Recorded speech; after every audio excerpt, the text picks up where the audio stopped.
Hare Krishna,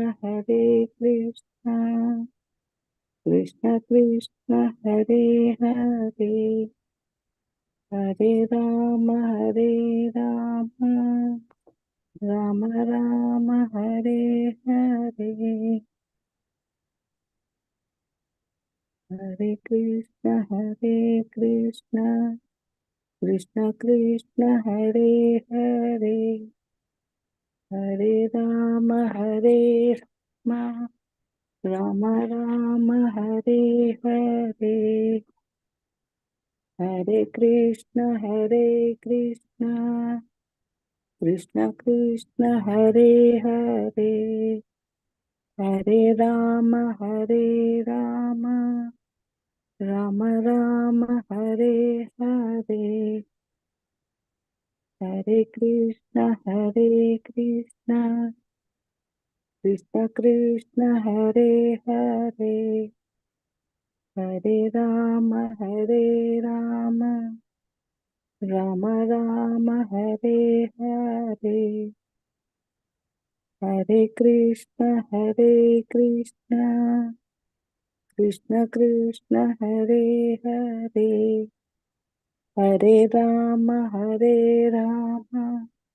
Rama Rama, Hare Hare, Hare Krishna, Krishna Krishna, Hare Hare, Hare Rama, Rama Rama, Hare Hare. जयो राधमाधव कुंज बिहारी, जयो राधमाधव कुंज बिहारी, जयो गोपी जन वल्लभ गिरिवरधारी, जयो गोपी जन वल्लभ गिरिवरधारी,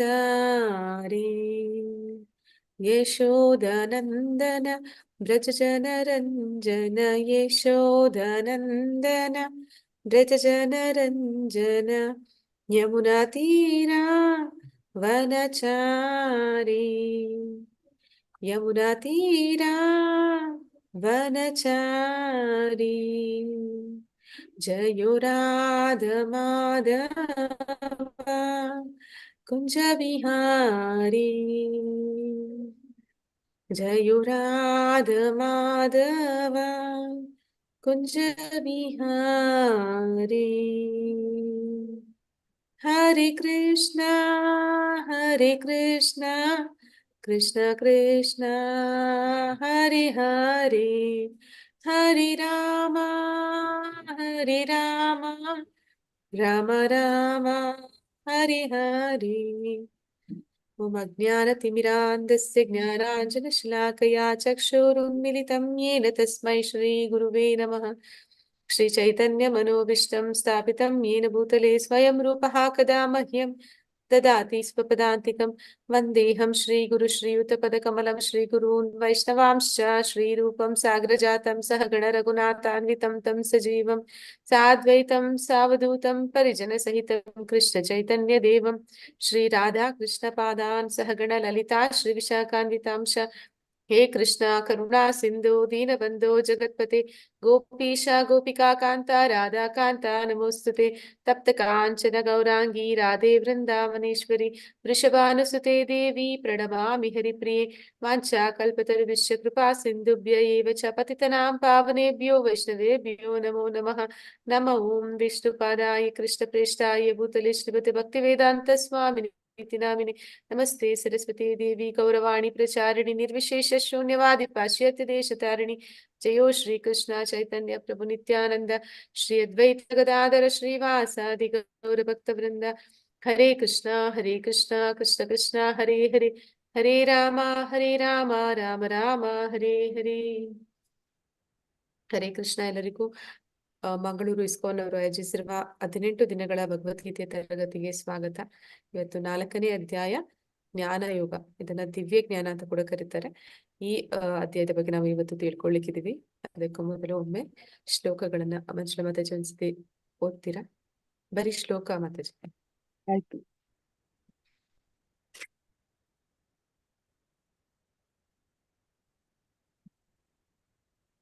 ಮೊದಲನೇ ಶ್ಲೋಕ ಮಾತಾಜಿ. ಶ್ರೀ ಭಗವಾನ್ ಉವಾಚ ಇಮಂ ವಿವಸ್ವತೆ ಯೋಗಂ ಪ್ರೋಕ್ತವಾನಹಮವ್ಯಯಂ ವಿವಸ್ವಾನ್ ಮಾನವೇ ಪ್ರಾಹ ಮನು ಈಕ್ಷ್ವಾಕ್ಷ್ವವೇ ಅಬ್ರವೀತ್.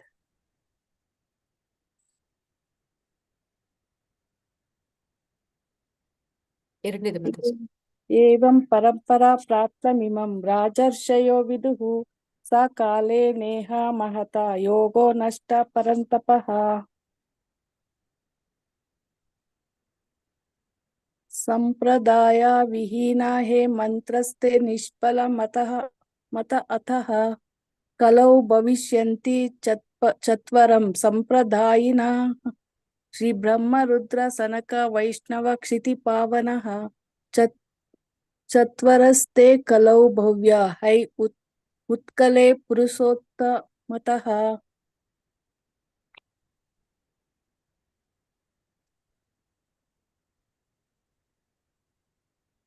ಸ ಮೂರನೇ ಏವ ಶ್ಲೋಕ.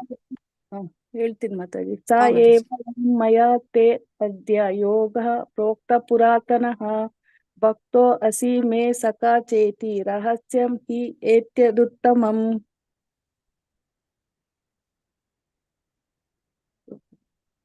ಅಪರಂ ಭವತೋ ಜನ್ಮ ಪರಂ ಜನ್ಮ ವಿವಸ್ವತಃ ಕಥಮೇತದ್ ವಿಜಾನೀಯಾಂ ತ್ವಮಾಧೌ ಪ್ರೋಕ್ತವಾನಿತಿ.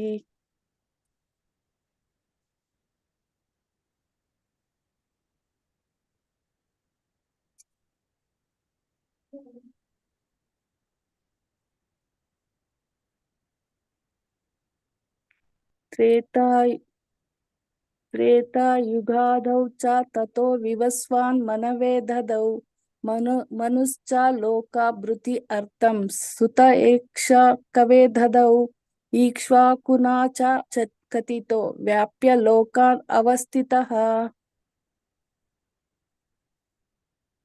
ಶ್ರೀ ಭಗವಾನ್ ಉವಾಚ ಬಹೂನಿ ಮೇ ವ್ಯತೀತಾನಿ ಜನ್ಮಾನಿ ತವ ಚ ಅರ್ಜುನ ತಾನಿ ಅಹಂ ವೇದ ಸರ್ವಾಣಿ ನ ತ್ವಂ ವೇತ್ತ ಪರಂತಪಃ.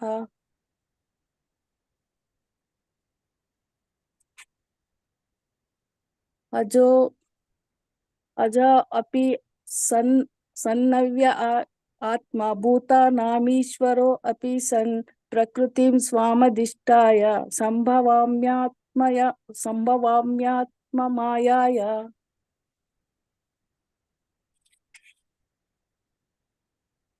ಯದಾ ಯದಾ ಹಿ ಧರ್ಮಸ್ಯ ಗ್ಲಾನಿರ್ಭವತಿ ಭಾರತ ಅಭ್ಯುತ್ಥಾನಮಧರ್ಮಸ್ಯ ತದಾತ್ಮನಾಂ ಸೃಜಾಮ್ಯಹಂ. ಪರಿತ್ರಾಣಾಯ ಸಾಧೂನಾಂ ವಿನಾಶಾಯ ಚ ದುಷ್ಕೃತಾಂ ಧರ್ಮ ಸಂಸ್ಥಾಪನಾರ್ಥಾಯ ಸಂಭವಾಮಿ ಯುಗೆ ಯುಗೆ.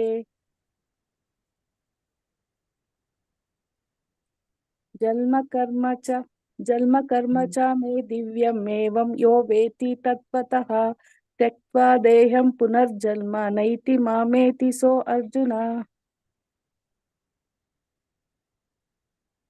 वीतराग भया क्रोध मन्मय मामुपाश्रितः बहुवो ज्ञान तपसा पूतः मद्भावम् अघात.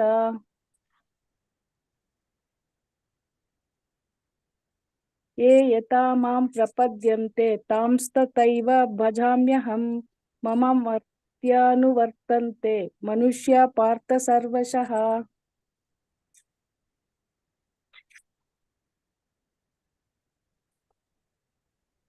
चातुर्वर्ण्या मया सृष्टं गुणकर्म विभागशः तस्य कर्तारमपि मां विद्या कर्तारमव्ययम्.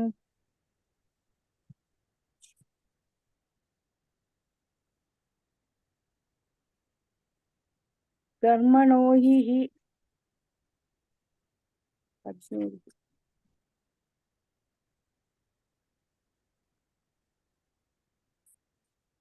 कर्मणो ह्यपि बोद्धव्यं च विकर्मणः अकर्मणश्च बोद्धव्यं गहना कर्मणो गतिः.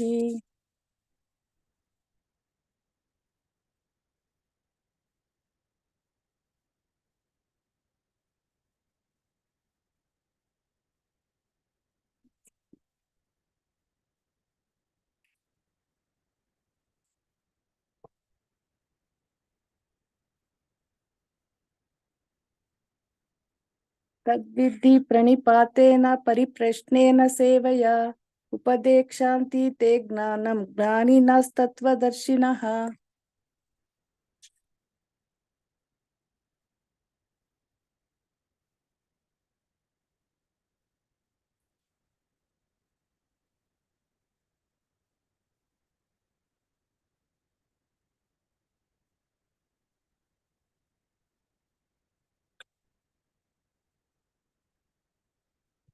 ಕೃಷ್ಣ ಮಾತಾಜಿ, ಒಂದ್ ನಿಮಿಷ ಅದು ಜಪ ಮಾಡ್ತಾ ಇರಿ ಮಾತಾಜಿ, ಒಂದೇ ಒಂದ್ ನಿಮಿಷ.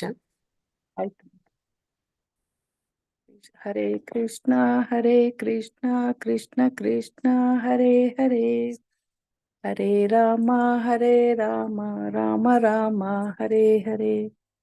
ಹರೇ ಕೃಷ್ಣ ಕೃಷ್ಣ ಕೃಷ್ಣ ಹರೇ ಹರೇ ಹರೇ ರಾಮ ರಾಮ ರಾಮ ಹರೇ ಹರೇ. ಹರೇ ಕೃಷ್ಣ ಕೃಷ್ಣ ಕೃಷ್ಣ ಹರೇ ಹರೇ ಹರೇ ರಾಮ ರಾಮ ರಾಮ ಹರೇ ಹರೇ. ಹರೇ ಕೃಷ್ಣ ಕೃಷ್ಣ ಕೃಷ್ಣ ಹರೇ ಹರೇ ಹರೇ ರಾಮ ರಾಮ ರಾಮ ಹರೇ ಹರೇ. ಹರೇ ಕೃಷ್ಣ ಕೃಷ್ಣ ಕೃಷ್ಣ ಹರೇ ಹರೇ ಹರೇ ರಾಮ ರಾಮ ರಾಮ ಹರೇ ಹರೇ. ಹರೇ ಕೃಷ್ಣ ಕೃಷ್ಣ ಕೃಷ್ಣ ಹರೇ ಹರೇ ಹರೇ ರಾಮ ರಾಮ ರಾಮ ಹರೇ ಹರೇ. ಹರೇ ಕೃಷ್ಣ ಕೃಷ್ಣ ಕೃಷ್ಣ ಹರೇ ಹರೇ ಹರೇ ರಾಮ ರಾಮ ರಾಮ ಹರೇ ಹರೇ.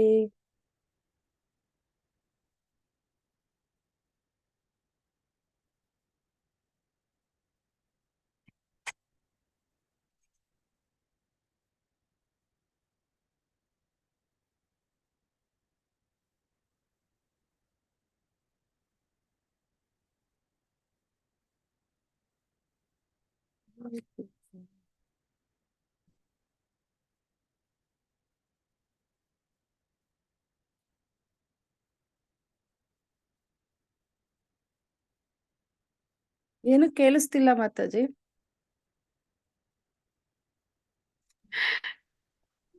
ಹರೇ ಕೃಷ್ಣ. ಇವತ್ತು ನಾವು ಅಧ್ಯಾಯ 4 ತಿಳ್ಕೊಳ್ಳಿಕ್ಕೆ ಇದೀವಿ. ಈ ಅಧ್ಯಾಯ 4ರಲ್ಲಿ ಇದನ್ನ ಜ್ಞಾನ ಯೋಗ ಅಥವಾ ದಿವ್ಯ ಜ್ಞಾನ ಅಂತ ಕರೀತಾರೆ. ಯಾರಾದ್ರೂ ದಿವ್ಯ ಜ್ಞಾನ ಅಂದ್ರೆ ಏನು ಅಂತ ತಿಳಿದಿದ್ರೆ ಹೇಳ್ಬೋದಾ? ಹರೇ ಕೃಷ್ಣ.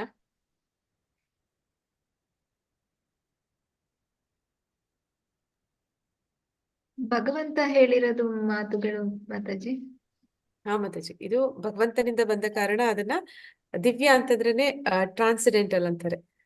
ಹಾಗೆ ಭಗವಂತನಿಂದ ನೇರವಾಗಿ ಬಂದಿರುವಂತಹ ಜ್ಞಾನ. ಈ ಜ್ಞಾನ ಅದು ಮೂಲತಃ ಯಾರೋ ಒಂದು ವ್ಯಕ್ತಿ, ಮನುಷ್ಯ ನಮ್ಮ ಹಾಗೆ ಒಬ್ಬ ವ್ಯಕ್ತಿ ಮಾಡಿರುವಂತದ್ದಲ್ಲ, ಇದು ಸ್ವತಃ ಭಗವಂತನಿಂದ ಬಂದಿರುವಂತದ್ದು. ಆದ್ರಿಂದ ಇದನ್ನ ದಿವ್ಯ ಜ್ಞಾನ, ಆಧ್ಯಾತ್ಮಿಕ ಜ್ಞಾನ ಅಂತ ಇಲ್ಲಿ ಕರೀತಾ ಇದ್ದಾರೆ.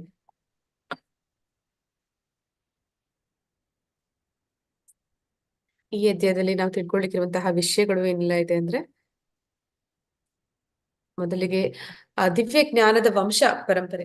ಅಂದ್ರೆ ಇವತ್ತು ನಾವು ಆ ಪರಂಪರೆ ಬಗ್ಗೆ ಮೊದಲಿಗೆ ತಿಳ್ಕೊತೀವಿ. ಅಂದ್ರೆ ಈ ಗುರು ಶಿಷ್ಯ ಪರಂಪರೆ ಬಗ್ಗೆ ನಾವು ತಿಳ್ಕೊತೀವಿ. ಹೇಗೆ ಅದು ಒಬ್ಬರಿಂದ ಒಬ್ಬರಿಗೆ ಸಾಗಿ ಬಂತು ಈ ದಿವ್ಯ ಜ್ಞಾನ, ಆಧ್ಯಾತ್ಮಿಕ ಜ್ಞಾನ ಅನ್ನುವಂಥದ್ದು ಅಂತ ತಿಳ್ಕೊತೀವಿ. ನಂತರ ಭಗವಂತನ ಅವತಾರದ ಬಗ್ಗೆ, ಸ್ವರೂಪ ಅಂದ್ರೆ ಭಗವಂತ ಅವನು ಹೇಗೆ ಭೂಮಿ ಮೇಲೆ ಅವತರಿಸ್ತಾನೆ ಅನ್ನೋದ್ರ ಬಗ್ಗೆನೂ ತಿಳ್ಕೊತೀವಿ. ಮತ್ತೆ ಕೃಷ್ಣ ಎಲ್ಲ ಮಾರ್ಗಗಳ ಸೃಷ್ಟಿಕರ್ತ ಮತ್ತು ಪರಾಕಾಷ್ಠೆ. ಅಂದ್ರೆ ಎಲ್ಲವೂ ಕೂಡ ಭಗವಂತನಿಂದ ಮೂಲತಃ ಬಂದಿರುವಂತದ್ದು. ಭಗವಂತನೇ ಎಲ್ಲಾ ಸೃಷ್ಟಿಗೂ ಮೂಲ ಕಾರಣ ಅನ್ನೋದನ್ನ ನೋಡ್ತೀವಿ. ಮತ್ತೆ ಜ್ಞಾನದ ವೇದಿಕೆಯಲ್ಲಿ ಕರ್ಮವನ್ನು ಅರ್ಥ ಮಾಡಿಕೊಳ್ಳುವುದು. ಅಂದ್ರೆ ನಾವು ಕರ್ಮ ಅನ್ನೋದನ್ನ ಕೆಲಸ ಅಂತ ನಾವು ನಿನ್ನೆ ನೋಡಿದ್ವಿ. ಅದನ್ನ ಭಗವಂತನಿಗೋಸ್ಕರ ಮಾಡಿದಾಗ ಅದು ಕರ್ಮ ಯೋಗ ಆಗುತ್ತೆ. ಆ ಕರ್ಮ ಯೋಗವನ್ನೇ ನಾವು ಅಕರ್ಮ ಅಂತಾನೂ ಕರಿತೀವಿ. ಹೀಗೆ ಜ್ಞಾನದ ಮೂಲಕ ತಿಳ್ಕೊಳ್ಳುವಂಥದ್ದು ಯಾವ್ದು ಕರ್ಮ, ಯಾವ್ದು ವಿಕರ್ಮ, ಯಾವ್ದು ಅಕರ್ಮ, ಯಾವ್ದನ್ನ ಮಾಡಿದ್ರೆ ನಮ್ಗೆ ಏನು ಫಲ ಸಿಗುತ್ತೆ, ಇದನ್ನ ನಾವು ಜ್ಞಾನದ ವೇದಿಕೆಯಲ್ಲಿ ಅರ್ಥ ಮಾಡಿಕೊಳ್ಳುವಂಥದ್ದು. ನಂತರ ಯಜ್ಞದ ಮೂಲಕ ಜ್ಞಾನವನ್ನು ಪಡೆಯುವಂಥದ್ದು. ಅಂದ್ರೆ ನಾವು ವೇದಾಧ್ಯಯನ ಮಾಡುವ ಮೂಲಕ ಅಥವಾ ಇನ್ಯಾವುದೇ ಒಂದು ತಪಸ್ಸನ್ನು ಧ್ಯಾನವನ್ನು ಮಾಡುವ ಮೂಲಕ ಭಗವಂತನ ಜ್ಞಾನವನ್ನು ಪಡ್ಕೊಳ್ಳೋದಕ್ಕಿಂತ ಹೆಚ್ಚಾಗಿ ನಾವು ಯಜ್ಞದ ಮೂಲಕ ಪಡ್ಕೋತೀವಿ. ಯಜ್ಞ ಅಂದ್ರೆ ಏನು? ಯಜ್ಞ ಅಂದ್ರೆ ಯಜ್ಞ ಪುರುಷನನ್ನ ತೃಪ್ತಿಪಡಿಸುವಂಥದ್ದು. ಯಾವ್ದೆಲ್ಲ ಯಜ್ಞ ಪುರುಷನನ್ನ ತೃಪ್ತಿಪಡಿಸುವ ಕ್ರಿಯೆ ಇದೆಯೋ ಅದೆಲ್ಲವೂ ಕೂಡ ಯಜ್ಞ ಅಂತಾನೆ ಕರೆಸ್ಕೊಳ್ಳುತ್ತೆ.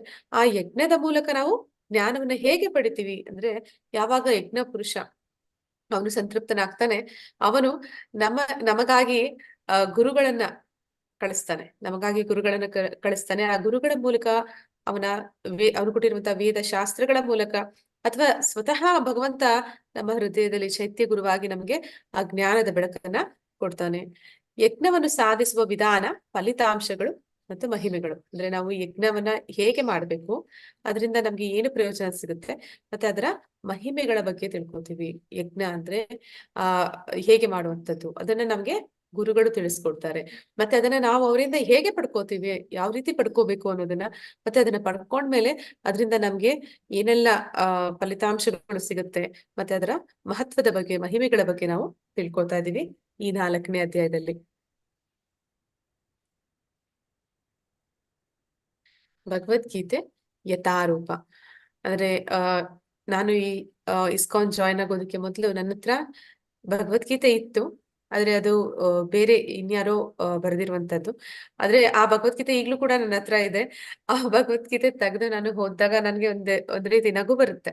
ಯಾಕೆಂದ್ರೆ ಆ ಭಗವದ್ಗೀತೆನ ನಾನು ಇಟ್ಕೊಂಡು ದೇವ್ರ ಮನೆಯಲ್ಲಿ ಪೂಜೆ ಮಾಡಿ ಪ್ರತಿದಿನ ಎತ್ಕೊಂಡು ನನ್ಗೆ ಏನೋ ಮನ್ಸಿಗೆ ಬೇಸರ ಆದಾಗೆಲ್ಲ ಎತ್ಕೊಂಡು ಓದುವಂಥದ್ದು. ಓದುವಾಗ ನನಗೆ ಏನೇನೋ ಅರ್ಥ ಆಗ್ತಾ ಇರ್ಲಿಲ್ಲ. ಆದ್ರೂ ಕೂಡ ಮನ್ಸಲ್ಲಿ ಒಂದು ಭಾವನೆ ಅಷ್ಟೇ, ನಾನು ಭಗವಂತನ ಜೊತೆ ಕನೆಕ್ಟ್ ಆಗ್ತಾ ಇದ್ದೀನಿ, ಭಗವಂತನ ಜೊತೆ ಮಾತಾಡ್ತಾ ಇದ್ದೀನಿ, ನನ್ಗೆ ಏನೋ ಒಂದು ಪರಿಹಾರ ಬೇಕು, ಆ ಪರಿಹಾರನ ಅವನು ಈ ಭಗವದ್ಗೀತೆಯ ಮೂಲಕ ನನಗೆ ತಿಳಿಸ್ಕೊಡ್ತಾ ಇದ್ದಾನೆ, ಆ ಒಂದು ಮನಸ್ಥಿತಿ ಅಷ್ಟೇ. ಆದ್ರೆ ಅದನ್ನ ಓದಿದಾಗ ನನ್ಗೆ ಯಾವ್ದೂ ನೆನಪಲ್ಲಿ ಉಳಿತಿರ್ಲಿಲ್ಲ, ಮತ್ ನನ್ಗೇನೋ ಅರ್ಥನೂ ಆಗ್ತಿರ್ಲಿಲ್ಲ. ಆದ್ರೆ ಆಮೇಲೆ ಯಾವಾಗ ಇಸ್ಕಾನ್ ಜಾಯ್ನ್ ಆದೆ, ಭಗವದ್ಗೀತಾ ಯಥಾರೂಪ ಅದು ಸಿಕ್ಕಿದ್ಮೇಲೆ ನನಗೆ ಅದು ನಿಜವಾಗ್ಲೂ ಅದ್ಭುತ ಅನಿಸ್ತು. ಅಂದ್ರೆ ಅದು ನಮ್ಗೆ ಎಷ್ಟು ಸುಲಭವಾಗಿ ಅರ್ಥ ಆಗುವ ಹಾಗೆ ತಿಳಿಸ್ಕೊಡ್ತಾರೆ ಅಂತಂದ್ರೆ, ಗುರುಗಳ ಮೂಲಕ ನಮ್ಗೆ ಭಗವದ್ಗೀತೆ ಅಂದ್ರೆ ಅಂತ ಸುಮಾರು ಜನಕ್ಕೆ ಯಾರಿಗೂ ಭಗವದ್ಗೀತೆ ಅಂದ್ರೆ ಏನಂತ ಗೊತ್ತಿರೋದಿಲ್ಲ. ಅಂದ್ರೆ ನಮ್ಮ ಧರ್ಮ ಗ್ರಂಥ ಅಂತ ಹೇಳ್ತೀವಿ, ಮತ್ತೆ ಕೆಲವರಂತೂ ಅದನ್ನ as it is, Bhagavad Gita as it is ಅನ್ನಂತ ಹೆಸರೇ ಹೇಳೋ ಹಾಗೆ ಅವ್ರು ಅದನ್ನ ಬಟ್ಟೆಯಲ್ಲಿ ಸುತ್ತಿ ದೇವ್ರ ಮನೆಯಲ್ಲಿ ಇಟ್ಟು ದಿನಾ ಕಡ್ಡಿ ಕರ್ಪೂರ ಹೂವ ಎಲ್ಲ ತೋರಿಸ್ತಾರೆ. ಆದ್ರೆ ಅದನ್ನ ತೆಗೆದು ಯಾರು ಓದುವಂತಹ ಪ್ರಯತ್ನ ಮಾಡೋದಕ್ಕೂ ಹೋಗೋದಿಲ್ಲ. ಆದ್ರೆ ಇಷ್ಟು ಸುಲಭವಾಗಿ ಉಚಿತವಾಗಿ ಎಲ್ಲರೂ ಕೂಡ ಭಗವದ್ಗೀತೆ ಇಸ್ಕಾನ್ ಮಂಗಳೂರು ಅವರು ಈ ಇಸ್ಕಾನ್ ಸಂಸ್ಥೆಯವರು ಎಲ್ಲರಿಗೂ ತಿಳಿಸ್ಕೊಡ್ತಾ ಇದ್ದಾರೆ. ಅದರ ಲಾಭವನ್ನ ಎಲ್ಲರೂ ಪಡ್ಕೋಬೇಕು. ಭಗವದ್ಗೀತಾಕ್ಕೆ ಅಂದ್ರೆ ಪ್ರಭುಪಾದರು ಯಾಕೆ ಯಥಾರೂಪ ಅಂತ ಹೆಸರಿಟ್ರು ಅಂದ್ರೆ, ಇಲ್ಲಿ ಯಾವುದೇ ಒಂದು ಅವರದೇ ಆದ ಒಂದು ಏನಂತ ಹೇಳ್ತಾರೆ ವ್ಯಾಖ್ಯಾನಗಳನ್ನ ಅವರು ಕೊಟ್ಟಿಲ್ಲ. ಇಲ್ಲಿ ಎಲ್ಲವೂ ಕೂಡ ನೇರವಾಗಿ ಭಗವಂತ ಹೇಳಿದ್ರೆ ಏನ್ ಹೇಳಿದಾನೆ ಅದನ್ನ ಅದೇ ರೀತಿ ಅಲ್ಲಿ ಅರ್ಥೈಸಿ ಬರ್ತಿದ್ದಾರೆ ಪ್ರಭುಪಾದರು. ಅದನ್ನೇ ಇಲ್ಲಿ ನಾವು ನೋಡ್ಬೋದು. ಅಂದ್ರೆ ಬೇರೆ ಭಗವದ್ಗೀತೆ ಬೇರೆ ಎಡಿಷನ್ಸ್ ಗಳನ್ನ ತಗೊಂಡಾಗ ನಮ್ಗೆ ಅಲ್ಲಿ ಯಾರು ಅದನ್ನ ಬರ್ದಿದ್ದಾರೆ ಅವರ ಒಂದು ವ್ಯಾಖ್ಯಾನಗಳು, ಅಂದ್ರೆ ಅವರು ಯಾವ ದೃಷ್ಟಿಕೋನದಲ್ಲಿ ನೋಡ್ತಾ ಇದ್ದಾರೆ ಆ ರೀತಿ ಅದನ್ನ ವ್ಯಾಖ್ಯಾನಿಸ್ತಾ ಹೋಗ್ತಾರೆ. ಆದ್ರೆ ಇದ್ರಲ್ಲಿ ಆ ರೀತಿ ಯಾವುದೇ ಒಂದು ಅವರದೇ ಆದ ಒಂದೊಂದು ಒಪಿನಿಯನ್ ಅಲ್ಲಿ ಯಾವುದೂ ಇಲ್ಲ. ಇಲ್ಲಿ ಎಲ್ಲವೂ ಕೂಡ ಭಗವಂತ ಅರ್ಜುನನಿಗೆ ನೇರವಾಗಿ ಏನ್ ಹೇಳ್ತಾ ಇದ್ದಾನೆ ಅದನ್ನೇ ಪ್ರಭುಪಾದರು ನಮ್ಗೆ ತಿಳಿಸ್ಕೊಟ್ಟಿರುವಂತದ್ದು. ಆದ ಕಾರಣ ಭಗವದ್ಗೀತೆ ಯಥಾರೂಪ. ನಾವು ಯಾವತ್ತಾದ್ರೂ ಭಗವದ್ಗೀತೆ ಓದ್ಬೇಕು ಅಂದ್ರೆ ಅದನ್ನ ಯಥಾರೂಪದಿಂದಲೇ ಓದ್ಬೇಕು, ಇಲ್ಲ ಅಂದ್ರೆ ಅದು ಬೇರೆನೇ ಅರ್ಥ ಕೊಡ್ತಾ ಇರುತ್ತೆ. ಮಾರುಕಟ್ಟೆಯಲ್ಲಿ ಲಭ್ಯವಿರುವ 106 ಗೀತಾ ಆವೃತ್ತಿಗಳಲ್ಲಿ ನಿಮ್ಮ ಪ್ರಕಾರ ಸೂಕ್ತವಾದ ಗೀತೆ ಯಾವುದು? ಹರೇ ಕೃಷ್ಣ. ನಾನು ಈಗ್ಲೇ ಹೇಳ್ದೆ, ಮತ್ತೆ ನಿಮ್ಗೆ ಅದು ಅರ್ಥ ಆಗಿದ್ರೆ ನೀವು ಹೇಳ್ಬೋದು ನಾನು ಏನ್ ಹೇಳ್ದೆ ಅಂತ. ಯಥಾರೂಪ. ಮಾತಾಜಿ ಹರೇ ಕೃಷ್ಣ. ಶಿವಗಂಗಾ ಮಾತಾಜಿ ಏನೋ ಹೇಳಿದ್ರಿ, ನಾನು ಸರಿ ಕ್ಲಿಯರ್ ಆಗಿ ಕೇಳಿಲ್ಲ. ಯಥಾರೂಪ ಹೌದು ಮಾತಾಜಿ, ಧನ್ಯವಾದಗಳು. ಅಂದ್ರೆ ಪ್ರಭುಪಾದರು ರಚಿಸಿರುವಂತಹ ಈ ಭಗವದ್ಗೀತಾ ಯಥಾರೂಪವನ್ನ ನಾವು ಓದ್ಬೇಕು. ಯಾಕೆ ನಾವು ಅದನ್ನೇ ಓದ್ಬೇಕು ಅಂತ ಇಲ್ಲಿ ಹೇಳ್ತಾ ಇದ್ದಾರೆ ಅಂತ ನಾವು ಮುಂದಿನ ಶ್ಲೋಕಗಳಲ್ಲಿ ನೋಡ್ತೀವಿ. ಯಾಕೆ ನಾವು ಅದನ್ನೇ ಓದ್ಬೇಕು, ಯಾಕೆ ಅದನ್ನೇ ಓದ್ಬೇಕು ಅಂತಂದ್ರೆ, ಇದು ಗುರು ಶಿಷ್ಯ ಪರಂಪರೆಯಲ್ಲಿ ಬಂದಿರುವಂತದ್ದು. ಗುರು ಶಿಷ್ಯ ಪರಂಪರೆ ಅಂದ್ರೆ ಏನು ಅಂತಂದ್ರೆ, ಅದು ಒಬ್ಬರಿಂದ ಒಬ್ಬರಿಗೆ ಸಾಗಿ ಬಂದಿರುವಂತದ್ದು ಜ್ಞಾನ. ಅದಕ್ಕೆ ಒಂದು ಉದಾಹರಣೆ ಕೂಡ ನಾವು, ಅಂದ್ರೆ ಹೋಲಿಕೆಯನ್ನ ಕೂಡ ನಾವು ಮಾಡಬಹುದು. ಅದನ್ನ ಒಂದು ಹೋಲಿಕೆಯನ್ನ ಪ್ರಭುಪಾದರು ಕೂಡ ಭಾಗವತದಲ್ಲಿ ಹೇಳ್ತಾರೆ. ಏನಂತ ಹೇಳ್ತಾರೆ ಅಂದ್ರೆ, ಈಗ ಮಾವಿನ ಮರದಲ್ಲಿ ಮಾವಿನ ಹಣ್ಣುಗಳಿದೆ. ಹಣ್ಣು ತುಂಬಾ ಚೆನ್ನಾಗಿ ರಸಭರಿತವಾಗಿದೆ. ಆ ಹಣ್ಣನ್ನ ಒಬ್ಬ ವ್ಯಕ್ತಿ ಪಡ್ಕೋಬೇಕು ಅಂತಂದ್ರೆ ಅವನೇನ್ ಮಾಡ್ತಾನೆ, ಕೆಳಗಿಂದ ಕಲ್ಲು ಬೀಸ್ತಾನೆ. ಕಲ್ಲು ಬೀಸಿದಾಗ ಅದು ಕೆಳಕ್ಕೆ ಬೀಳುತ್ತೆ, ಆದ್ರೆ ಅದು ಒಡೆದೋಗುತ್ತೆ. ಹಾಗೆ ಯಾರಾದ್ರೂ ಒಬ್ರು ತಾವಾಗಿ ಯಾವುದೋ ಒಂದು ಪುಸ್ತಕವನ್ನ ತಗೊಂಡು ಓದ್ತಾರೆ, ಅರ್ಥ ಮಾಡ್ಕೋತಾರೆ ಅಂತಂದ್ರೆ, ಬೇರೆ ಎಡಿಷನ್ಗಳಲ್ಲಿ ಬರೆದ ಹಾಗೆ ತಮ್ಮದೇ ಆದ ವ್ಯಾಖ್ಯಾನಗಳನ್ನ ಕೊಡ್ತಾ ಇರ್ತಾರೆ. ಆ ರೀತಿ ತಮ್ಮದೇ ಆದ ವ್ಯಾಖ್ಯಾನಗಳು ಕೊಡೋದ್ರಿಂದ ಏನಾಗುತ್ತೆ ಅಂತಂದ್ರೆ, ಅದರ ಮೂಲ ಸಾರ ಅಲ್ಲಿ ಅದು ಸಿಗೋದಿಲ್ಲ. ಆದ ಕಾರಣ ಅದು ಹೇಗಿದೆ ಅದೇ ರೀತಿ ಬೇಕು ಅಂತಂದ್ರೆ, ಪ್ರಭುಪಾದರು ಏನಂತಾರೆ ಅಂದ್ರೆ, ಈ ಗೋಕುಲದಲ್ಲಿ ಕೃಷ್ಣ ಮತ್ತೆ ಅವನ ಗೋಪಪಾಲಕರು ಏನ್ ಮಾಡ್ತಾ ಇದ್ರು, ಬೆಣ್ಣೆಯನ್ನ ತೆಗಿಯಕ್ಕೆ ಆ ರೀತಿ ಮಕ್ಕಳೆಲ್ಲ ಗುಂಪು ಕಟ್ಟಿ ಒಬ್ಬರ ಮೇಲೆ ಒಬ್ರು ನಿಂತು ಆ ಹಣ್ಣನ್ನ ಒಂದೊಂದಾಗಿ ಕಿತ್ತು ಒಬ್ಬರಿಂದ ಒಬ್ಬರಿಗೆ ಸಾಗಿ ಕೆಳಗಡೆ ಬಂದಾಗ ಆ ಹಣ್ಣು ಯಾವುದೇ ರೀತಿ ಅದು ಮುಕ್ಕಾಗುದಿಲ್ಲ, ಅಂದ್ರೆ ಅದು ಹೊಡೆದೋಗೋದಿಲ್ಲ.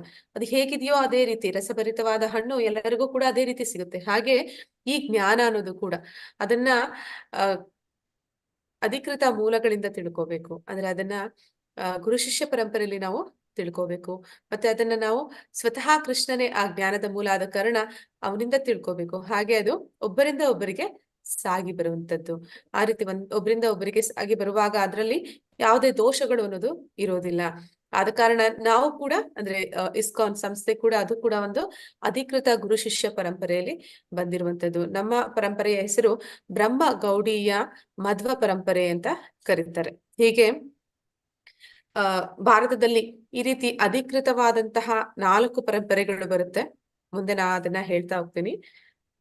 ಆದ ಕಾರಣ ನಾವು ಮಾರುಕಟ್ಟೆಯಲ್ಲಿ ಎಷ್ಟೇ ಆವೃತ್ತಿಗಳು ಬಂದಿದ್ರು ಕೂಡ ಸೂಕ್ತವಾದ ಗೀತೆಯನ್ನ ಯಥಾರೂಪ ಅಂತ ಹೇಳ್ತೀವಿ. ಯಾಕೆ ಅಂದ್ರೆ ಅದು ಗುರು ಶಿಷ್ಯ ಪರಂಪರೆಯಲ್ಲಿ, ಅಧಿಕೃತ ಪರಂಪರೆಯಲ್ಲಿ ಬಂದಿರುವ ಕಾರಣ.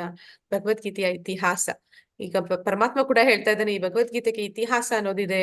ಅದನ್ನ ಅರ್ಜುನನಿಗೆ ತಿಳಿಸ್ತಾ ಇದ್ದಾನೆ. ಏನಂತ ಹೇಳ್ತಾ ಇದ್ದಾನೆ, ಶ್ರೀ ಭಗವಾನ್ ಉವಾಚ ಇಮಂ ವಿವಸ್ವತೆ ಯೋಗಂ ಪ್ರೋಕ್ತವಾನ್ ಅಹಂ ಅವ್ಯಯಂ ವಿವಸ್ವಾನ್ ಮನವೇ ಬ್ರಾಹ ಮನು ಇಕ್ಷ್ವಾಕವೇ ಅಬ್ರವೀತ್. ಅನುವಾದ: ದೇವೋತ್ತಮ ಪರಮಪುರುಷನಾದ ಶ್ರೀಕೃಷ್ಣನು ಹೇಳಿದನು, ನಾಶವಿಲ್ಲದ ಈ ಯೋಗ ವಿಜ್ಞಾನವನ್ನು ನಾನು ವಿವಸ್ವಾನ್ ಎಂದರೆ ಸೂರ್ಯನಿಗೆ ಹೇಳಿದೆನು. ವಿವಸ್ವಾನನು ಅದನ್ನು ಮಾನವ ಕುಲದ ತಂದೆಯಾದ ಮನುವಿಗೆ ಹೇಳಿದನು. ಮನುವು ಇಕ್ಷ್ವಾಕುವಿಗೆ ಹೇಳಿದನು. ಅಂದ್ರೆ ಹೇಳ್ತಾ ಇದ್ದಾನೆ ಹೇಗೆ ಇದು ಒಬ್ಬರಿಂದ ಒಬ್ಬರಿಗೆ ಸಾಗಿ ಬಂದಿದೆ ಈ ದಿವ್ಯ ಜ್ಞಾನ ಅನ್ನುವಂಥದ್ದು. ಅವ್ರು ಹೇಳ್ತಾ ಇದ್ದಾನೆ ಅರ್ಜುನನ ಹತ್ರ, ನಾನು ಇದನ್ನ ನಿನಗೆ ಈಗ ಹೇಳ್ತಾ ಇದ್ದೀನಿ, ಆದ್ರೆ ನಿನ್ಗೆ ಹೇಳೋದಕ್ಕೂ ಮೊದ್ಲು ನಾನು ಇದನ್ನ ವಿವಸ್ವಾನ್ ಅಂದ್ರೆ ಸೂರ್ಯನಿಗೆ ಹೇಳಿದ್ದೀನಿ ಅಂತ ಹೇಳ್ತಾ ಇದ್ದಾನೆ. ಸೂರ್ಯನಿಗೆ ಈ ಜ್ಞಾನವನ್ನ ನಾನು ತಿಳಿಸ್ಕೊಟ್ಟಿದ್ದೀನಿ. ಸೂರ್ಯನಿಂದ ಆ ಜ್ಞಾನ ಅನ್ನುವಂಥದ್ದು ಅದು ಅವನ ಮಗ ಇಕ್ಷ್ವಾಕು ವಂಶ. ಹರೇ ಕೃಷ್ಣ. ಯಾರಾದ್ರೂ ಹೇಳ್ತೀರಾ ಇಕ್ಷ್ವಾಕು ವಂಶ ಯಾರ ವಂಶ ಅಂತ? ರಾಮನ ವಂಶ. ರಾಮನ ವಂಶದಲ್ಲಿ ಸಾಗಿ ಬಂದಿದೆ. ಅಂದ್ರೆ ವಿವಸ್ವಾನ್ ಸೂರ್ಯ ಮನುವಿಗೆ ಹೇಳ್ತಾನೆ, ಮನು ತನ್ನ ಮಗನಾದ ಇಕ್ಷ್ವಾಕುವಿಗೆ ಹೇಳ್ತಾನೆ. ಹೀಗೆ ಅದು ಪರಂಪರೆಯಲ್ಲಿ ಸಾಗಿ ಬರ್ತಾ ಇದೆ. ಸೂರ್ಯ ಕೂಡ ಸೂರ್ಯಲೋಕದ ರಾಜ. ನಂತರ ಅವನು ಮನು ಬಂದು ಕೂಡ ಮನು ಅಂದ್ರೆ ಈ ಭೂಮಿಯ ಮೇಲೆ ಮಾನವ ಕುಲ ಬರುವುದಕ್ಕೆ ಮೂಲ ಕಾರಣ ಆಗಿರ್ತಾರೆ. ನಂತರ ಆ ಮನು ಕೂಡ ಒಬ್ಬ ರಾಜ. ಅವನು ತನ್ನ ಮಗನಾದ ಇಕ್ಷ್ವಾಕು ಕೂಡ ಅವನು ರಘುವಂಶದಲ್ಲಿ ಬರುವಂತಹ ರಾಜ. ಹೀಗೆ ರಾಜರುಗಳೆಲ್ಲರಿಗೂ ಅದು ಒಬ್ಬರಿಂದ ಒಬ್ಬರಿಗೆ ಅದು ಸಾಗಿ ಬಂದಿದೆ. ಸಾಗಿ ಬರುವಾಗ ಅದು ಅವರನ್ನೆಲ್ಲ ರಾಜ ಋಷಿಗಳು ಅಂತ ಕರೀತಾ ಇದ್ರು. ಅಂದ್ರೆ ಅವರಿಗೆ ಈ ದಿವ್ಯ ಜ್ಞಾನದ ಅರಿವಿತ್ತು. ಹೀಗೆ ಅವರು ಭಗವಂತನಿಂದ ನೇರವಾಗಿ ಏನು ಜ್ಞಾನವನ್ನ ಪಡೆದಿದ್ರು ಅದನ್ನ ಒಬ್ಬರಿಂದ ಒಬ್ಬರಿಗೆ ಅದು ತಿಳಿಸ್ಕೊಂಡು ಹೋದ್ರು. ಈ ತಿಳಿಸ್ತಾ ಹೋಗ್ಬೇಕಾದ್ರೆ ಏನಾಗುತ್ತೆ, ಕೆಲವೊಂದು ರಾಜರು ಅದನ್ನ ಏನ್ ಮಾಡ್ತಾರೆ ಅಂದ್ರೆ ಅದನ್ನ ನಿರ್ಲಕ್ಷ್ಯ ಮಾಡ್ತಾರೆ. ಆಗ ಏನಾಗುತ್ತೆ, ಅದು ಆ ಗುರು ಶಿಷ್ಯ ಪರಂಪರೆ ಅನ್ನೋದು ಏನಿದೆ ಅದು ಅಲ್ಲಿಗೆ ಮುರಿದು ಬೀಳುತ್ತೆ. ಅಂದ್ರೆ ಅಲ್ಲಿ ಛೇದ ಆಗುತ್ತೆ. ಅದನ್ನ ಇಲ್ಲಿ ಹೇಳ್ತಾ ಇದ್ದಾನೆ ಪರಮಾತ್ಮ. ಏವಂ ಪರಂಪರಾ ಪ್ರಾಪ್ತಂ ಇಮಂ ರಾಜರ್ಷಯೋ ವಿದುಃ ಸಕಾಲೇನ ಮಹತಾ ಯೋಗೋ ನಷ್ಟಾ ಪರಂತಪ. ಅನುವಾದ: ಈ ಉತ್ತಮೋತ್ತಮ ವಿಜ್ಞಾನವು ಗುರು ಪರಂಪರೆಯಲ್ಲಿ ಬಂದಿತು. ರಾಜರ್ಷಿಗಳು ಅದನ್ನು ಗ್ರಹಿಸಿದರು, ಆದರೆ ಕಾಲಕ್ರಮದಲ್ಲಿ ಈ ಪರಂಪರೆಯು ಛೇದವಾಯಿತು. ಆದುದರಿಂದ ಈ ವಿಜ್ಞಾನವು ನಷ್ಟವಾಗುವಂತೆ ಕಾಣುತ್ತದೆ. ಅಂದ್ರೆ ಅದು ಒಬ್ಬರಿಂದ ಒಬ್ಬರಿಗೆ, ರಾಜ ಋಷಿಗಳು ಅಂದ್ರೆ ಅವರು ಆಧ್ಯಾತ್ಮಿಕ ಜ್ಞಾನವನ್ನು ಪಡೆದಂತಹ ರಾಜರುಗಳು ಅವ್ರೇನ್ ಮಾಡ್ತಿದ್ರು ಅಂದ್ರೆ ಅವರ ಮಕ್ಕಳಿಗೆ, ಮುಂದಿನ ಸಂತಾನಕ್ಕೆ ಅದರ ಬಗ್ಗೆ ಆ ಜ್ಞಾನವನ್ನ, ಭಗವಂತನ ಜ್ಞಾನವನ್ನ ತಿಳಿಸ್ಕೊಡ್ತಾ ಹೋದ್ರು. ಈ ರೀತಿ ತಿಳಿಸ್ಕೊಡ್ತಾ ಹೋಗ್ತಿರ್ಬೇಕಾದ್ರೆ ಏನಾಯ್ತು, ಕಾಲಕ್ರಮದಲ್ಲಿ ಕೆಲವೊಂದು ರಾಜರು ಅದನ್ನ ಅನುಸರಣೆ ಮಾಡ್ತಿರ್ಲಿಲ್ಲ. ಆಗ ಅದು ಮುಂದಿನ ಜನಾಂಗಕ್ಕೆ ಅದರ ಒಂದು ಜ್ಞಾನ ಸಿಗದೆ ಹೋದಾಗ ಅದು ಆ ಪರಂಪರೆ ಅನ್ನುವಂಥದ್ದು ಅಲ್ಲಿ ಮುರಿದು ಬೀಳುತ್ತೆ, ಅಲ್ಲಿ ಛೇದವಾಗುತ್ತೆ. ಆದ್ರಿಂದ ಈಗ ಅದು ನಷ್ಟವಾಗಿದೆ. ಅಂದ್ರೆ ಇಕ್ಷ್ವಾಕು ವಂಶ ಅಂತಂದ್ರೆ ರಘುವಂಶ ಅಂತ ಹೇಳಿದ್ವಿ, ಅಂದ್ರೆ ಅದು ತ್ರೇತಾಯುಗದಲ್ಲಿ ಆದಂಥದ್ದು. ತ್ರೇತಾಯುಗದಲ್ಲಿ ಭಗವಂತ ಆಗ್ಲೇ ಈ ವಿಷಯವನ್ನ ತಿಳಿಸ್ಕೊಟ್ಟಿದ್ದಾನೆ. ಅಂದ್ರೆ ಯುಗದಲ್ಲಿ ಇಕ್ಷ್ವಾಕು ಮಹಾರಾಜನಿಗೆ ಇದು ಗೊತ್ತಿತ್ತು, ಆದ್ರೆ ಈಗ ಅದು ದ್ವಾಪರ ಯುಗ ಬರೋಷ್ಟರಲ್ಲಿ ಅರ್ಜುನನಿಗೆ ಈಗ ಅದು ಆ ವಿಷಯ ಅಂದ್ರೆ ಆ ಜ್ಞಾನ, ಅದರ ಅರಿವು ಯಾರಿಗೂ ಸಿಗ್ತಿಲ್ಲ. ಆದ ಕಾರಣ ಭಗವಂತ ಮತ್ತೆ ಅದನ್ನ ಪುನರ್ಸ್ಥಾಪನೆ ಮಾಡೋದಕ್ಕೆ ಅರ್ಜುನನ ಮೂಲಕ ಭಗವದ್ಗೀತೆಯ ದಿವ್ಯ ಜ್ಞಾನವನ್ನ ಅವನು ಈ ಸಮಾಜಕ್ಕೆ ಕೊಡ್ತಾ ಇದ್ದಾನೆ.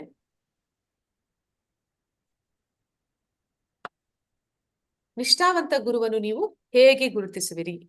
ಅಂದ್ರೆ ನೀವು ಯಾರನ್ನ ಗುರುವಾಗಿ ಹಾರಿಸ್ಕೋತೀರಿ ಅಂತ? ಹರೇ ಕೃಷ್ಣ, ಯಾರಾದ್ರೂ ಹೇಳ್ತೀರಾ? ನೀವು ಗುರುವನ್ನ ಹೇಗೆ ಆರಿಸ್ತೀರಿ?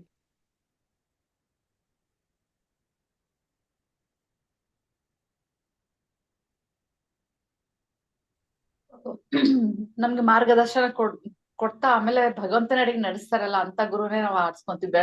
ಕತ್ತಲಿಂದ ಬೆಳಕಿನ ಅಡಿಗೆ ನಡೆಸುವಂತ ಗುರುನೇ ನಾವು ಆರಿಸ್ಕೊಂತೀವಿ. ಅಂದ್ರೆ ನಿಮ್ಗೆ ಹೇಗೆ ಗೊತ್ತಾಗುತ್ತೆ ಮಾತಾಜಿ ಇವರು ಅಂತಹ ಗುರುನೇ ಆಗಿರ್ತಾರೆ ಅಂತ? ಅಂದ್ರೆ ಯಾಕಂದ್ರೆ ಸಮಾಜದಲ್ಲಿ ನಾವು ನೋಡ್ತೀವಿ, ಸುಮಾರು ಜನ ಏನಂತೀವಿ ಮಿಥ್ಯಾಚಾರಿ ವಿಮೂಢಾತ್ಮಗಳು ಇರ್ತಾರೆ. ಅವರನ್ನೇ ಗುರು ಅಂತ ತಿಳ್ಕೊಂಡು ಅವರನ್ನ ಫಾಲೋ ಮಾಡ್ತಾರೆ. ಅದರಿಂದ ಏನಾಗುತ್ತೆ ಅಂತಂದ್ರೆ ಅವನು ಮೋಸಗಾರ ಇರ್ತಾನೆ, ಅವನ ಹತ್ರ ಇವರು ಮೋಸ ಹೋಗ್ತಾ ಇರ್ತಾರೆ. ಅಂತವ್ರು ಸುಮಾರು ಜನ ಸಿಗ್ತಾರೆ. ಈಗ ನಾವು ಹೇಗೆ ಮಾತಾಜಿ ಪ್ರಾಮಾಣಿಕವಾಗಿ ಹೇಳ್ಕೊಡಂತರು ಮಾತಾಜಿ ಭಗವಂತನ ವಿಚಾರವಾಗಿ? ಸದಾ ಭಗವಂತನ ಮಾತ್ರ ನಂಬ್ತಾರೆ, ಬೇರೆ ಯಾರನ್ನ ನಂಬಲ್ಲ ಅಂತ ಗುರು. ನಮ್ಗೆ ಹೇಗೆ ಗೊತ್ತಾಗುತ್ತೆ ಮಾತಾಜಿ ಇವ್ರು ಆ ರೀತಿ ಇದ್ದಾರೆ ಅಂತ? ಅದಕ್ಕೆ ಗುರು ಪರಂಪರೆಯಿಂದ ಬಂದವ್ರನ್ನ ನಡವಳಿಕೆಯಿಂದ ಗೊತ್ತಾಗುತ್ತ ಮಾತಾಜಿ. ಅವ್ರು ಹೊರಗಲಿಂದ ವೇಷಭೂಷ ಹಾಕಿರ್ಬೋದು, ಎಲ್ಲಾ ಮಾಡಿರ್ಬೋದು, ಬಟ್ ಅವ್ರು ಭಕ್ತಿದು, ಅವ್ರು ಮಾತಾಡೋದು, ಆಮೇಲೆ ಯಾವ ತರ ತಗೊಳ್ತಾರ ಅಂತ ಅದ್ರ ಮೇಲೆ ನಮ್ಗೆ ಗೊತ್ತಾಗುತ್ತ. ಅಂದ್ರೆ ನಾವು ಯಾವುದೇ ಗುರುವನ್ನ ಆರಿಸ್ಕೊಳಕ್ ಮುಂಚೆ ಅವರು ಯಾವ ಪರಂಪರೆಗೆ ಸೇರಿದ್ದಾರೆ ಅನ್ನೋದನ್ನ ತಿಳ್ಕೊಬೇಕು. ಅದನ್ನ ಇಲ್ಲಿ ತಿಳಿಸ್ತಾ ಇದ್ದಾನೆ ಪರಮಾತ್ಮ.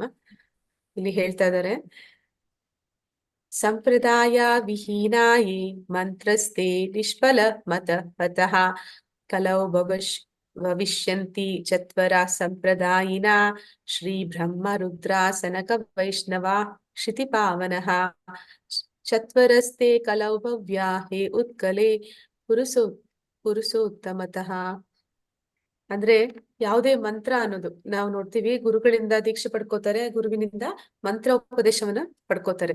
ಯಾವಾಗ ಮಂತ್ರ ಅನ್ನೋದು ಇದೆಯೋ ಅದನ್ನ ನಾವಾಗಿಯೇ ನನ್ಗೆ ಈ ಮಂತ್ರ ಇಷ್ಟ ಆದ್ರಿಂದ ನಾ ಇದನ್ನ ಹೇಳ್ತೀನಿ ಅಂತ ನಾವು ಎಷ್ಟೇ ವರ್ಷಗಳು ಹೇಳಿದ್ರು ಕೂಡ ಅದರಿಂದ ನಮ್ಗೆ ಯಾವುದೇ ಫಲವನ್ನ ಸಿಗೋದಿಲ್ಲ ಅನ್ನೋದು ಈ ಶ್ಲೋಕದ ಅರ್ಥ. ಅಂದ್ರೆ ನಮ್ಗೆ ಆ ಅಂದ್ರೆ ಆ ಮಂತ್ರದ ನಿಜವಾದ ಫಲ ಸಿಗ್ಬೇಕು ಅಂತಂದ್ರೆ ನಾವು ಅದನ್ನ ಸಂಪ್ರದಾಯದಿಂದ ಬಂದಿರುವಂತಹ ಗುರುಗಳಿಂದ ಅದನ್ನ ಪಡ್ಕೊಂಡಾಗ ಮಾತ್ರನೇ ಆ ಮಂತ್ರಕ್ಕೆ ಒಂದು ಅಂದ್ರೆ ಅದು ನಮಗೆ ಫಲಗಳನ್ನ ಕೊಡುತ್ತೆ. ಅಲ್ಲಿ ನಾವು ಹೇಳ್ತಾ ಇದ್ದಾರೆ, ಗುರು ಪರಂಪರೆಯ ಮೂಲಕ ಸ್ವೀಕರಿಸಿದ ಯಾವುದೇ ಮಂತ್ರವು ಗುರು ಪರಂಪರೆಯ ಮೂಲಕ ಸ್ವೀಕರಿಸದ ಯಾವುದೇ ಮಂತ್ರವು ಫಲವನ್ನು ನೀಡುವುದಿಲ್ಲ ಎಂದು ಪರಿಗಣಿಸುತ್ತದೆ. ಆದ್ದರಿಂದ ಕಲಿಯುಗದಲ್ಲಿ 4 ದಿವ್ಯ ವ್ಯಕ್ತಿಗಳು, ಲಕ್ಷ್ಮಿ ಅಥವಾ ಶ್ರೀ, ಬ್ರಹ್ಮ, ರುದ್ರ ಮತ್ತು ಸನಕ ಋಷಿ ಗುರು ಪರಂಪರೆಯನ್ನು ಸ್ಥಾಪಿಸಲು ಆವಿರ್ಭವಿಸುತ್ತಾರೆ.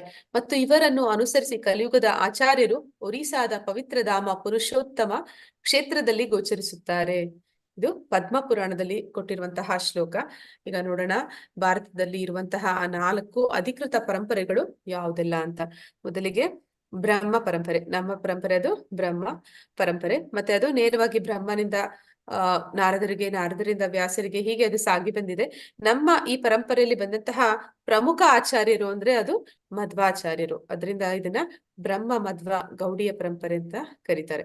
ನಂತರ ಬರುವಂತದ್ದು ಶ್ರೀ ಪರಂಪರೆ. ಅಂದ್ರೆ ಭಗವಂತನಿಂದ ಲಕ್ಷ್ಮಿಗೆ ಈ ಜ್ಞಾನ ಬಂದಿದೆ. ಲಕ್ಷ್ಮಿ ನಂತರ ಗುರು ಶಿಷ್ಯ ಪರಂಪರೆಯಲ್ಲಿ ಒಬ್ಬರಿಂದ ಒಬ್ಬರಿಗೆ ಆ ಜ್ಞಾನವು ಸಾಗಿ ಬರುವಾಗ ಶ್ರೀ ಪರಂಪರೆಯಲ್ಲಿ ಬರುವಂತಹ ಪ್ರಮುಖ ಆಚಾರ್ಯರು ಅಂದ್ರೆ ಅವರು ರಾಮಾನುಜಾಚಾರ್ಯರು. ಮಧ್ವ ಪರಂಪರೆ ಅಂದ್ರೆ ನಾವು ನೋಡಿದ್ವಿ, ಮಧ್ವಾಚಾರ್ಯರು ಎಲ್ಲಿ ಬರ್ತಾರೆ, ಉಡುಪಿಯಲ್ಲಿ ಬರ್ತಾರೆ. ರಾಮಾನುಜಾಚಾರ್ಯರು ಅದೇ ರೀತಿ ಅವರು ತಮಿಳ್ನಾಡಿನ ಕಡೆ ಬರ್ತಾರೆ. ಹಾಗೆ ಲಾರ್ಡ್ ಶಿವ ಅಂದ್ರೆ ರುದ್ರ ಪರಂಪರೆಯಲ್ಲಿ ಬರುವಂತಹ ಪ್ರಮುಖ ಆಚಾರ್ಯರು ವಿಷ್ಣು ಸ್ವಾಮಿ. ಇದು ನಾವು ಗುಜರಾತಿನಲ್ಲಿ ನೋಡ್ಲಿಕ್ಕೆ ಸಿಗುತ್ತೆ ಈ ಪರಂಪರೆಯವರನ್ನ. ನಂತರ 4 ಕುಮಾರ ಪರಂಪರೆ, ಅದರಲ್ಲಿ ಬರುವಂತಹ ಪ್ರಮುಖ ಆಚಾರ್ಯರು ನಿಂಬಕಾಚಾರ್ಯರು. ಇವರನ್ನ ನಾವು ರಾಜಸ್ಥಾನ್ ಕಡೆ ಈ ಪರಂಪರೆಗೆ ಸೇರಿದವರನ್ನ ಕಾಣ್ಲಿಕ್ಕೆ ಸಿಗ್ತಾರೆ. ಹೀಗೆ ಭಾರತದಲ್ಲಿ ಈ ರೀತಿ 4 ಅಧಿಕೃತ ಗುರು ಶಿಷ್ಯ ಪರಂಪರೆ ಅನ್ನುವಂಥದ್ದು ಇದೆ. ನಾವು ಯಾವುದೇ ಗುರುವನ್ನ ಆರಿಸ್ಕೊಂಡು ಅವರಿಂದ ಮಂತ್ರೋಪದೇಶವನ್ನ ಪಡ್ಕೋತೀವಿ ಅಂತಂದ್ರೆ ಒಂದು ಅಧಿಕೃತ ಗುರು ಶಿಷ್ಯ ಪರಂಪರೆಯಲ್ಲಿ ಅವರು ಇದಾರಾ ಅನ್ನೋದನ್ನ ನಾವು ತಿಳ್ಕೋಬೇಕು. ಅಂದ್ರೆ ಅವರು ಆ ಪರಂಪರೆಗೆ ಸೇರಿದಾರ, ಯಾವ ಪರಂಪರೆಗೆ ಸೇರಿದ್ದಾರೆ ಆ ರೀತಿ ತಿಳಿದಿರಾ ಯಾವುದೋ ಒಂದು ವ್ಯಕ್ತಿ ಹತ್ರ ಹೋಗಿ ಹಾಗೆ ನಾವು ಅವರಿಂದ ಮಂತ್ರೋಪದೇಶವನ್ನ ಪಡ್ಕೊಳ್ಳೋದು ಅಥವಾ ಅವರನ್ನ ನಾವು ಅನುಸರಣೆ ಮಾಡೋದಕ್ಕೆ ಹೋದ್ರೆ ಅದನ್ನ ಪ್ರಭುಪಾದರು ಏನಂತ ಹೇಳ್ತಾರೆ ಅಂದ್ರೆ, ಒಬ್ಬ ಕುರುಡ ಇನ್ನೊಬ್ಬ ಕುರುಡನನ್ನ ದಾರಿ ದಾಟಿಸಿದ ಹಾಗೆ. ಮೊದಲಿಗೆ ಅವನಿಗೆ ಕಾಣಿಸೋದಿಲ್ಲ, ಅವನಿಗೆ ತಿಳಿದಿಲ್ಲ, ಜ್ಞಾನ ಇಲ್ಲ. ಇನ್ನೊಬ್ಬನಿಗೆ ಕೂಡ ಜ್ಞಾನ ಇಲ್ಲದವನ್ನ ಅವನು ಕರ್ಕೊಂಡು ಹೋಗ್ತೀನಿ ಅಂತ ಹೇಳಿ ದಾರಿಯಲ್ಲಿ ಹೋದ್ರೆ ಅವರು ಏನಾಗುತ್ತೆ, ಆ ರೀತಿ ನಮ್ಮ ಅಪಘಾತ ಆಗುತ್ತೆ. ಆ ರೀತಿ ನಮ್ಮ ಆಧ್ಯಾತ್ಮಿಕ ಜೀವನದಲ್ಲೂ ಕೂಡ ಅಪಘಾತ ಆಗುತ್ತೆ. ಆದ ಕಾರಣ ನಾವು ಯಾವಾಗ್ಲೂ ಗುರುಗಳನ್ನ ಆರಿಸುವಾಗ, ಆ ಜ್ಞಾನವನ್ನ ಪಡ್ಕೊಳ್ಳುವಾಗ, ಆ ಮಂತ್ರೋಪದೇಶವನ್ನ ಪಡ್ಕೊಳ್ಳುವಾಗ ಆ ಗುರು ಯಾವ ಪರಂಪರೆಗೆ ಸೇರಿದ್ದಾರೆ ಅನ್ನೋದನ್ನ ನಾವು ತಿಳ್ಕೊಂಡು ನಾವು ಪಡಿಬೇಕು ಅಂತೇಳಿ ಹೇಳ್ತಾ ಇದ್ದಾರೆ. ಗುರುವನ್ನ ಹಾರಿಸ್ಕೋಬೇಕು ಅಂತ. ಇಲ್ಲಿ ನಮ್ಮ ಪರಂಪರೆಯ ಇಲ್ಲಿ ಬಂದಂತಹ ಎಲ್ಲ ಆಚಾರ್ಯರ ಇದನ್ನ ತೋರಿಸ್ತಾ ಇದ್ದಾರೆ, ಹೇಗೆ ಜ್ಞಾನ ಅನ್ನುವಂಥದ್ದು. ಅಂದ್ರೆ ಇಲ್ಲಿ ಆರೋಹಣ ಮತ್ತೆ ಅವರೋಹಣ ಅಂತ ಕರೀತಾರೆ. ಆರೋಹಣ ಅಂತಂದ್ರೆ ಅದು ಆರೋಹಣ ಪದ್ಧತಿ ಅಂತಂದ್ರೆ ಒಬ್ಬರಿಂದ ಒಬ್ಬರಿಗೆ ಹೆಚ್ಚುತ್ತಾ ಹೋಗುತ್ತೆ. ಈ ವಿಜ್ಞಾನಿಗಳು ಏನ್ ಮಾಡ್ತಾರೆ ಅಂದ್ರೆ, ಏನಾದ್ರೂ ಒಂದು ಆವಿಷ್ಕಾರ ಮಾಡ್ತಾರೆ. ಈಗ ನಾವು ನೋಡ್ತೀವಿ, ಮೊದಲಿಗೆ ಆವಿಷ್ಕಾರ ಮಾಡಿದಾಗ ರೇಡಿಯೋ ಇತ್ತು. ಅದು ಆ ಸಮಯದಲ್ಲಿ ತುಂಬಾ ಪ್ರಾಮುಖ್ಯತೆನ ಹೊಂದಿತ್ತು.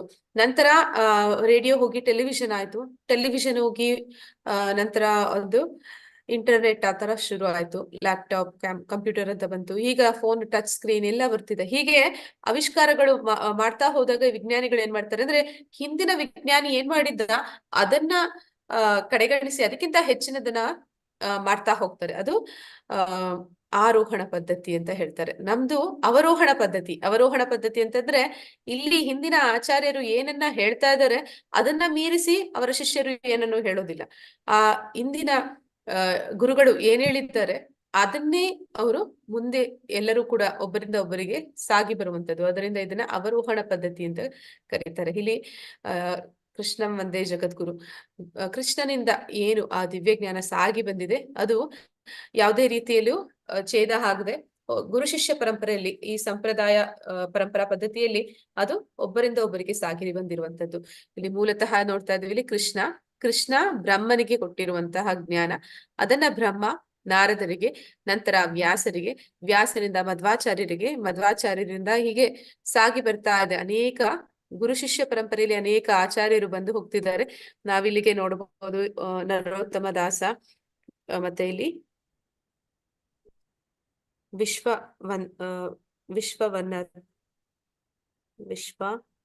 ವಿಶ್ವಾನಂತ, ಇದು ಬಲದೇವ ವಿದ್ಯಾಭೂಷಣ ಅಥವಾ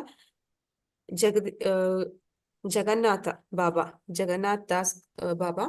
ನಂತರ ಅವರ ಶಿಷ್ಯಂದಿರು ಭಕ್ತಿ ವಿನೋದ ಠಾಕೂರರು. ಭಕ್ತಿ ವಿನೋದ ಠಾಕೂರರ ಮಗ ಕೃಷ್ಣ, ಅವರ ಮಗ ಅಲ್ಲ ಇವರು, ಅವರ ಶಿಷ್ಯರು ಗೋರ್ ಕಿಶೋರ್ ದಾಸ್ ಬಾಬಾ. ನಂತರ ಬರುವಂತದ್ದು ಭಕ್ತಿ ಸಿದ್ಧಾಂತ ಸರಸ್ವತಿ ಠಾಕೂರರು. ಅದೇ ಪರಂಪರೆಯಲ್ಲಿ ಸಾಗಿ ಬಂದಿರುವಂತದ್ದು ನಮ್ಮ ಪ್ರಭುಪಾದರು.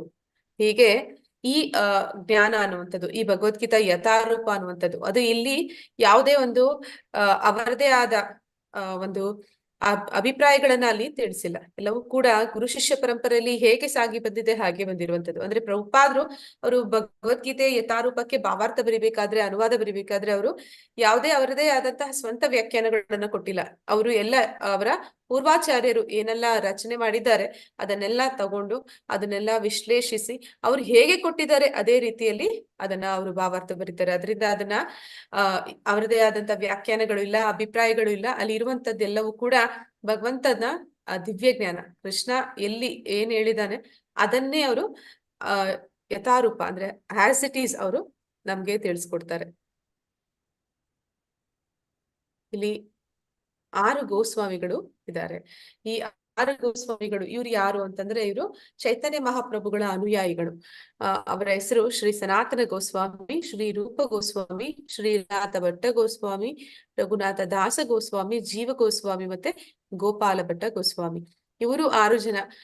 ನಾವು ಗೋಸ್ವಾಮಿಗಳ ಕಥೆಗಳನ್ನ ಕೇಳಿದಾಗ ಗೊತ್ತಾಗುತ್ತೆ. ಅಂದ್ರೆ ಇವ್ರು ಯಾರು ಕೂಡ ಸಾಧಾರಣ ಮನುಷ್ಯರಲ್ಲ. ಇವರೆಲ್ಲರೂ ಕೂಡ ಭಗವಂತನ ದಾಸರು. ಅಂದ್ರೆ ಭಗವಂತ ಅವನು ಗೋಕುಲದಲ್ಲಿ ಇದ್ದಾಗ ಅವನ ಜೊತೆಯಲ್ಲಿ ಇದ್ದಂತಹ ಒಂದು ಮಂಜರಿಗಳು ಅಂತ ಹೇಳ್ತಾರೆ. ಮಂಜರಿಗಳು ಅಂದ್ರೆ ರಾಧಾಕೃಷ್ಣರಿಗೆ ಸಹಾಯ ಮಾಡ್ತಿದ್ದಂತಹ ಅವರ ಸೇವಕಿಯರು. ಆ ರೀತಿ ಇದ್ದವರು ಈಗ ಚೈತನ್ಯ ಮಹಾಪ್ರಭುಗಳು ಭೂಮಿ ಮೇಲೆ ಬರ್ತಾರೆ.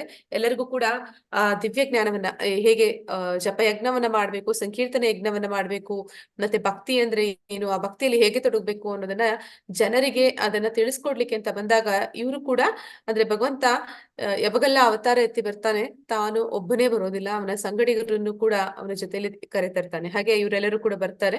ಮತ್ತೆ ಇವರು ಏನ್ ಮಾಡಿದ್ರು ಅಂತಂದ್ರೆ ಅವರು ಈ ಸಮಾಜಕ್ಕೆ ಭಕ್ತಿ ಅಂದ್ರೆ ಏನು, ಭಕ್ತಿ ಮಾರ್ಗ ಹೇಗೆ ನಾವು ಅಳವಡಿಸ್ಕೋಬಹುದು ಎಲ್ಲವನ್ನು ಕೂಡ ಚೈತನ್ಯ ಮಹಾಪ್ರಭುಗಳಿಂದ ತಿಳ್ಕೊಂಡು ಅದನ್ನ ಗ್ರಂಥ ರೂಪದಲ್ಲಿ ರಚನೆ ಮಾಡ್ತಾರೆ.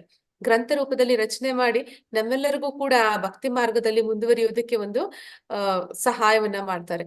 ಅಂದ್ರೆ ಈಗ ನಾವು ನೋಡಿದೀವಿ, ಅಂದ್ರೆ ಭಕ್ತಿಯಲ್ಲಿ ತುಂಬಾ ಉತ್ತಮವಾದ ಭಕ್ತಿ ಅಂತಂದ್ರೆ ಅದು ಅನನ್ಯ ಭಕ್ತಿ ಅಂತ ಕರೀತಾರೆ. ಅನನ್ಯ ಭಕ್ತಿ ಅಂತಂದ್ರೆ ಭಗವಂತನನ್ನ ಕೇಂದ್ರೀಕರಿಸಿ ಮತ್ತೆ ಅವರು ಜೀವನದಲ್ಲಿ ಭಗವಂತನನ್ನ ಹೊರತುಪಡಿಸಿ ಬೇರೆ ಏನೂ ವಿಷಯ ಇಲ್ಲ, ಅವರು ಪರಿಪೂರ್ಣವಾಗಿ ಭಗವಂತನ ಸೇವೆಯಲ್ಲಿಯೇ ಸದಾ ನಿರತರಾಗಿರ್ತಾರೆ.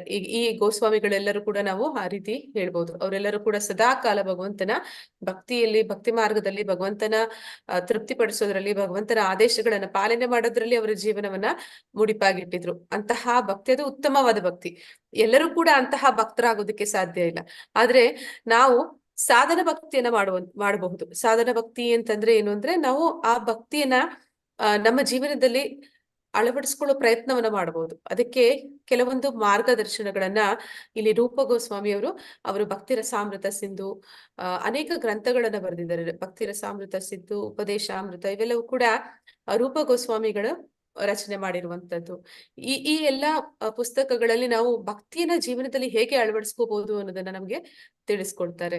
ಆದ ಕಾರಣ ಈ ಗೋಸ್ವಾಮಿಗಳು ಅವ್ರು ಏನಿದ್ದಾರೆ ಅವರು ಕೂಡ ನಾ ಹೇಳ್ದೆ ಬ್ರಹ್ಮ ಮಧ್ವ ಗೌಡೀಯ ಪರಂಪರೆ ಅಂತ. ಬ್ರಹ್ಮನಿಂದ ಬಂದಂಥದ್ದು, ಪ್ರಮುಖಾಚಾರ್ಯರು ಮಧ್ವಾಚಾರ್ಯರು ಮತ್ತೆ ಇವರೆಲ್ಲರೂ ಸೇರುವಂತದ್ದು ಗೌಡೀಯ ಪರಂಪರೆಗೆ. ಇವರು ಕೂಡ ಗೌಡೀಯ ಪರಂಪರೆಗೆ ಸೇರ್ತಾರೆ. ಆದ ಕಾರಣ ನಮ್ಮ ಪರಂಪರೆಯ ಹೆಸರು ಬ್ರಹ್ಮ ಮಧ್ವ ಗೌಡೀಯ ಪರಂಪರೆ. ಈ ಮೂಲಕ ನಾವು ಅಂದ್ರೆ ಪ್ರಭುಪಾದರು ಕೂಡ ಅವರು ಯಾವುದೇ ಒಂದು ಅಧಿಕೃತ ಗ್ರಂಥಗಳನ್ನ ರಚನೆ ಮಾಡುವಾಗ ಇವರ ಕೊಟ್ಟಿರುವಂತಹ ವ್ಯಾಖ್ಯಾನಗಳನ್ನ ಅದನ್ನ ಓದಿ ಮತ್ತೆ ಅದನ್ನ ತಿಳ್ಕೊಂಡು ನಂತರ ಅದನ್ನೇ ಅವರು ರಚನೆ ಮಾಡಿರುವಂತದ್ದು. ಅಲ್ಲಿ ಎಲ್ಲೂ ಕೂಡ ಅವರು ತಮ್ಮ ಸ್ವಂತ ಅಭಿಪ್ರಾಯಗಳನ್ನ ತಿಳಿಸಿಲ್ಲ. ಆದ ಕಾರಣ ನಾವು ಅಂತಹ ಒಂದು ಪರಂಪರೆಯಲ್ಲಿ ಬಂದಂತಹ ಜ್ಞಾನವನ್ನ ಪಡಿಬೇಕು ಅನ್ನೋದನ್ನ ಇಲ್ಲಿ ತಿಳ್ಕೋಬೇಕು. ಗೀತೆಯನ್ನು ಅರ್ಥ ಮಾಡಿಕೊಳ್ಳುವ ಅರ್ಹತೆ, ನಾವು ಗೀತೆಯನ್ನ ಯಾವ ರೀತಿ ಅರ್ಥ ಮಾಡ್ಕೋಬೇಕು, ಯಾವ ರೀತಿ ಅರ್ಥ ಮಾಡ್ಕೊಂಡ್ರೆ ನಮ್ಗೆ ಗೀತೆ ಅರ್ಥ ಆಗುತ್ತೆ ಅಂತ. ಸಾ ಏವಯಂ ಮಯಾತೆ ಅದ್ಯ ಯೋಗಂ ಪ್ರೋಕ್ತಾ ಪುರಾತನಃ ಭಕ್ತೋ ಅಸೀಮೆ ಸಕಾಚೇತಿ ರಹಸ್ಯಂ ಹಿ ಏತದ್ ಉತ್ತಮಂ. ಅನುವಾದ: ಪರಮ ಪ್ರಭುವಿನೊಂದಿಗೆ ಸಂಬಂಧವಿರುವ ಈ ಬಹು ಪ್ರಾಚೀನ ಶಾಸ್ತ್ರವನ್ನು ಇಂದು ನಾನು ನಿನಗೆ ಹೇಳುತ್ತಿದ್ದೇನೆ, ಏಕೆಂದರೆ ನೀನು ನನ್ನ ಭಕ್ತ ಮತ್ತು ಸ್ನೇಹಿತ. ಆದುದರಿಂದ ಈ ಶಾಸ್ತ್ರದ ಅಲೌಕಿಕ ರಹಸ್ಯವನ್ನು ನೀನು ಅರ್ಥ ಮಾಡಿಕೊಳ್ಳಬಲ್ಲೆ. ಅಂದ್ರೆ ನಾವು ಕೂಡ ಅರ್ಜುನನ ಹಾಗೆ ಭಗವಂತನ ಮೇಲೆ ಯಾವುದೇ ಒಂದು ಅಸೂಯೆ ಅನ್ನೋದನ್ನ ಇಟ್ಕೊಂಡಿರ. ಅಂದ್ರೆ ಭಗವಂತ ಅಂದ್ರೆ ಅವನು ಪ್ರಭುಪಾದ್ರು ಏನ್ ಮಾಡಿದ್ರು ಅಂದ್ರೆ, ಅವರು ಪಾಶ್ಚಿಮಾತ್ಯ ದೇಶಗಳಿಗೆ ಹೋದಾಗ ಅಲ್ಲಿ ದೀಕ್ಷೆ ಕೊಡುವ ಸಂದರ್ಭದಲ್ಲಿ ಅವರು ಈಗ ದೀಕ್ಷೆ ಕೊಡ್ತಾರೆ ಅಂದ್ರೆ ಅನೇಕ ಪ್ರಶ್ನೆಗಳನ್ನ ಕೇಳ್ತಾರೆ. ನಾವು ಬರೆದು ಕೂಡ ಕಳಿಸ್ಬೇಕು, ಮತ್ತೆ ಅದನ್ನ ಕೇಳಿದಾಗ ಹೇಳಲಿಕ್ಕೂ ನಮ್ಗೆ ಬರ್ಬೇಕು. ಅಂದ್ರೆ ಶಾಸ್ತ್ರದ ಮಧ್ಯೆ ಪ್ರಶ್ನೆಗಳನ್ನ ಕೇಳ್ತಾರೆ, ಅದನ್ನ ಹೇಳೋದಕ್ಕೆ ನಮ್ಗೆ ತಿಳಿದಿರ್ಬೇಕು, ಆಗ ದೀಕ್ಷೆ ಕೊಡ್ತಾರೆ. ಆದ್ರೆ ಪ್ರಭುಪಾದ್ರು ಯಾವ ರೀತಿ ದೀಕ್ಷೆ ಕೊಟ್ರು ಅಂದ್ರೆ, ಅವ್ರು ಕೇಳ್ತಾ ಇದ್ದಿದ್ದು ಒಂದೇ ಪ್ರಶ್ನೆ ಅಂತೆ. ಏನು ಪ್ರಶ್ನೆ ಅಂತಂದ್ರೆ, ಕೃಷ್ಣ ಯಾರು ಅಂತ ಕೇಳೋರಂತೆ.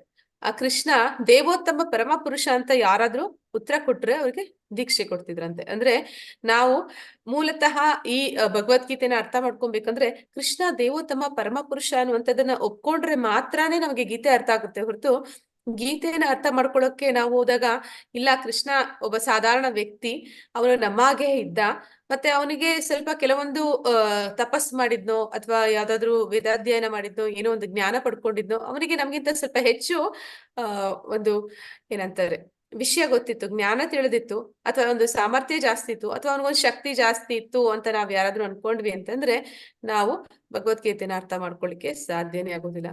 ಭಗವಂತ ದೇವೋತ್ತಮ ಪರಮ ಪುರುಷ ಕೃಷ್ಣ ಅನ್ನೋದನ್ನ ನಾವು ಯಾವಾಗ ತಿಳ್ಕೊಂತೀವಿ, ಯಾವಾಗ ನಾವು ಅದನ್ನ ಸ್ವೀಕಾರ ಮಾಡ್ತೀವಿ, ಆಗ ಮಾತ್ರನೇ ನಮ್ಗೆ ಭಗವದ್ಗೀತೆನ ಓದುವ ಅರ್ಹತೆ ಬರುವಂತದ್ದು.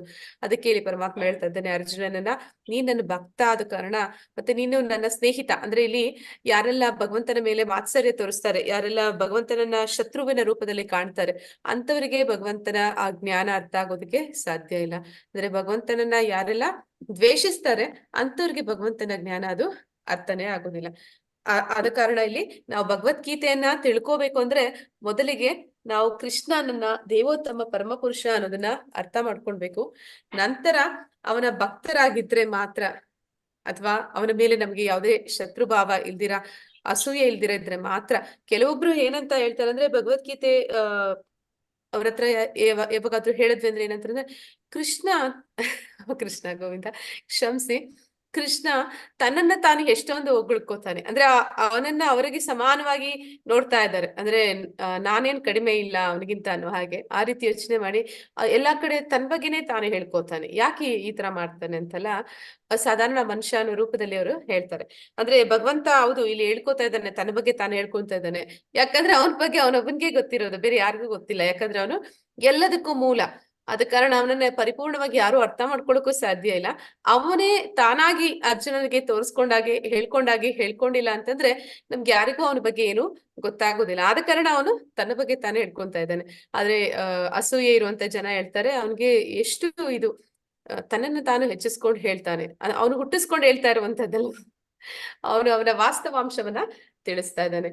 ಹೀಗೆ ನಾವು ಭಗವದ್ಗೀತೆನ ಅರ್ಥ ಮಾಡ್ಕೋಬೇಕಂದ್ರೆ ಭಗವಂತನ ಮೇಲೆ ಅಸೂಯೆನ ಇಟ್ಕೋಬಾರ್ದು, ಮತ್ತೆ ಭಗವಂತನ ದೇವೋತ್ತಮ ಪರಮ ಪುರುಷ ಅಂತ ತಿಳಿದಿರ್ಬೇಕು. ಅದು ಹೇಗೆ?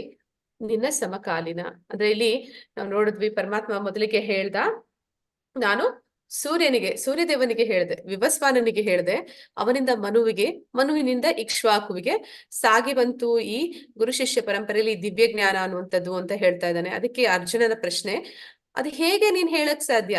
ಅವ್ನು ಹೇಳ್ತಾ ಇದ್ದಾನೆ, ನೀನ್ ನನ್ ಕಣ್ಣೆದುರುಗಡೆ ನಿಂತಿದ್ಯಾ. ಅಂದ್ರೆ ಇಲ್ಲಿ ಪಾಂಡವರು 5 ಜನ ಇದ್ದಾರೆ. ಅದರಲ್ಲಿ ಕೃಷ್ಣನಿಗಿಂತ ಹಿರಿಯರು ಯಾರು ಅಂದ್ರೆ ಯುಧಿಷ್ಠಿರ ಮತ್ತು ಭೀಮ. ಅರ್ಜುನ ಕೃಷ್ಣನ ಸೇಮ್ ಏಜ್, ಇಬ್ಬರದು ಒಂದೇ ಏಜ್ ಗ್ರೂಪ್. ಮತ್ತೆ ಅವ್ರಿಗಿಂತ ಚಿಕ್ಕವರು ಅಂತಂದ್ರೆ ಅವರು ನಕುಲ ಸಹದೇವ. ಅದಕ್ಕೆ ಹೇಳ್ತಾ ಇದ್ದಾನೆ, ಅರ್ಜುನ ನಿಂದು ನಂದು ಒಂದೇ ವಯಸ್ಸು, ನೀನು ಅಷ್ಟು ಹಿಂದೆ, ಅದು ನೀನು ಈಗ ದ್ವಾಪರ ಯುಗದಲ್ಲಿದ್ಯಾ, ನೀನು ತ್ರೇತಾಯುಗಕ್ಕೂ ಮೊದಲು ಸೂರ್ಯದೇವನಿಗೆ ಇದನ್ನ ಹೇಗೆ ಹೇಳಕ್ಕೆ ಸಾಧ್ಯ? ಅಂದ್ರೆ ನಮ್ಮಿಬ್ಬರದು ಏಜ್ ಗ್ರೂಪ್ ನೋಡಿದ್ರೆ ನೀನ್ ಯಾವಾಗ ಹೇಳ್ದೆ, ಅದು ಹೇಗೆ ಹೇಳಕ್ ಸಾಧ್ಯ? ನೀನ್ ಆಗಿದ್ದ ಹುಟ್ಟೇ ಇರ್ಲಿಲ್ಲ. ಅಂದ್ರೆ ಇವನು ಕೂಡ ಮನುಷ್ಯ ರೂಪದಲ್ಲಿ ಅದನ್ನ ತಿಳ್ಕೊತಾ ಇದ್ದಾನೆ, ಆದ ಕಾರಣ ಹೇಳ್ತಾ ಇದ್ದಾನೆ. ಆದ್ರೆ ನೀನು ಅವಾಗಿನ್ನೂ ಅವತರಿಸೇ ಇಲ್ಲ, ಮತ್ತೆ ಹೇಗೆ ಹೇಳಕ್ ಸಾಧ್ಯ ಅಂತ ಹೇಳಿ ಪ್ರಶ್ನೆ ಮಾಡ್ತಾ ಇದ್ದಾನೆ. ಅಪರಂ ಭವತು ಜನ್ಮ ಪರಂ ಜನ್ಮ ವಿವಸ್ವತಃ ಕಥಂ ಏತದ್ ವಿಜ್ಞಾನಿಯಾಂ ತ್ವಂ ಅದೌ ಪ್ರೋಕ್ತವಾನ್ ಇತಿ. ಅನುವಾದ: ಅರ್ಜುನನು ಕೇಳಿದ, ಸೂರ್ಯದೇವನಾದ ವಿವಸ್ವಾನನು ನಿನಗಿಂತ ಮೊದಲು ಹುಟ್ಟಿದವನು. ಆದಿಯಲ್ಲಿ ನೀನು ಅವನಿಗೆ ಈ ಶಾಸ್ತ್ರವನ್ನು ಬೋಧಿಸಿದೆ ಎಂದು ನಾನು ಹೇಗೆ ತಿಳಿದುಕೊಳ್ಳಲಿ? ಅಂದ್ರೆ ಸೂರ್ಯದೇವ ಅಂದ್ರೆ ಅವನು ಅಂತ ಇದ್ದಾನೆ, ಏನ್ ತಿಳ್ಕೊತಾ ಇದ್ದಾನೆ, ಅರ್ಜುನನ ಯಾವಾಗ ಹುಟ್ಟಿದ, ಅದೇ ಸಮಯದಲ್ಲಿ ಕೃಷ್ಣ ಕೂಡ ಹುಟ್ಟಿದಾನೆ, ಆದ್ರೆ ಅವನ ಹಾಗೆಯೇ ಹುಟ್ಟಿದ್ದಾನೆ. ಹಾಗಿದ್ರೆ ಅದಕ್ಕೂ ಮೊದಲು ಸೂರ್ಯದೇವ, ಸೃಷ್ಟಿ ಪ್ರಾರಂಭದಲ್ಲಿ ಬಂದಂತ ಸೂರ್ಯದೇವ, ಅವನಿಗೆ ನೀನ್ ಇದನ್ನ ಹೇಗೆ ಈ ಶಾಸ್ತ್ರವನ್ನ ಬೋಧಿಸಿದೆ, ನೀನ್ ಏನ್ ಹೇಳ್ತಾ ಇದೀಯ ಅಂತ ಅಲ್ಲಿ ಪ್ರಶ್ನೆ ಮಾಡ್ತಾ ಇದ್ದಾನೆ. ಗೀತೆಯನ್ನು ಭಗವಂತನು ಎಷ್ಟು ವರ್ಷಗಳ ಹಿಂದೆ ಹೇಳಿದ್ದಾನೆ? ಹರೇ ಕೃಷ್ಣ, ಹೇಳ್ತೀರಾ ಯಾರಾದ್ರೂ? ಗೀತೆನ ಭಗವಂತ ಎಷ್ಟು ವರ್ಷಗಳ ಹಿಂದೆ ಹೇಳಿದ್ದಾನೆ ಅಂತ. ಆದ್ರೆ ಇಲ್ಲಿ ಅರ್ಜುನನಿಗೆ ಹೇಳ್ತಿರುವಂತ ಸಂದರ್ಭ ಆ ಪ್ರಕಾರ ಎಷ್ಟು ವರ್ಷ ಆಗುತ್ತೆ? ಅಥವಾ ಭಗವಂತ ಹೇಳಿದಾಗೆ ಅವನು ವಿವಸ್ವಾನನಿಗೆ ಹೇಳಿದ್ದ ಅಂತಂದ್ರೆ, ತ್ರೇತಾಯುಗಕ್ಕೂ ಮೊದಲು ಹೇಳಿದ್ದ ಅಂತಂದ್ರೆ ಎಷ್ಟು ವರ್ಷಗಳ ಆಗಿರುತ್ತೆ ಅನ್ನೋದನ್ನ ಇಲ್ಲಿ ಕೇಳ್ತಾ ಇದ್ದಾರೆ. ಹರೇ ಕೃಷ್ಣ, ಯಾರಿಗಾದ್ರೂ ಗೊತ್ತಿದ್ಯಾ?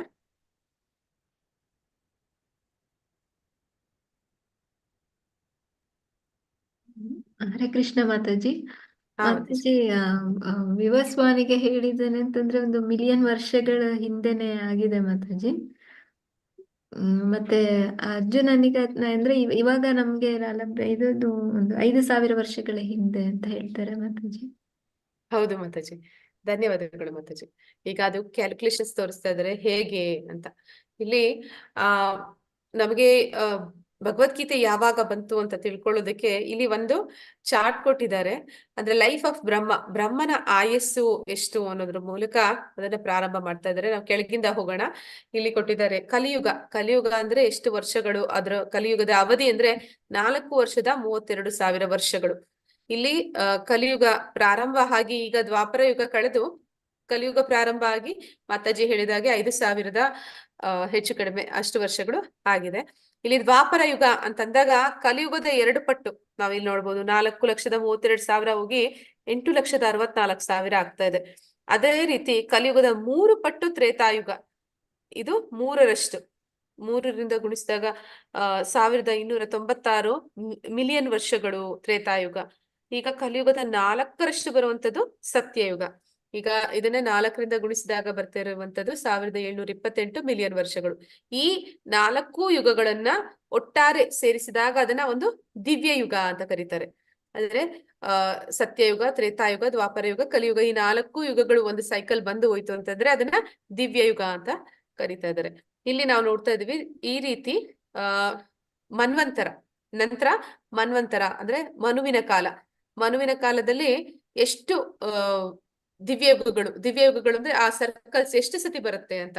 ಆ ರೀತಿ 71 ದಿವ್ಯಯುಗಗಳು ಬಂದ್ರೆ ಒಂದು ಮನ್ವಂತರ ಅಂತ ಕರೀತಾರೆ. ಅಂದ್ರೆ ಈ 4 ಯುಗಗಳು 71 ಬಾರಿ ಬಂದ್ರೆ ಅದು ಮನ್ವಂತರ ಆಗುತ್ತೆ. ಈಗ ಮನ್ವಂತರ ಬ್ರಹ್ಮನ ಕಲ್ಪ ಅಂತ ಹೇಳ್ತಾ ಇದ್ದಾರೆ. ಬ್ರಹ್ಮನ ಕಲ್ಪ ಅಂತಂದ್ರೆ ಬ್ರಹ್ಮನ ಒಂದು ದಿನ ಅದನ್ನ ಕಲ್ಪ ಅಂತ ಕರೀತಾರೆ. ಇಲ್ಲಿ ಎಷ್ಟು ಮನ್ವಂತರಗಳು? 14 ಮನ್ವಂತರಗಳು ಪ್ಲಸ್ 15 ಸಂಧ್ಯಾಸ್ ಅಂತ ಹೇಳ್ತಾ ಇದ್ದಾರೆ. ಇಷ್ಟು ಬಂದ್ರೆ ಅದು ಬ್ರಹ್ಮನ ಒಂದು ದಿನ. ಅಂದ್ರೆ ಬ್ರಹ್ಮನ ಒಂದು ದಿನದಲ್ಲಿ 14 ಜನ ಮನುಗಳು ಬಂದು ಹೋಗ್ತಾರೆ. 14 ಜನ ಮನುಗಳು ಬಂದು ಹೋಗ್ತಾರೆ. ಆ ರೀತಿ ಒಂದು ಕಲ್ಪ ಅದು ಎಷ್ಟು ಸಮಯ ಹಿಡಿಯುತ್ತೆ, ಅವನ ರಾತ್ರಿ ಕೂಡ ಅಷ್ಟೇ ಸಮಯ ಹಿಡಿಯುತ್ತೆ. ಈಗ ಒಂದು ದಿನ ಆಯ್ತು, ಕಲ್ಪ ಅಂದ್ರೆ ಒಂದು ದಿನ ಆಯ್ತು. ಅಂತಹ ಎಷ್ಟು ದಿನಗಳು ಬ್ರಹ್ಮ ಇರ್ತಾನೆ ಅವನ ಜೀವಿತಾವಧಿಯಲ್ಲಿ ಅಂದ್ರೆ ಅವನು 36,000 kalpa of Brahma, 36,000 kalpas days of Brahma and equal to the number of nights. ಅಂದ್ರೆ ಅವನ ಒಂದು ಜೀವಿತಾವಧಿ ಅಂದ್ರೆ ದಿನಗಳು ಎಷ್ಟು ದಿನಗಳು ಬರುತ್ತೆ ಅಂತಂದ್ರೆ, ಈಗ ಪ್ರತಿಯೊಂದು ಮನುಷ್ಯನಿಗೂ 100 ವರ್ಷ ಇರ್ತೀವಿ ಅಂತೀವಲ್ಲ, ಅದೇ ರೀತಿ ಬ್ರಹ್ಮ ಕೂಡ ಅವನ ಆಯಸ್ಸಿನ 100 ವರ್ಷ ಇರ್ತಾನೆ. ಅದ್ರಲ್ಲಿ ಒಂದು ಕಲ್ಪ ಮಾತ್ರನೇ ಅದು 14 ಮನುಗಳು ಬಂದು ಹೋಗ್ತಾರೆ. ಆ ರೀತಿ ಒಂದು ರಾತ್ರಿ ಕೂಡ ಇದೆ ಒಂದು. ಹೀಗೆ ಒಂದು ಕ್ಯಾಲ್ಕುಲೇಷನ್ ಮಾಡ್ತಾ ಈ ಚಾರ್ಟ್ ಏನಕ್ಕೆ ಹೇಳ್ತಾ ಇದಾರೆ ಅಂದ್ರೆ, ಈ ಮನುವಿಗೆ ಹೇಳ್ದ ಅಲ್ವಾ ಮನ್ವಂತರದಲ್ಲಿ, ಆ ಮನುವಿಗೆ ಯಾರು ಹೇಳಿದ್ದು? ವಿವಸ್ವಾನ್ ಹೇಳಿದ್ದು. ಅಲ್ಲಿಂದ ನಾವು ಕ್ಯಾಲ್ಕುಲೇಷನ್ಸ್ ಮಾಡೋದಕ್ಕೆ ಸಾಧ್ಯ ಆಗುತ್ತೆ ಎಷ್ಟು ವರ್ಷಗಳ ಹಿಂದೆ ಅವನು ವಿವಸ್ವಾನನಿಗೆ ಹೇಳಿದ ಮೊದಲನೇ ಸತಿ ಅಂತ. ಬ್ರಹ್ಮನ ಜೀವನ ಈಗ ಬ್ರಹ್ಮನಿಗೆ 50 ವರ್ಷ ಆಗಿದೆ. ಈಗ ನಮ್ಮ ಬ್ರಹ್ಮನಿಗೆ 50 ವರ್ಷಗಳಾಗಿದೆ. 50 ವರ್ಷಗಳ ಕಳೆದಿದ್ದಾನೆ. ಇಲ್ಲಿ ನಾವು ನೋಡ್ತಾ ಇದೀವಿ ಇದು ಕಲಿಯುಗದ ಅವಧಿ 4,32,000. ಇಲ್ಲಿ 10 × 10 ಯಾಕೆ ಮಾಡ್ತಾ ಇದ್ದಾರೆ ಅಂದ್ರೆ, ಕಲಿಯುಗ 2ರಷ್ಟು ಆದ್ರೆ ಅದು ದ್ವಾಪರ ಯುಗ, ಅದೇ 3ರಷ್ಟು ಆಯ್ತು ಅಂತಂದ್ರೆ ತ್ರೇತಾಯುಗ, 4ರಷ್ಟು ಆಯ್ತು ಅಂತಂದ್ರೆ ಅದು ಸತ್ಯಯುಗ. ಈ 4 ಸೇರಿದಾಗ ಒಂದು ದಿವ್ಯ ಯುಗ. ಅಂದ್ರೆ ಆಗ ಕಲಿಯುಗ 10 ಸತಿ ಬಂದು ಹೋದ್ರೆ ಒಂದು ದಿವ್ಯ ಯುಗ ಆಗ್ತಾ ಇದೆ. 10 ಸತಿ ಬಂದ್ರೆ ಅದು ದಿವ್ಯ ಯುಗ ಆಗುತ್ತೆ. ನಂತರ ಅದನ್ನ 1000ದಿಂದ ಗುಣಿಸ್ತಾ ಇದ್ದಾರೆ. ಮತ್ತೆ ಇಲ್ಲಿ 2 ಏನಕ್ಕೆ 2 ಬರ್ತಿದೆ ಅಂತಂದ್ರೆ ಇಲ್ಲಿ ಆ ದಿವ್ಯ ಯುಗಗಳು ಒಂದು ಕಲ್ಪದಲ್ಲಿ 1000 ಬಾರಿ ಬಂದು ಹೋಗುತ್ತೆ ಅಂತ ಹೇಳ್ತಾರೆ. ಅಂದ್ರೆ ಮನ್ವಂತರಗಳು ಎಲ್ಲ ಸೇರಿ ಮತ್ತೆ ಆ ಸಂಧ್ಯಾ ಎಲ್ಲ ಸೇರಿ 1000 ಬಾರಿ ಈ ಕಲಿಯುಗದ ಅವಧಿ ಅದು ರಿಪೀಟ್ ಆಗುತ್ತೆ ಅಂತ. ಮತ್ತೆ ಅಲ್ಲಿ ಅದನ್ನ 2 ಯಾಕೆ ಬರ್ತಿದ್ದಾರೆ ಅಂದ್ರೆ ಕಲ್ಪ ಅಂತಂದ್ರೆ ಅವನ ದಿನ ಮತ್ತೆ ರಾತ್ರಿ 2 ಇದೆ. ಒಂದು ನಾವು ಇಲ್ಲಿವರೆಗೂ 1000 ಅಂತ ಹೇಳಿದ್ ಏನಿದೆ ಅದು ಅವನ ದಿನ ಮಾತ್ರ. ಅದೇ ರೀತಿಗೆ ರಾತ್ರಿನೂ ಇದೆ, ಅದರಿಂದ ಅದನ್ನ ಇಂಟು 2 ಅಂತ ಹಾಕಿದ್ದಾರೆ. ಮತ್ತೆ ಒಂದು ವರ್ಷ ಅಂತಂದ್ರೆ ಅದರಲ್ಲಿ 360 ದಿನಗಳು ಬರುತ್ತೆ. ಆ 360 ದಿನಗಳು ಈಗಾಗ್ಲೇ ಅವನ 50 ವರ್ಷಗಳನ್ನ ಕಳೆದಿದ್ದಾನೆ, ಅದರಿಂದ 50ನ್ನು ಗುಣಿಸ್ತಾ ಇದ್ದಾರೆ. ಕೊನೆಗೆ ಹೇಳ್ತಾ ಇದ್ದಾರೆ 155.52 ಟ್ರಿಲಿಯನ್ ವರ್ಷಗಳು ಬ್ರಹ್ಮ ಈಗಾಗ್ಲೇ ಕಳೆದಿದ್ದಾನೆ. ಅವನ ಆಯಸ್ಸು ಅಷ್ಟು ವರ್ಷಗಳು ಅದು ಮುಗ್ದಿದೆ. ಮತ್ತೆ 6 ಮನ್ವಂತರಗಳು ಮುಗಿದಿವೆ. ಅಂದ್ರೆ ಅವನಿಗೆ 50 ವರ್ಷ ಆಗಿದೆ. ಈಗ 50 ವರ್ಷ ಆದ್ಮೇಲೆ ಅವನಿಗೆ 6 ಮನುಗಳು ಕೂಡ ಬಂದು ಹೋಗಿದ್ದಾರೆ. ಅದಕ್ಕೆ ಅವ್ರೇನು ಯಾವ ರೀತಿ ಫೈಂಡ್ ಔಟ್ ಮಾಡ್ತಾ ಇದಾರೆ ಅಂದ್ರೆ ಆ 6 ಮನುಗಳು ಇಂಟು ಕಲಿಯುಗದ ಅವಧಿ ದಿವ್ಯ ಯುಗ ಆಗೋದಕ್ಕೆ 10 ಬಾರಿ ಅದು ಕಲಿಯುಗ 10 ಪಟ್ಟು ಆದ್ರೇನೆ ಒಂದು ದಿವ್ಯ ಯುಗ ಆಗುತ್ತೆ. ಮತ್ತೆ ಅದು 1000 ದಿವ್ಯ ಯುಗಗಳು ಸೇರಿದ್ರೆ ಒಂದು ಮನ್ವಂತರ. ಅದನ್ನ 14ರಿಂದ ಯಾಕೆ ಗುಣಿಸ್ತಾ ಇದ್ದಾರೆ ಅಂತ ಭಾಗಿಸ್ತಾ ಇದ್ದಾರೆ ಅಂತಂದ್ರೆ ಇಲ್ಲಿ 14 ಜನ ಮನುಗಳು ಬಂದು ಹೋಗ್ತಾರೆ. ಅವನ ಒಂದು ಕಲ್ಪದಲ್ಲಿ 14 ಜನ ಮನುಗಳು ಬಂದು ಹೋಗ್ತಾರೆ. ಹೀಗೆ 6 ಮನ್ವಂತರ ಕಳೆದು ಇಷ್ಟು ಸಮಯ ಅಂದ್ರೆ ಅವನು 50 ವರ್ಷ ಆಗಿದೆ. ಅದ್ರ ಜೊತೆಲಿ ಇನ್ನ 6 ಮನುಗಳು ಕೂಡ ಬಂದು ಹೋಗಿದ್ದಾರೆ. ಅವರದನ್ನು ಕೂಡ ಅವಧಿನ ಅಲ್ಲಿ ಅದೇ ಹೇಳ್ತಾ ಇದ್ದಾರೆ ಲೆಕ್ಕಾಚಾರ ಮಾಡಿ. 4 ಯುಗಗಳ 27 ಚಕ್ರಗಳು ಮುಗಿದಿವೆ. ಅಂದ್ರೆ ಈಗ ಆ ಮನ್ವಂತರನು ಆಗಿ ಇನ್ನೊಂದು ಮನು ಬರೋದಕ್ಕೆ ಮತ್ತೆ 1000 ಕಲಿಯುಗಗಳು 1000 ಪಟ್ಟ ಆಗ್ಬೇಕಲ್ವಾ. ಅದ್ರಲ್ಲಿ ಕೂಡ 4 ಯುಗಗಳು ಆಗ್ಲೇ 27 ಚಕ್ರಗಳು ಮುಗಿದಿವೆ. ಅಂದ್ರೆ 27 ಬಾರಿ 4 ಚಕ್ರಗಳು ಕೂಡ ಆಗಿ ಹೋಗಿದೆ. ಆದ ಕಾರಣ 27 ಇಂಟು ಮತ್ತೆ ಕಲಿಯುಗದ ಮತ್ತೆ ಆ ದಿವ್ಯ ಯುಗ ಅಂದ್ರೆ ಇಂಟು 10. ಒಂದು ದಿವ್ಯ ಯುಗ ಅಂತಂದ್ರೆ ಕಲಿಯುಗದ 10 ಪಟ್ಟು ಅದು 27 ಬಾರಿ ಬಂದು ಹೋಗಿದೆ. ಮತ್ತೆ ಸತ್ಯ, ತ್ರೇತ ಮತ್ತೆ ದ್ವಾಪರ ಯುಗಗಳು ಮುಗಿದಿದೆ. ಸತ್ಯ ಈ ಚಕ್ರದಲ್ಲಿ ಈಗಿನ ಪ್ರೆಸೆಂಟ್ ಇರುವಂತಹ ಒಂದು ದಿವ್ಯ ಯುಗದಲ್ಲಿ ಸತ್ಯಯುಗ ಆಗಿದೆ, ತ್ರೇತಾಯುಗ ಆಗಿದೆ, ದ್ವಾಪರ ಯುಗನೂ ಆಗೋಗಿದೆ. ಅಂದ್ರೆ ಈಗ ಕಲಿಯುಗ ನಡೀತಾ ಇದೆ. ಆದ ಕಾರಣ 10ರಲ್ಲಿ ಕಲಿಯುಗ ಇನ್ನ ಪೂರ್ತಿಯಾಗಿ ಮುಗ್ದಿಲ್ಲ. ಆದ ಕಾರಣ 9ನ್ನ ತಗೋತಾ ಇದ್ದಾರೆ. 9ರಿಂದ ಆ ಕಲಿಯುಗವನ್ನ ಕ್ಯಾಲ್ಕುಲೇಟ್ ಮಾಡಿದಾಗ ಅವ್ರಿಗೆ ಲೆಕ್ಕ ಬರ್ತಾ ಇದೆ 3.88 ಮಿಲಿಯನ್ ವರ್ಷಗಳು ಕಲಿಯುಗದಲ್ಲಿ ಮುಗಿದ ಸಮಯ. ಈಗ ಕಲಿಯುಗ ಕೂಡ ಪೂರ್ತಿಯಾಗಿ ಮುಗ್ದಿಲ್ಲ. ಎಷ್ಟು ವರ್ಷಗಳು ಮುಗ್ದಿದೆ ಅಂದ್ರೆ 4,32,000 ವರ್ಷಗಳು ಕಲಿಯುಗದ ಅವಧಿ. ಅದರಲ್ಲಿ ಈಗ ಮುಗ್ದಿರುವಂತದ್ದು 5,117 ವರ್ಷಗಳು ಮಾತ್ರ. ಇದೆಲ್ಲವನ್ನು ಸೇರಿಸಿದ್ರೆ ಬ್ರಹ್ಮನ ಜೀವನ ಅಂದ್ರೆ ಈಗ ಅವನ ಆಯಸ್ಸು ಎಷ್ಟು ವರ್ಷ ಕಳೆದಿದ್ದಾನೆ ಅನ್ನೋದನ್ನ ಇಲ್ಲಿ ಹೇಳ್ತಾ ಇದ್ದಾರೆ. 155.522 ಟ್ರಿಲಿಯನ್ ಇಯರ್ಸ್ ಒಂದು ಆಯಸ್ಸು ಮುಗ್ದಿದೆ. ನಾವು ಇಷ್ಟೊಂದೆಲ್ಲ ನೋಡ್ತಾ ಇದ್ರೆ ನಮ್ಗೆ ತಲೆ ಸುತ್ತುತ್ತೆ. ಅಂದ್ರೆ ಇದೇನಪ್ಪಾ ಲೆಕ್ಕ ಅಂತ. ಅಂದ್ರೆ ಇಷ್ಟೊಂದು ವರ್ಷ ಬ್ರಹ್ಮ ಬದುಕಿರ್ತಾನ ಅಂತ. ಆದ್ರೆ ಆ ಬ್ರಹ್ಮನ ಆಯಸ್ಸು ನಾವ್ ಕಂಪೇರ್ ಮಾಡಿದ್ರೆ ನಾವು ನೆಗ್ಲಿಜಿಬಲ್, ನಾವ್ ಏನೇನೂ ಅಲ್ಲ. ಆದ್ರೆ ಅಂತಹ ಬ್ರಹ್ಮ ಕೂಡ ಅವನ ಆಯಸ್ಸು ಕೂಡ ನೆಗ್ಲಿಜಿಬಲ್ ಆಗುತ್ತೆ. ಯಾವಾಗ ಅಂತಂದ್ರೆ ಅವನು ಎಷ್ಟು ದಿನ ಬದುಕಿರ್ತಾನೆ ಅಂದ್ರೆ ಕಾರಣೋದಕ ಶಾಯಿ ವಿಷ್ಣು ಅವನು ಒಂದು ಉಸಿರನ್ನ ಎಳ್ಕೊಂಡು ಬಿಡುವಷ್ಟು ಸಮಯನೇ ಅವನದು ಆಯಸ್ಸು, ಪೂರ್ಣ ಆಯಸ್ಸು ಅನ್ನುವಂಥದ್ದು. ಅವನು ಉಸಿರನ್ನ ಎಳ್ಕೊಂಡ್ ಮತ್ ಬಿಟ್ಟ ಅಂತಂದ್ರೆ ಬ್ರಹ್ಮನ ಆಯಸ್ಸು ಈ ಟ್ರಿಲಿಯನ್ ವರ್ಷಗಳು ಏನ್ ಲೆಕ್ಕ ಆಗ್ತಾ ಇದೀವಿ ಅದೆಲ್ಲ ಮುಗೀತು ಅಂತ ಅರ್ಥ. ಹಾಗೆ ಅದೆಲ್ಲವೂ ಕೂಡ ಶಾಸ್ತ್ರದಲ್ಲಿ ಕೊಟ್ಟಿರುವಂತದ್ದು. ಮನುವಿನ ಜೀವನ, ಈಗ ಬ್ರಹ್ಮನದ್ದು ನೋಡಿದ್ವಿ ನಾವು, ಅದೇ ರೀತಿ ಮನುವಿನದ್ದು ಕೂಡ ಹೇಳ್ತಾ ಇದಾರೆ. ಈ ಯುಗಗಳ 27 ಚಕ್ರಗಳು ಮುಗಿದಿವೆ. ಅಂದ್ರೆ ಮನುವಿನ ಈಗ ಅಟ್ ಪ್ರೆಸೆಂಟ್ ಯಾರು ಮನು ಇದ್ದಾನೆ ಅವನ 27 ಚಕ್ರ ಆಗೋಗಿದೆ. ಅಂದ್ರೆ ಪ್ರತಿ ಸತಿ ಅಂದ್ರೆ 1000 ಚಕ್ರ ಇರುತ್ತೆ, ಅದರಲ್ಲಿ 27 ಚಕ್ರ ಮುಗ್ದಿದೆ. 27 ಇಂಟು ಕಲಿಯುಗದ ಅವಧಿ 10ರಷ್ಟು. ಮತ್ತೆ ಸತ್ಯ, ತ್ರೇತ, ದ್ವಾಪರ ನಾವು ನೋಡಿದ್ವಿ, ಅದರಲ್ಲಿ 3 ಆಗಿದೆ. ಅದರಿಂದ 9 ಸತಿ ಗುಣಿಸಿದಾಗ ಏನ್ ಬಂತು ಅದು. ಕಲಿಯುಗದ ಮುಗಿದಿರುವ ಸಮಯ 5,117 ವರ್ಷಗಳು. ಮನುವಿನ ಜೀವನ, ಈಗ ಮನುವಿನ ಜೀವನ ಎಷ್ಟು ಅಂತಂದ್ರೆ ಅದನ್ನೆಲ್ಲ ಕೂಡಿದಾಗ ಎಷ್ಟು ಬರ್ತಾ ಇದೆ, 120.533 ಮಿಲಿಯನ್ ವರ್ಷಗಳು, ಇಷ್ಟು ವರ್ಷಗಳು ಆಗಿದೆ. ಏನಕ್ಕೆ ಇಷ್ಟು ವರ್ಷ ಆಗಿರೋದು ಅಂದ್ರೆ, ಭಗವಂತ ಹೇಳ್ತಾ ಇದ್ದಾನೆ, ನಾ ಮೊದಲು ವಿವಸ್ವಾನನಿಗೆ ಹೇಳಿದೆ ಅಂತ ಹೇಳದ್ನಲ್ಲ, ಅದನ್ನ ಹೇಳಿ ಎಷ್ಟು ವರ್ಷಗಳು ಆಗಿದೆ ಅನ್ನೋದನ್ನ ನಾವು ಇಲ್ಲಿ ಲೆಕ್ಕಾಚಾರ ಮಾಡ್ತಿರುವಂತದ್ದು. ಅಂದ್ರೆ ಅದನ್ನ ಹೇಳಿ ಇವಾಗ 120.533 ಮಿಲಿಯನ್ ವರ್ಷಗಳು ಆಗೋಗಿದೆ. ಮನುವಿನ ಜನನದ ಮೊದಲು ಗೀತೆಯನ್ನು ಭಗವಂತನು ತನ್ನ ಶಿಷ್ಯನಾದ ಸೂರ್ಯದೇವನಾದ ವಿವಸ್ವಾನನಿಗೆ ಹೇಳಿದನೆಂದು ಪರಿಗಣಿಸಿ. ಅಂದ್ರೆ ಆ ರೀತಿ ಅವನು ಹೇಳ್ತಾ ಇರುವ ರೀತಿಯಲ್ಲಿ ಲೆಕ್ಕಾಚಾರ ಮಾಡಿದ್ರೆ 120 ಮಿಲಿಯನ್ ವರ್ಷಗಳು ಆಗೋಗಿದೆ. ಭಗವದ್ಗೀತೆ ಅದು ಈ ಭೂಲೋಕಕ್ಕೆ ಬಂತು. ನಾವು ನೋಡ್ತೀವಿ ಕೆಲವೊಂದು ಸಲ ಅನ್ಯ ಧರ್ಮೀಯರು ಏನ್ ಹೇಳ್ತಾರೆ ಅಂತಂದ್ರೆ, ನಮ್ದು ತುಂಬಾ ದೊಡ್ಡ ಇದು ಇತಿಹಾಸ ಹೊಂದಿರುವಂತದ್ದು, ಆದ್ರೆ ಅದಕ್ಕೆ ಹೇಳ್ತಾರೆ 2000 ವರ್ಷಗಳ ಹಿಂದೆ, ಆತರ ಅದಕ್ಕೂ ಮೊದಲು ಆತರ ಎಲ್ಲ ಹೇಳ್ತಾರೆ. ಹಾಗೆ ನೋಡಿದ್ರೆ ಭಗವದ್ಗೀತೆ 120 ಮಿಲಿಯನ್ ವರ್ಷಗಳ ಹಿಂದೆ. ಅವ್ರು ಇದನ್ನ ನಂಬೋದೇ ಇಲ್ಲ, ನಾವು ಹೇಳಿದ್ರು ಕೂಡ ಅವ್ರು ನಂಬೋದಿಲ್ಲ. ಯಾಕಂದ್ರೆ ಈ ಲೆಕ್ಕಾಚಾರಗಳನ್ನು ಕೂಡ ಅವ್ರು ಅರ್ಥ ಮಾಡ್ಕೊಳಕ್ ಅವ್ರ ಕೈಲಾಗಲ್ಲ. ಅವ್ರ ಪ್ರಕಾರ ಈ ಭೂಮಿ ಸೃಷ್ಟಿಯಾಗಿನೇ ಒಂದು 2000 ಅಥವಾ ಹೆಚ್ಚಂದ್ರೆ ಒಂದು 5000 ವರ್ಷಗಳಿಂದ ಆಗಿರ್ಬೋದೇನೋ ಭೂಮಿ ಸೃಷ್ಟಿಯಾಗಿದೆ ಆ ಸಮಯದಲ್ಲಿ ಅಂತ ಅನ್ಕೋತಾರೆ. ಆದ್ರೆ ವಾಸ್ತವದಲ್ಲಿ ಈ ಭೂಮಿ ಅದಕ್ಕೂ ಕೂಡ ಎಷ್ಟು ಆಯಸ್ಸಾಗಿದೆ ಅನ್ನೋದನ್ನ ನಾವು ಇಲ್ಲಿ ಲೆಕ್ಕ ಮಾಡ್ಬೋದು. ಅಂದ್ರೆ ಬ್ರಹ್ಮನ ಒಂದು ದಿನ ಅಂದ್ರೆ ಕಲ್ಪ ಅಂತಾರಲ್ಲ, ಆ ಕಲ್ಪಾಂತ್ಯದಲ್ಲಿ ಅಥವಾ ಮನ್ವಂತರ ಅನ್ನುವಾಗ ಮನ್ವಂತರದ ಅಂತ್ಯದಲ್ಲಿ ಒಂದು ಪಾರ್ಷಿಯಲ್ ಡಿವಾಸ್ಟೇಷನ್ ಅಂದ್ರೆ ಒಂದು ಭಾಗಶಃ ಪ್ರಳಯ ಅನ್ನೋದಾಗ್ತಾ ಇರುತ್ತೆ. ಮತ್ತೆ ಬ್ರಹ್ಮನ ಒಂದು ದಿನ ಲೆಕ್ಕಾಚಾರದ ಪ್ರಕಾರ ಬ್ರಹ್ಮನ ಒಂದು ದಿನ ಅಂದ್ರೆ 840 ಕೋಟಿ ವರ್ಷಗಳು. ಬ್ರಹ್ಮನ ಒಂದು ಗಂಟೆ ಅಂತಂದ್ರೆ ಅದು 36 ಕೋಟಿ ವರ್ಷಗಳು. ಬ್ರಹ್ಮನ ಒಂದು ನಿಮಿಷ ಅಂದ್ರೂ ಕೂಡ ಅದು 60 ಲಕ್ಷ ವರ್ಷಗಳು. ಬ್ರಹ್ಮನ ಒಂದು ಸೆಕೆಂಡ್ ಅಂದ್ರೆ ಅದು ಲಕ್ಷ ವರ್ಷಗಳು. ಅಂದ್ರೆ ಬ್ರಹ್ಮನ ಒಂದು ಸೆಕೆಂಡ್ಗೆ ಹೋಲಿಸಿದ್ರೆ ನಾವೆಲ್ಲ ಹಾಗೆ ಏನಂತಾರೆ ಮಿಂಚು ಹುಳ ತರ ಬಂದು ಹೀಗೆ ಹೋಗ್ಬಿಟ್ವಿ ಅಂತ ಅನ್ನೋ ತರ ಇರುತ್ತೆ.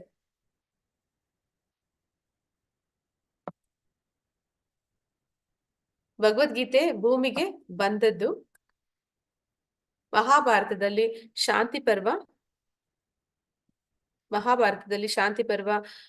348.51ರಿಂದ 52 ಶ್ಲೋಕದಲ್ಲಿ ಹೇಳಿರುವಂತೆ ನಾವು ಭಗವದ್ಗೀತೆಯ ಇತಿಹಾಸವನ್ನು ಈ ಕೆಳಗಿನಂತೆ ಕಂಡು ಹಿಡಿಯಬಹುದು. ಭಗವದ್ಗೀತೆಯ ಇತಿಹಾಸವನ್ನು ಯಾವ ರೀತಿ ಕಂಡು ಹಿಡಿಯಬಹುದು ಅಂತ ಮಹಾಭಾರತದ ಮೂಲಕ ಹೇಳ್ತಾ ಇದ್ದಾರೆ, ಆ ಶ್ಲೋಕದ ಮೂಲಕ. ಮಹಾಭಾರತದ ಶಾಂತಿ ಪರ್ವದಲ್ಲೂ ಕೂಡ ಈ ಶ್ಲೋಕ ಇದೆ ಅಂತ ಹೇಳ್ತಾ ಇದ್ದಾರೆ. ತ್ರೇತಾಯುಗಾದೌ ಚ ತಥೋ ವಿವಸ್ವಾನ್ ಮನವೇದದೌ ಮನುಶ್ಚಾಲೋಕಭೃತಿ ಅರ್ಥಂ ಸುತಯೇ ಇಕ್ಷ್ವಾಕ ವೇದದೌ ಇಕ್ಷ್ವಾಕುನಾ ಚ ಕಥಿತೋ ವ್ಯಾಪ್ಯಾಲೋಕಾನ್ ಅವಸ್ಥಿತಃ.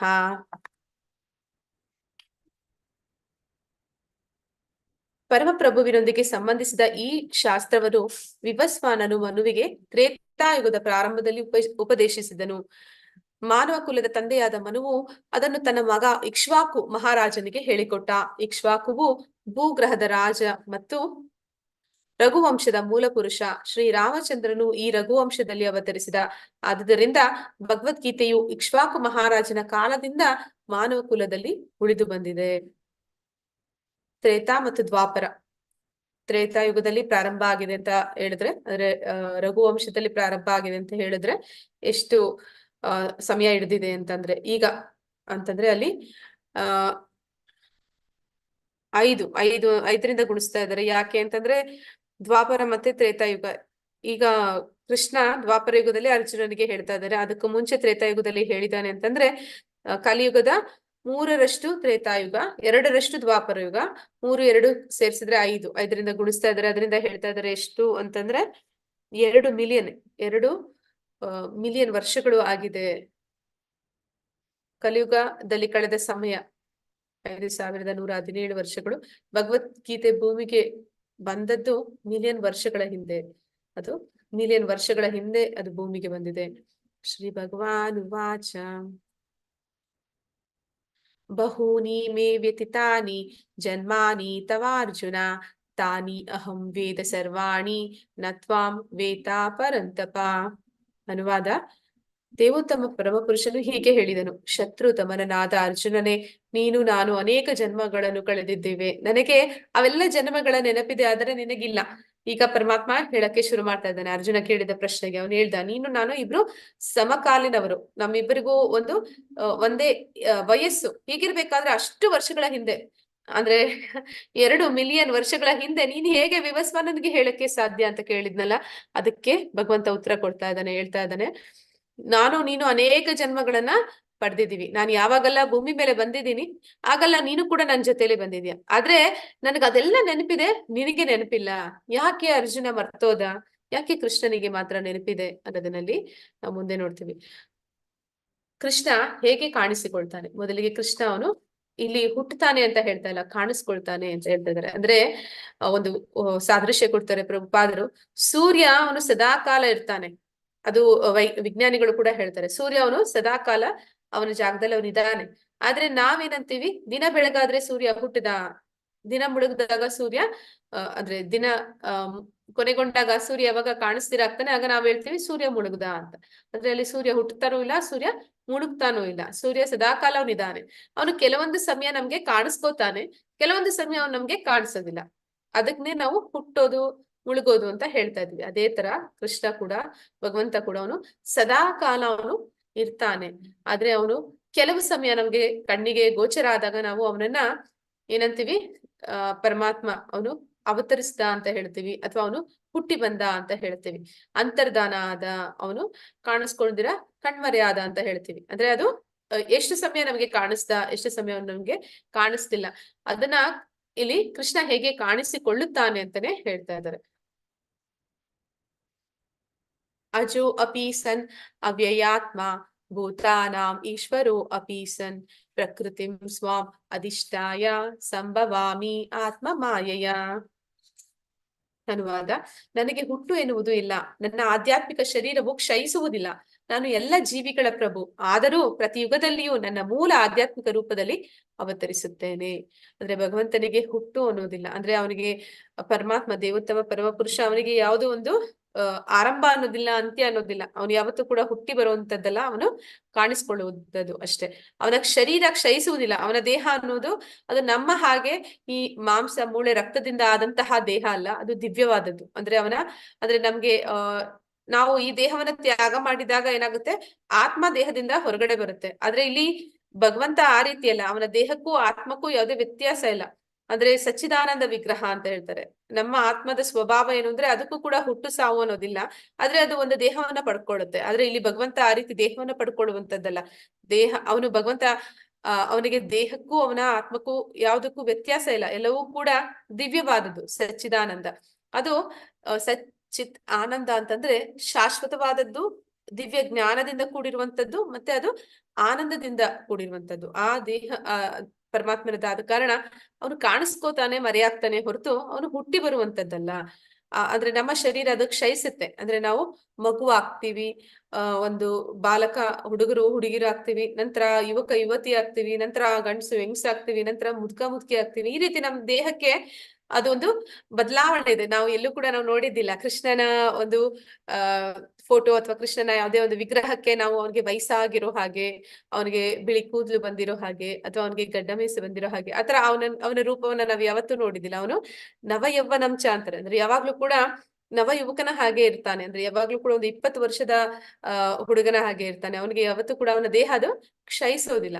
ನಾನು ಎಲ್ಲ ಜೀವಿಗಳ ಪ್ರಭು, ಆದರೂ ಪ್ರತಿ ಯುಗದಲ್ಲಿಯೂ ನಾನು ಮೂಲ ಆಧ್ಯಾತ್ಮಿಕ ರೂಪದಲ್ಲಿ ಅವತರಿಸುತ್ತೇನೆ. ಅಂದ್ರೆ ನಾನು ಯಾವಾಗೆಲ್ಲ ಭೂಮಿ ಮೇಲೆ ಬರ್ತೀನಿ ಆಗ ನಾನು ದೇಹ ಧಾರಣೆ ಮಾಡಿ ಬರುವಂತದ್ದಲ್ಲ, ನಾನು ನನ್ನ ನಿಜ ಸ್ವರೂಪದಲ್ಲಿ ನಾನು ಬರ್ತೀನಿ ಅಂತೇಳಿ ಹೇಳ್ತಾ ಇದ್ದಾನೆ. ಅಂದ್ರೆ ನಾವ್ ಯಾವಾಗ ಹುಟ್ಟುತ್ತೀವಿ ಮತ್ತೆ ಸಾಯ್ತೀವಿ, ಆಗ ಏನಾಗುತ್ತೆ, ನಮಗೆ ಹಿಂದಿನ ಜನ್ಮದಲ್ಲಿ ಆದದ್ದೆಲ್ಲ ಮರ್ತೋಗ್ಬಿಡತ್ತೆ.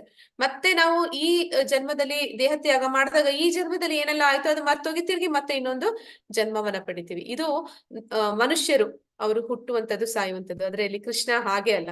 ಅವನು ಹುಟ್ಟೋದು ಇಲ್ಲ, ಸಾಯೋದು ಇಲ್ಲ. ಅವನು ಹುಟ್ಟಿ ಸತ್ತಿದ್ದೇ ಆದ್ರೆ ಅವ್ನಿಗೆಲ್ಲ ಮರ್ತೋಗುತ್ತೆ. ಆದ್ರೆ ಅವನು ಯಾವಾಗ್ಲೂ ಕೂಡ ಇದ್ದ ಹಾಗೆ ಇದ್ದಾನೆ, ಬರ್ತಾನೆ ಇದ್ದಾನೆ, ಕಾಣಿಸ್ಕೊತಾ ಇದ್ದಾನೆ ಅಂದಾಗ ಅವ್ನಿಗೆ ಎಲ್ಲ ಕೂಡ ನೆನಪಿದೆ. ಅರ್ಜುನನಿಗೆ ನೆನಪಿಲ್ಲ, ಯಾಕೆ ಅಂದ್ರೆ ಅವನು ದೇಹ ತ್ಯಾಗ ಮಾಡ್ತಾ ಇದ್ದಾನೆ. ಆದ್ರೆ ಇಲ್ಲಿ ಕೃಷ್ಣ ಆ ರೀತಿ ದೇಹ ತ್ಯಾಗ ಮಾಡೋದಿಲ್ಲ. ಆದ ಕಾರಣ ಅವನ ದೇಹ ಅದು ಸಚ್ಚಿದಾನಂದ ವಿಗ್ರಹ, ಅದು ದಿವ್ಯವಾದದ್ದು. ಆದ ಕಾರಣ ಅವನಿಗೆ ಈ ಎಲ್ಲವೂ ಕೂಡ ಸದಾ ನೆನಪಿರುತ್ತೆ. ಯದಾ ಯದಾ ಯದಾ ಹಿ ಧರ್ಮಸ್ಯ ಗ್ಲಾನಿರ್ಭವತಿ ಭಾರತ ಅಭ್ಯುತ್ಥಾನಂ ಧರ್ಮಸ್ಯ ತದಾತ್ಮಾನಾಂ ಸೃಜಾಮ್ಯಹಂ. ಅನುವಾದ: ಭರತ ವಂಶಜನಾದ ಅರ್ಜುನನೇ, ಯಾವಾಗ ಎಲ್ಲೆಲ್ಲಿ ಧರ್ಮದ ಅವನತಿ ಆಗುತ್ತದೋ ಮತ್ತು ಅಧರ್ಮವು ಹೆಚ್ಚುತ್ತದೋ ಆಗ ಸ್ವಯಂ ಅವತಾರ ಮಾಡುತ್ತೇನೆ. ಅಂದ್ರೆ ಪ್ರಭುಪಾದರು ಕೂಡ ಹೇಳ್ತಾರೆ ಭಾಗವತಂನಲ್ಲಿ, ಕೃಷ್ಣ ಅವನು ಈ ಯಾರು ಅಧರ್ಮ ಹೆಚ್ಚಿದಾಗ ಮತ್ತೆ ಧರ್ಮದ ರಕ್ಷಣೆ ಮಾಡೋದಕ್ಕೆ ಭಗವಂತ ಅವತಾರ ಮಾಡಿ ಬರ್ತಾನೆ. ಆದ್ರೆ ಈ ರೀತಿ ಒಂದು ಅಧರ್ಮಿಗಳು ಯಾರಿದ್ದಾರೆ ಅವರನ್ನ ನಾಶ ಮಾಡೋದಕ್ಕೆ ಸ್ವತಃ ಭಗವಂತನೇ ಬರ್ಬೇಕು ಅಂತೇನಿಲ್ಲ. ಮುಂದೆ ನಾವು ನೋಡ್ತೀವಿ ಭಗವದ್ಗೀತೆಯಲ್ಲಿ ಭಗವಂತನಿಗೆ ಅನೇಕ ಶಕ್ತಿಗಳಿದೆ. ಎಲ್ಲ ದೇವತೆಗಳು ಭಗವಂತನ ಅಧೀನದಲ್ಲಿದ್ದಾರೆ. ಅವರೆಲ್ಲರೂ ಕೂಡ ಭಗವಂತನ ಆದೇಶಾನುಸಾರ ವರ್ತಿಸ್ತಾರೆ. ಅಂದ್ರೆ ಅವರೇ ಸಾಕು ಈ ಅಧರ್ಮಿಗಳನ್ನ ನಾಶ ಮಾಡೋದಕ್ಕೆ. ಆದ್ರೆ ಭಗವಂತ ಮೂಲತಃ ಯಾಕೆ ಅವತರಿಸಿ ಬರ್ತಾನೆ ಅಂದ್ರೆ ಅವನು ಭಕ್ತವತ್ಸಲ ಅಂತಾರೆ. ಅಂದ್ರೆ ಅವನು ತನ್ನ ಭಕ್ತರು ಯಾರಿದ್ದಾರೆ ಅವರ ಕೈಗೊಂಬೆ ಇದ್ದ ಹಾಗೆ. ಅವರನ್ನ ಅವನು ಎಷ್ಟು ಪ್ರೀತಿಸ್ತಾನೆ ಅಂದ್ರೆ ಅವನ ಭಕ್ತರಿಗೆ ನೋವಾದ್ರೆ ಅವನದನ್ನ ಸಹಿಸೋದಿಲ್ಲ. ಯಾರಾದ್ರೂ ಅವನ ಭಕ್ತರಿಗೆ ಕಷ್ಟ ಕೊಟ್ರೆ ಅವನದನ್ನ ಸಹಿಸೋದಿಲ್ಲ. ಕೂಡಲೇ ಅಲ್ಲಿಗೆ ಬರ್ತಾನೆ. ಅವರ ಭಕ್ತರನ್ನ ರಕ್ಷಣೆ ಮಾಡೋದಕ್ಕೆ ಅವನು ಅಲ್ಲಿಗೆ ಬರ್ತಾನೆ. ಅದೇ ಸಮಯದಲ್ಲಿ ಅವನು ಆ ಭಕ್ತರು ಯಾರು ಭಗವಂತನ ದ್ವೇಷಿಸೋರು ಇರ್ತಾರೆ ಅವರನ್ನ ಅಧರ್ಮಿಗಳನ್ನ ಅವನು ನಾಶ ಮಾಡ್ತಾನೆ. ಭಗವಾನ್ ಕೃಷ್ಣನ 10 ಅವತಾರಗಳನ್ನ ಹೆಸರಿಸಿ. ಹರೇ ಕೃಷ್ಣ. ದಶಾವತಾರಗಳನ್ನ ಕೇಳ್ತಾ ಇದ್ದಾರೆ, ಯಾರಾದ್ರೂ ಹೇಳ್ತೀರಾ? ಹರೇ ಕೃಷ್ಣ.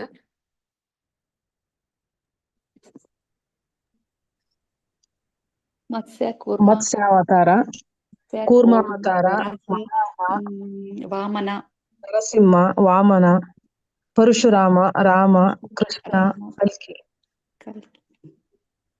ಬಲರಾಮ, ಬುದ್ಧ ಅವತಾರ ಮಾತಾಜಿ. ಹಾ ಮಾತಾಜಿ. ಮತ್ತೆ ದಶಾವತಾರದಲ್ಲಿ ಕಲಿಯುಗದಲ್ಲಿ ಮಾತಾಜಿ ಕಲ್ಕಿ ಅವತಾರ ಇಲ್ಲಿ ಕೊಟ್ಟಿದ್ದಾರೆ. ಇದೆಲ್ಲ ನಮ್ಗೆ ಈಗಾಗ್ಲೇ ಗೊತ್ತಿರುತ್ತೆ, ಚಿತ್ರದಲ್ಲಿ ಕೊಟ್ಟಿದ್ದಾರೆ. ಮತ್ಸ್ಯ ಅವತಾರ, ಕೂರ್ಮ ಅವತಾರ, ಇಲ್ಲೂ ಅದೇ ಕೊಟ್ಟಿದ್ದಾರೆ. ಮತ್ಸ್ಯ ಅವತಾರ, ಕೂರ್ಮ ಅವತಾರ, ವರಾಹ ಅವತಾರ, ನರಸಿಂಹ, ವಾಮನ, ಪರಶುರಾಮ, ರಾಮ, ಕೃಷ್ಣ ಮತ್ತೆ ಬಲರಾಮ ಇಬ್ರು ಭಗವಂತನೇ. ಮತ್ತೆ ಬುದ್ಧ. ಇಲ್ಲಿ ನಾವು ನೋಡ್ತಾ ಇದ್ವಿ ಕಲ್ಕಿ. ಇದು ದಶಾವತಾರಗಳು, ಸಾಧಾರಣವಾಗಿ ಎಲ್ಲರಿಗೂ ಗೊತ್ತಿರುವಂತದ್ದು. ಅದನ್ನು ಹೊರತುಪಡಿಸಿ ಅನೇಕ ಅವತಾರಗಳು ಭಗವಂತನದ್ದು ಇರುತ್ತೆ. ಅಂದ್ರೆ ಅವನು ಲೀಲಾವತಾರಗಳನ್ನ ಮಾಡ್ತಾನೆ. ನಂತರ ಅವನು ಗುಣಾವತಾರಗಳನ್ನ ಮಾಡ್ತಾನೆ. ಗುಣಾವತಾರಗಳು ಅಂದ್ರೆ 3 ರೀತಿಯ ಗುಣಗಳಲ್ಲಿ ಅವನು ಬರ್ತಾನೆ. ಅಂದ್ರೆ ಸತ್ವಗುಣ, ರಜೋಗುಣ, ತಮೋಗುಣದ ಅಧಿಪತಿಯಾಗಿ ಬರ್ತಾನೆ. ಬ್ರಹ್ಮ, ವಿಷ್ಣು, ಮಹೇಶ್ವರನಾಗಿ ಬರ್ತಾನೆ.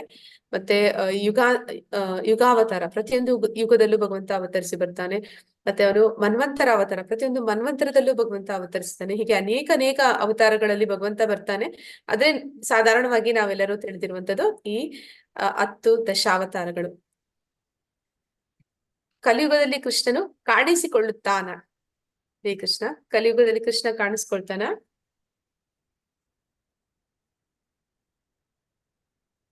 ಹರೇ ಕೃಷ್ಣ.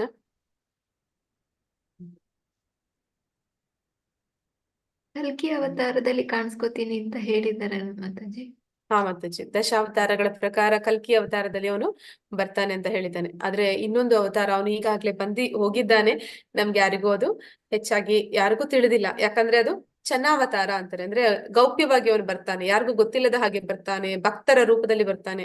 ಭಗವಂತ ಸ್ವತಃ ಭಕ್ತನಾಗಿ ಬರ್ತಾನೆ. ಅಂದ್ರೆ ಅವನಿಗೆ ಒಂದು ಆಸೆ ಇರುತ್ತೆ. ಅದಕ್ಕೆ ಅನೇಕ ಕಾರಣಗಳಿದೆ ಅವನ ಈ ಅವತಾರಕ್ಕೆ. ಅವನಿಗೆ ಏನು ಇಚ್ಛೆ ಇರುತ್ತೆ ಅಂತಂದ್ರೆ, ಅವನಿಗೆ ಅನ್ಸುತ್ತೆ ರಾಧಾರಾಣಿ ಅಥವಾ ಗೋಪಿಯರು, ಗೋಪಬಾಲಕರು ಇವರೆಲ್ಲರೂ ನನ್ನ ಇಷ್ಟೊಂದು ಪ್ರೀತಿಸ್ತಾರಲ್ಲ, ಭಕ್ತಿ ಮಾಡ್ತಾರಲ್ಲ, ಆ ಭಕ್ತಿಯಲ್ಲಿ ಅವ್ರಿಗೆ ಏನ್ ಸುಖ ಸಿಗ್ತಿದೆ, ಅವ್ರು ಏನು ಒಂದು ಆನಂದ ಇದೆ, ಅದನ್ನ ನಾನು ಅನುಭವಿಸಕ್ ಆಗ್ತಿಲ್ವೇ ಅಂತ ಹೇಳಿ ಅವನು ಭಕ್ತನ ರೂಪದಲ್ಲಿ ಬರ್ತಾನೆ. ಅಂದ್ರೆ ರಾಧಾರಾಣಿ ಯಾವ ಭಕ್ತಿಯಲ್ಲಿ ಇದ್ಲು ಅಂತಹ ಒಂದು ಭಕ್ತಿ ಭಾವದಲ್ಲಿ ಅವನು ಅವತಾರ ಮಾಡಿ ಬರ್ತಾನೆ, ಚೈತನ್ಯ ಮಹಾಪ್ರಭುಗಳಾಗಿ ಬರುವಾಗ. ನಂತರ ಅದರ ಮೂಲ ಉದ್ದೇಶ ಕೂಡ ಇನ್ನೊಂದು ಇರುತ್ತೆ. ಅದ್ವೈತ ಆಚಾರ್ಯರು, ಇಲ್ಲಿ ನಾವು ನೋಡ್ತಾ ಇದೀವಿ ಬಿಳಿ ಗಡ್ಡ ಮಿಸ್ ಇರುವಂತಹ ವ್ಯಕ್ತಿ, ಅವರು ಅದ್ವೈತಾಚಾರ್ಯರು. ಅವರು ಮಹಾವಿಷ್ಣುನೂ ಹೌದು, ಶಿವನೂ ಹೌದು. ಅವರು ಏನ್ ಮಾಡ್ತಾರೆ ಅಂತಂದ್ರೆ, ಈ ಕಲಿಯುಗದಲ್ಲಿ ಅನೇಕ ಜನ ಪತಿತಾತ್ಮರಾಗ್ತಾ ಇದ್ದಾರೆ. ಅವ್ರು ಯಾರಿಗೂ ಕೂಡ ಭಕ್ತಿ ಮಾರ್ಗ ಅಂದ್ರೆ ಏನು ಅಂತಾನೆ ಗೊತ್ತಿಲ್ಲ. ಅವರೆಲ್ಲರೂ ಕೂಡ ಪತನ ಹೊಂದುತ್ತಾ ಇದ್ದಾರೆ. ಅವರನ್ನ ಉದ್ಧಾರ ಮಾಡೋದಕ್ಕೆ ನನ್ನಿಂದ ಸಾಧ್ಯ ಆಗ್ತಾ ಇಲ್ಲ ಅಂತ ಹೇಳಿ ಅವರು ಸಾಲಿಗ್ರಾಮವನ್ನ ಇಟ್ಕೋತಾರೆ. ಸಾಲಿಗ್ರಾಮ ಅಂದ್ರೆ ಅದು ಮಹಾವಿಷ್ಣು.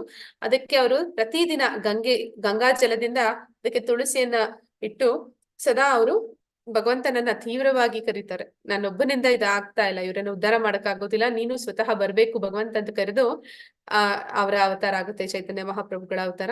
ಮತ್ತೆ ಅವರು ಈ ಸಂಕೀರ್ತನ ಯಜ್ಞವನ್ನ ಎಲ್ಲರಿಗೂ ಕೂಡ ತಿಳಿಸ್ಕೊಡೋದಕ್ಕೆ, ಅಂದ್ರೆ ನಾ ಹೇಳಿದೆ 18ನೇ ಅಧ್ಯಾಯದಲ್ಲಿ ಭಗವಂತ ಹೇಳ್ತಾ ಇದ್ದಾನೆ, ಸರ್ವಧರ್ಮಾನ್ ಪರಿತ್ಯಜ್ಯ ಮಾಮೇಕಂ ಶರಣಂ ವ್ರಜ.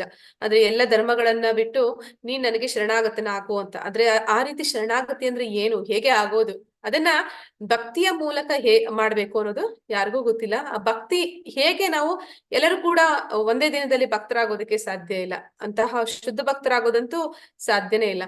ಆದ್ರೆ ಆ ಭಕ್ತಿ ಮಾರ್ಗವನ್ನ ಹೇಗೆ ಅಳವಡಿಸ್ಕೋಬಹುದು, ಅದಕ್ಕೆ ಒಂದು ಏನಂತಾರೆ ಸಾಧನ ಭಕ್ತಿ, ವೈದಿ ಸಾಧನ ಭಕ್ತಿ ಅಂತಾರೆ. ಅದನ್ನ ಯಾರು ಬೇಕಾದ್ರೂ ಅನುಸರಣೆ ಮಾಡ್ಬೋದು. ಅದಕ್ಕೆ ನಾಮ ಜಪ, ಕಲಿಯುಗಕ್ಕೆ ಇರುವಂತಹ ಯುಗ ಧರ್ಮ, ಇದೆಲ್ಲವನ್ನು ತಿಳಿಸ್ಕೊಡೋದಕ್ಕಾಗಿ ಅವರು ಚೈತನ್ಯ ಮಹಾಪ್ರಭುಗಳಾಗಿ 500 ವರ್ಷಗಳ ಹಿಂದೆ ಕಲಿಯುಗದಲ್ಲಿ ಈಗಾಗ್ಲೇ ಕಾಣಿಸ್ಕೊಂಡಿದ್ದಾರೆ. ಇದು ಕಲಿಯುಗದಲ್ಲಿ ಆಗಿರುವಂತದ್ದು ಭಗವಂತನ ಅವತಾರ.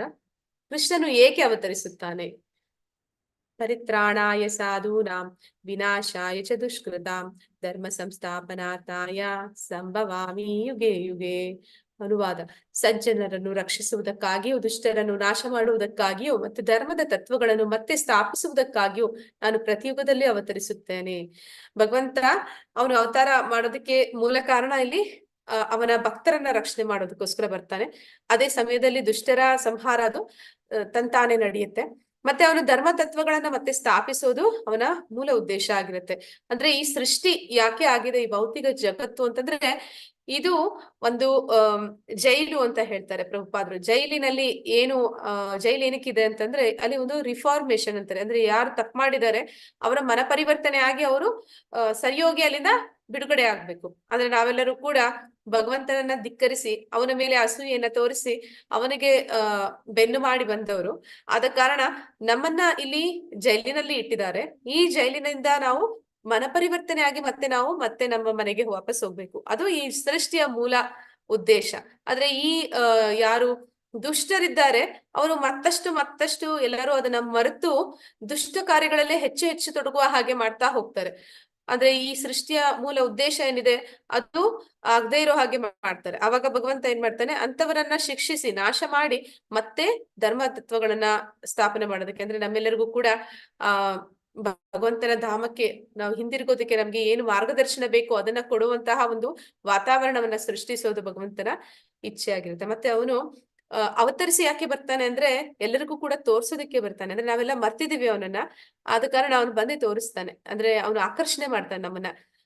ಅವನ ಧಾಮ ಅಂದ್ರೆ ಹೇಗಿರುತ್ತೆ, ಅವನು ಮತ್ತೆ ಅವನ ಸಂಗಡಿಗರು ಅಂದ್ರೆ ಯಾರು, ಹೇಗಿರ್ತಾರೆ, ಅದನ್ನೆಲ್ಲ ಅವನು ಈ ಭೂಮಿ ಮೇಲೆ ತೋರಿಸಿ ಇಲ್ಲಿರುವಂತಹ ಪತಿತಾತ್ಮರು ಯಾರಿದ್ದಾರೆ ಅವನ ಲೀಲೆಗಳ ಮೂಲಕ, ಅವನ ಗುಣ ರೂಪ ಮತ್ತೆ ಅವನ ಮಹಿಮೆಗಳ ಮೂಲಕ ಅವನು ನಮ್ಮನ್ನ ಅವನ ಕಡೆಗೆ ಆಕರ್ಷಣೆ ಮಾಡ್ತಾನೆ. ಆಕರ್ಷಣೆ ಮಾಡಿ ಅವನ ಧಾಮಕ್ಕೆ ಕೊಂಡೊಯ್ಯೋದಕ್ಕೆ ಪ್ರಯತ್ನ ಪಡ್ತಾನೆ.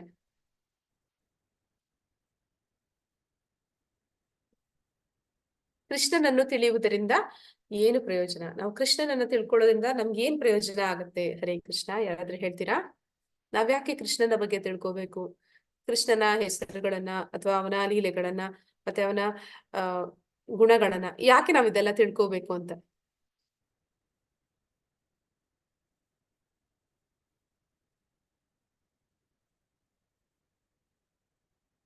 ಅದರಿಂದ ನಮ್ಗೆ ಏನ್ ಪ್ರಯೋಜನ ಆಗುತ್ತೆ ಕೃಷ್ಣನ ಬಗ್ಗೆ ತಿಳ್ಕೊಂಡ್ರೆ?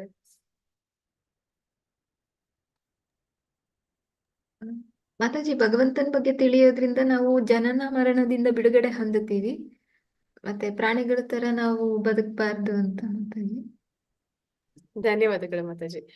ಅಂದ್ರೆ ಮುಂದೆ ಬರುತ್ತೆ 8ನೇ ಅಧ್ಯಾಯದಲ್ಲಿ ನಾವು ಸಾಯುವ ಸಂದರ್ಭದಲ್ಲಿ ಮನಸ್ಸು ಯಾವ್ದ್ರ ಬಗ್ಗೆ ಯೋಚನೆ ಮಾಡ್ತಾ ಇರುತ್ತೆ ಅಂತದೇ ಒಂದು ರೂಪವನ್ನ ನಾವು ಪಡ್ಕೋತೀವಿ ಅಂತ. ಅದನ್ನೇ ಇಲ್ಲಿ ಹೇಳ್ತಾ ಇರುವಂತದ್ದು. ಜನ್ಮ ಕರ್ಮ ಚ ಮೇ ದಿವ್ಯಂ ಏವಂ ಯೋ ವೇತಿ ತತ್ವತಃ ತ್ಯಕ್ವಾ ದೇಹಂ ಪುನರ್ಜನ್ಮ ನೇತಿ ಮಾಮೇತಿ ಸೋ ಅರ್ಜುನ.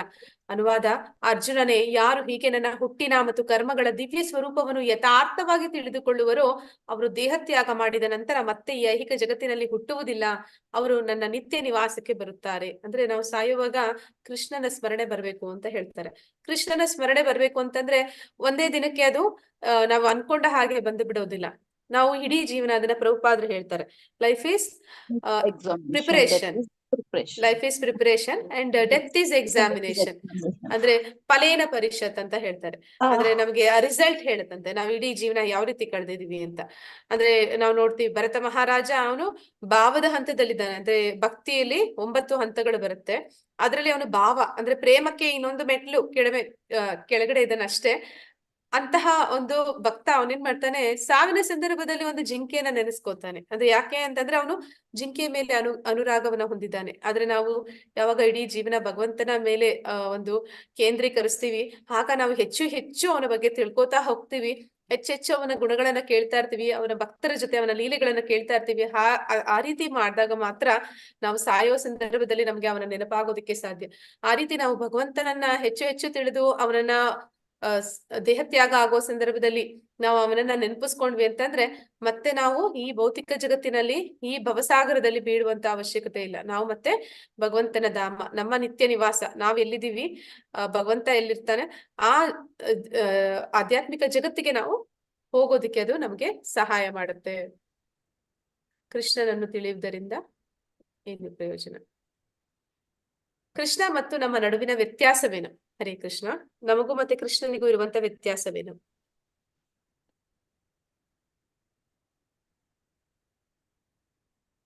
ನಾವು ಜೀವಿಗಳು ಮಾತಾಜಿ ಪರ ಅಪರ, ನಾವು ಜೀವಿಗಳು ಪರಮಾತ್ಮ.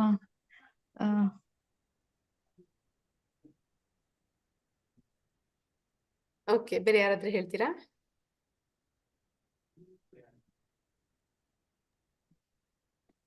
ನಮ್ದು ಭೌತಿಕ ಜೀವಿಗಳು ಮಾತಾಜಿ, ನಮ್ದು ಭೌತಿಕ ಶರೀರ, ಭಗವಂತಂದು ಆಧ್ಯಾತ್ಮಿಕ ಶರೀರ.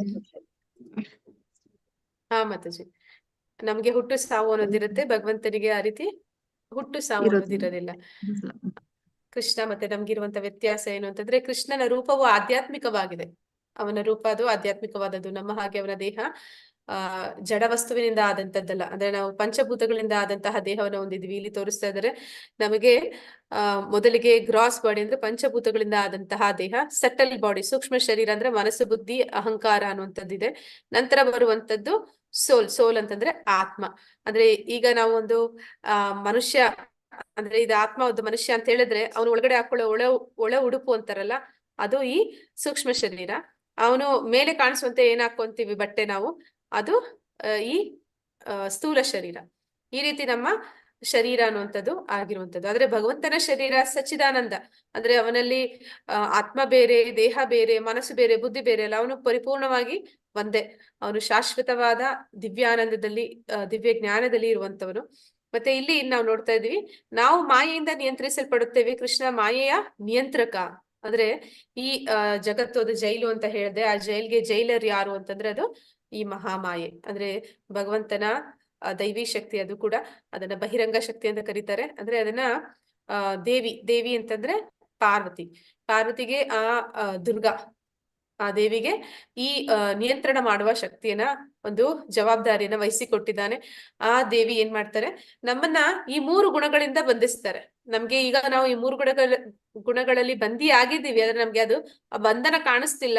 ಆದ್ರೆ ನಮ್ಗೆ ಅದರ ಒಂದು ಪರಿಣಾಮ ಕಾಣಿಸುತ್ತೆ. ನಾವು ಮುಂದೆ ನೋಡ್ತೀವಿ ಅದರ ಪರಿಣಾಮಗಳು ನಮ್ಗೆ ಅನುಭವಕ್ಕೆ ಬರುತ್ತೆ. ಅದರಲ್ಲಿ ಬಂಧನ ನಮ್ಗೆ ಕಾಣ್ತಾ ಇಲ್ಲ. ಆದ್ರೆ ನಮ್ಮನ್ನ ಈ ರೀತಿ ಬಂಧಿಸಿರುವಂತದ್ದು ಆ ಮಹಾಮಾಯೆ.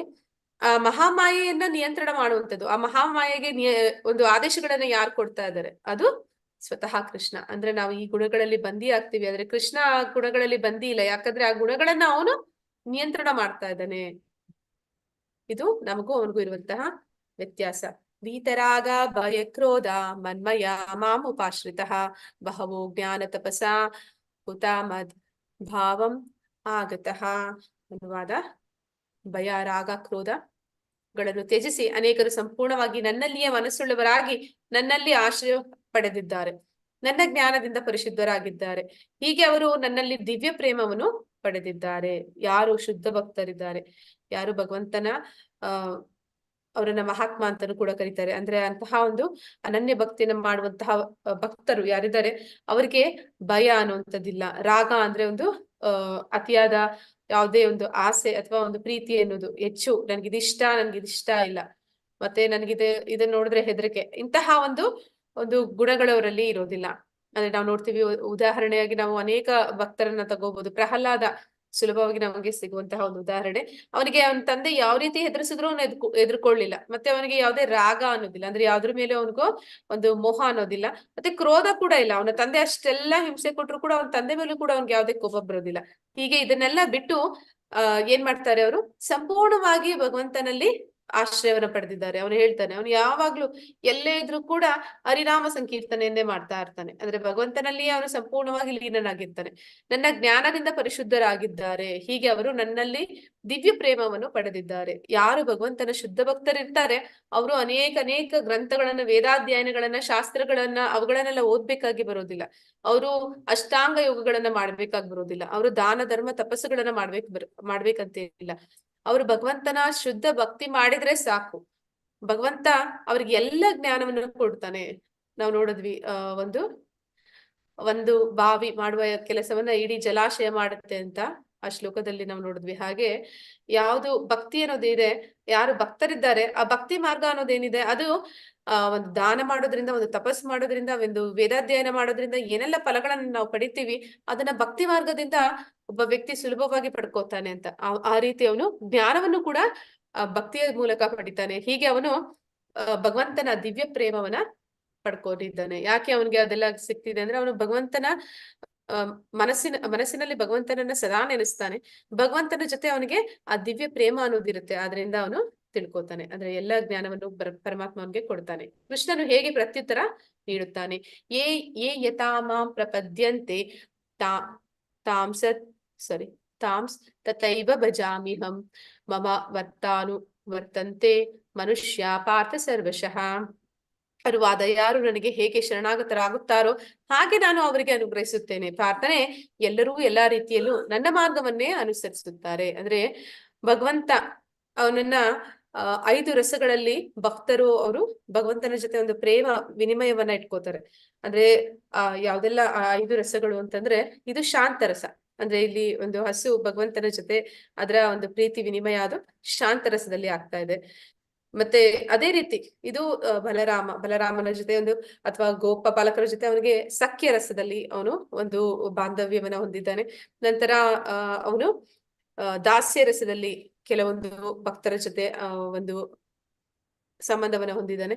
ಅದೇ ರೀತಿ ಅವನು ಮಾಧುರ್ಯ ರಸದಲ್ಲಿ ರಾಧಾರಾಣಿ, ಗೋಪಿಕೆಯರು ಇವರೆಲ್ಲರೂ ಕೂಡ ಮಾಧುರ್ಯ ರಸದಲ್ಲಿ ಭಗವಂತನ ಜೊತೆ ಒಂದು ಪ್ರೀತಿ ವಿನಿಮಯವನ್ನ ಇಟ್ಕೊಂಡಿರ್ತಾರೆ. ಮತ್ತೆ ವಾತ್ಸಲ್ಯ ರಸದಲ್ಲಿ ದೇವಕಿ, ಮತ್ತೆ ಯಶೋದೆ, ನಂದ ಮಹಾರಾಜ, ವಸುದೇವ ಇವರೆಲ್ಲರೂ ಕೂಡ ಭಗವಂತನ ಜೊತೆ ಒಂದು ಸಂಬಂಧವನ್ನ ಏರ್ಪಡಿಸ್ಕೊಂಡಿರ್ತಾರೆ. ಯಾರು ಯಾವ ರೀತಿನಾದ್ರೂ ಭಗವಂತನ ಜೊತೆ ಸಂಬಂಧವನ್ನ ಇಟ್ಕೊಂಡಿದ್ರು ಕೂಡ ಅವ್ರು ಯಾವ ಭಾವದಲ್ಲಿ ಅವನ ಹತ್ರ ಹೋಗ್ತಾರೆ ಅದೇ ಭಾವದಲ್ಲಿ ಭಗವಂತ ಅವರಿಗೆ ಪ್ರತ್ಯುತ್ತರವನ್ನ ಕೊಡ್ತಾನೆ. ಅವರ ಜೊತೆ ಅವನು ಒಂದು ಪ್ರೀತಿ ವಿನಿಮಯವನ್ನ ಇಟ್ಕೊಂಡಿರ್ತಾನೆ. ಅಂದ್ರೆ ನಾವು ನೋಡ್ತೀವಿ, ಭಾಗವತದಲ್ಲಿ ಕೂಡ ಬರುತ್ತೆ. ಇಲ್ಲಿ ಭೀಷ್ಮಾಚಾರ್ಯರು ಅವರು ವೀರರಾಗಿರ್ತಾರೆ. ಇದು 5 ಪ್ರಾಥಮಿಕ ರಸಗಳು.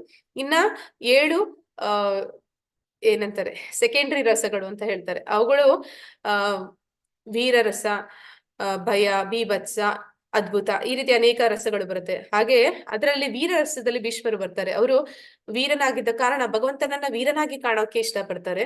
ಈ ಭಗವದ್ಗೀತೆ, ಈ ಕುರುಕ್ಷೇತ್ರ ಯುದ್ಧದಲ್ಲಿ ಭಗವಂತ ಅವರಿಗೆ ಒಬ್ಬ ವೀರನಾಗಿ ಕೂಡ ಅವರಿಗೆ ದರ್ಶನ ಕೊಡ್ತಾನೆ. ಅಂದ್ರೆ ನೀವ್ ಯಾವುದೇ ರೂಪದಲ್ಲಿ ಅವನನ್ನ ಆರಾಧನೆ ಮಾಡಿ ಅವನು ಏನಂತಾರೆ ಬೆಸ್ಟ್ ಅಂತ ಹೇಳ್ಬೇಕು ನಾವು. ಅಂದ್ರೆ ಅವನು ಮಗುವಾಗಿ ಬಂದ್ರೆ ಎಷ್ಟು 1000 ವರ್ಷಗಳೇ ಆಗ್ಬಿಟ್ರು ಕೂಡ ತಾಯಿ ತನ್ನ ಮಗುವಿನಲ್ಲಿ ಕೃಷ್ಣನನ್ನ ಕಾಣ್ತಾ ಇರ್ತಾಳೆ. ಅಂದ್ರೆ ಕೃಷ್ಣ ಮಗುವಾಗಿದ್ದ ಅಂತಂದ್ರೆ ಅವನಷ್ಟು ನೆನಪುಳಿಸುವಂತಹ ಮಗು ಇನ್ನೊಂದಿರಲ್ಲ. ಅವನು ಪ್ರೇಮಿಯಾದಾಗ, ರಾಧಾರಾಣಿ ಜೊತೆ ಅವನು ಪ್ರೇಮಿಯಾದಾಗ ಅವನಂತ ರಾಧಾಕೃಷ್ಣ ಒಂದು ಪ್ರೇಮ ಅನ್ನೋದೇನಿದೆ ಅದಕ್ಕೆ ಹೋಲಿಕೆ ಕೊಡೋದಕ್ಕೆ ಸಾಧ್ಯ ಇಲ್ಲ. ಅಂತಹ ಒಂದು ಪ್ರೇಮಿ ಆಗ್ತಾನೆ. ಮತ್ತೆ ಅವನು ದೇವಕಿ ಯಶೋಧ ಮಾತೆಗೆ ಮಗನಾಗ್ತಾನೆ. ಅದೇ ರೀತಿ ಅವನು ಅರ್ಜುನನಿಗೆ ಯಾವ ರೀತಿ ಅವನು ಈ ಕುರುಕ್ಷೇತ್ರ ಸಂದರ್ಭದಲ್ಲಿ ಅವನು ಜ್ಞಾನವನ್ನು ಕೊಡ್ತಾ ಇದ್ದಾನೆ, ಹೇಗೆ ಅರ್ಜುನ ಸಖ್ಯ ಭಾವದಲ್ಲಿ ಅವ್ರ ಜೊತೆ ಒಂದು ಸಂಬಂಧ ಅವನದು ಹೇಗಿದೆ. ಮತ್ತೆ ದಾಸ್ಯ ಭಾವದಲ್ಲೂ ಕೂಡ ಅನೇಕ ಬಾರಿ ಹನುಮಂತನ ಜೊತೆ ನಾವು ನೋಡ್ತೀವಿ ರಾಮನಾಗಿ. ಅದೇ ರೀತಿ ಅವನು ಭಗವಂತ ಯಾವುದೇ ಒಂದು ರೂಪದಲ್ಲಿ ಅವನನ್ನ ಆರಾಧನೆ ಮಾಡ್ಲಿ ಅವರಿಗೆ ಅದೇ ರೂಪದಲ್ಲಿ ಅವನು ಪ್ರತಿಕ್ರಿಯೆಗಳನ್ನ ಕೊಡ್ತಾನೆ. ಅಂದ್ರೆ ಒಂದು ಸಖ್ಯ ಭಾವಕ್ಕೆ ನಾವು ಯಾರು ಸುಧಾಮ ಕೂಡ ಹೇಗೆ ಭಗವಂತನ ಜೊತೆ ಒಂದು ಸಂಬಂಧವನ್ನ ಹೊಂದಿದ್ದ, ಮತ್ತೆ ಭಗವಂತ ಸಖ್ಯ ರೂಪದಲ್ಲಿ ಅವನಿಗೆ ಬೆಸ್ಟ್ ಫ್ರೆಂಡ್, ಅವನಿಗಿಂತ ಒಳ್ಳೆ ಫ್ರೆಂಡ್, ಅವನಿಗಿಂತ ಒಳ್ಳೆ ಸ್ನೇಹಿತ ಇನ್ನೊಬ್ಬ ಇಲ್ಲ. ಅವನು ಗೃಹಸ್ಥನಾದ ಅಂದ್ರೆ ಅವನ ದಾಂಪತ್ಯಕ್ಕೆ ಸಮಾನವಾಗಿ ಯಾರು ಮಾಡೋದಕ್ಕಾಗಲ್ಲ. 16,108 ಹೆಂಡತಿಯರನ್ನ ಮಕ್ಕಳನ್ನ ಸಂಭಾಳಿಸುವಂತದ್ದು ಯಾರಿಂದನೂ ಆಗದೇ ಇರುವಂತ ಕಾರ್ಯ ಇಂಥದ್ದು. ಹಾಗೆ ಭಗವಂತ ಅವನು ಏನೇ ಆಗ್ಲಿ ಅವನದ್ರಲ್ಲಿ ಉತ್ತಮ ಪುರುಷನಾಗಿ ಎಲ್ಲರ ಜೊತೆಯಲ್ಲಿ ಒಂದು ಪ್ರೀತಿ ವಿನಿಮಯವನ್ನ ಇಟ್ಕೋತಾನೆ. ಕೃಷ್ಣ ಏಕೆ ಜಾತಿ ಪದ್ಧತಿಯನ್ನು ಸೃಷ್ಟಿಸಿದನು? ಹರೇ ಕೃಷ್ಣ. ಯಾರಾದ್ರೂ ಹೇಳ್ತೀರಾ ಕೃಷ್ಣ ಯಾಕೆ ಜಾತಿ ಪದ್ಧತಿ ಮಾಡಿದ್ದಾನೆ ಅಂತ?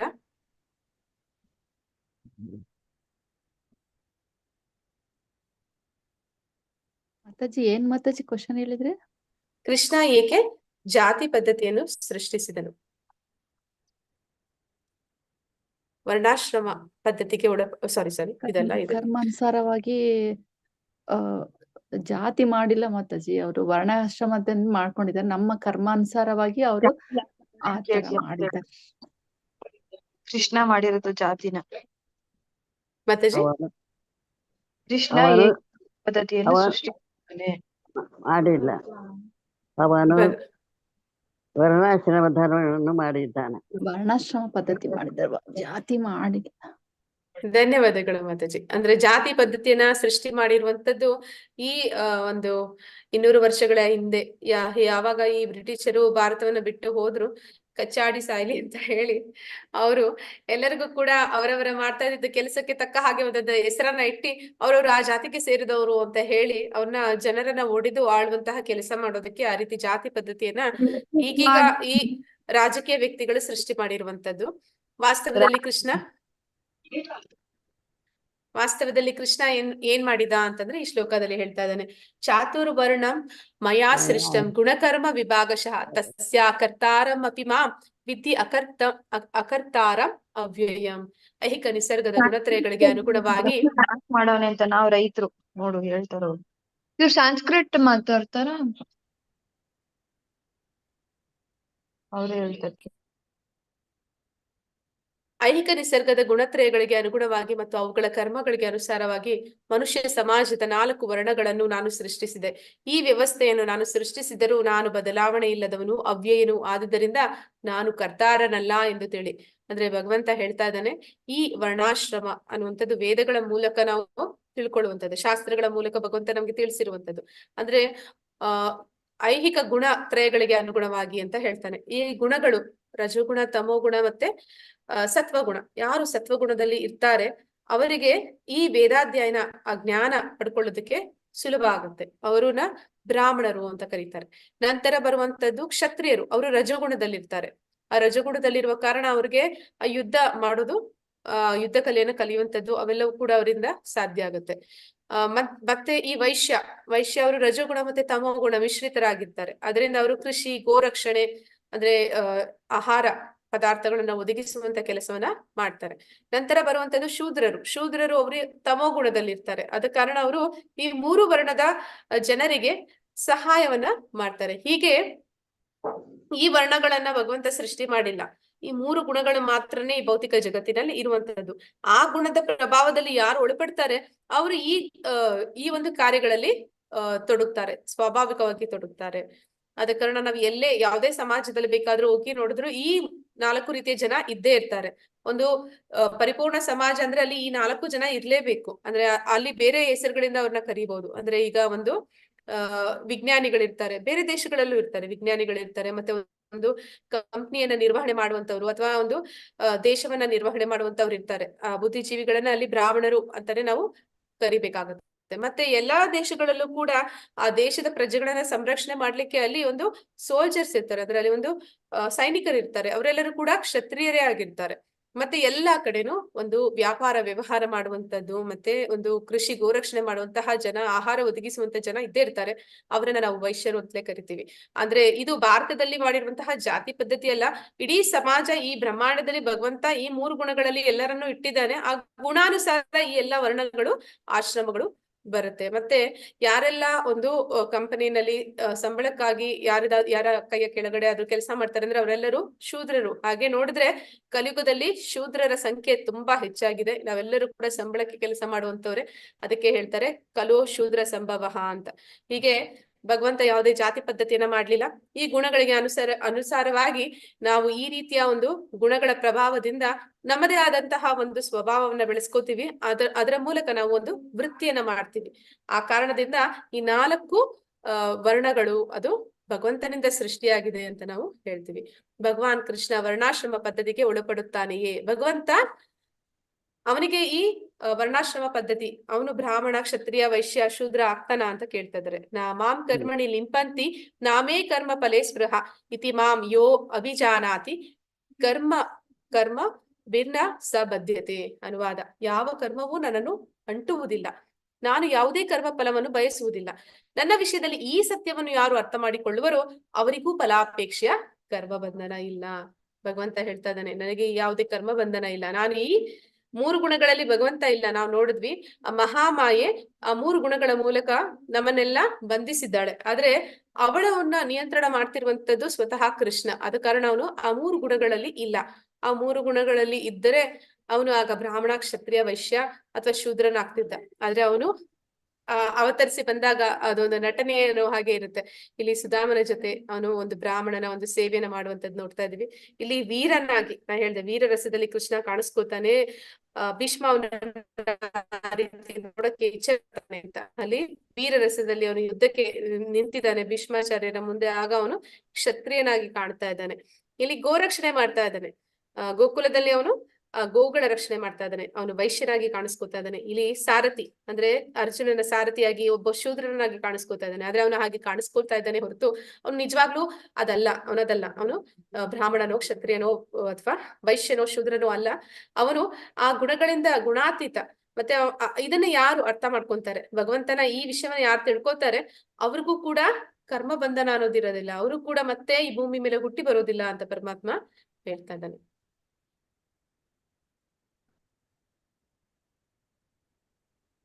ಕರ್ಮಣೋ ಹಿ ಅಪಿ ಬೋಧವ್ಯಂ ಚಾವಿ ಕರ್ಮಣಃ ಅಕರ್ಮಣಾಶ್ಚ ಬೋಧವ್ಯಂ ಗಹನಾ ಕರ್ಮಣೋ ಗತಿ. ಅನುವಾದ: ಕರ್ಮದ ಜಟಿಲತೆಗಳನ್ನು ಅರ್ಥ ಮಾಡಿಕೊಳ್ಳುವುದು ಬಹಳ ಕಷ್ಟ. ಆದ್ದರಿಂದ ಮನುಷ್ಯನು ಕರ್ಮ ಯಾವುದು, ವಿಕರ್ಮ ಯಾವುದು, ನಿಷಿದ್ಧ ಕರ್ಮ ಯಾವುದು, ಅಕರ್ಮವು ಯಾವುದು ಎನ್ನುವುದನ್ನು ಸರಿಯಾಗಿ ತಿಳಿದುಕೊಳ್ಳಬೇಕು. ಅಂದ್ರೆ ನಾವು ಕರ್ಮಗಳ ಬಗ್ಗೆ ಹೇಳಿದ್ವಿ. ಕರ್ಮ ಅಂದ್ರೆ ಶಾಸ್ತ್ರಗಳಿಗೆ ಅನುಸಾರವಾಗಿ ಮಾಡುವಂತದ್ದು, ಮತ್ತೆ ವಿಕರ್ಮ ಅಂದ್ರೆ ಶಾಸ್ತ್ರಕ್ಕೆ ವಿರುದ್ಧವಾಗಿ ಮಾಡುವಂತದ್ದು, ಅಕರ್ಮ ಅಂದ್ರೆ ಭಗವಂತನ ಭಕ್ತಿ ಕಾರ್ಯ ಅಂತ. ಹೀಗೆ ನಾವು ಅದನ್ನ ತಿಳ್ಕೊಂಡಿರ್ಬೇಕು. ನಾವು ಎಂತಹ ಕರ್ಮ ಮಾಡ್ತೀವಿ ಆ ಕರ್ಮಕ್ಕೆ ಒಂದು ಫಲ ಅನ್ನೋದಿರುತ್ತೆ, ಒಂದು ಪುಣ್ಯ ಅಂತಿರುತ್ತೆ. ಅಂದ್ರೆ ಪುಣ್ಯ ಕರ್ಮ ಮಾಡಿದ್ವಿ ಅಂತಂದ್ರೆ ನಾವು ಊರ್ಧ್ವ ಲೋಕಗಳಿಗೆ ಹೋಗ್ತೀವಿ ಪುಣ್ಯ ಸಂಪಾದನೆ ಮಾಡಿ. ಪಾಪಗಳನ್ನ ಮಾಡಿದ್ವಿ ಅಂತಂದ್ರೆ ಪ್ರಾಣಿ ಜನ್ಮಗಳಲ್ಲಿ ನಾವು ಹುಟ್ಟಬೇಕಾಗಿ ಬರುತ್ತೆ.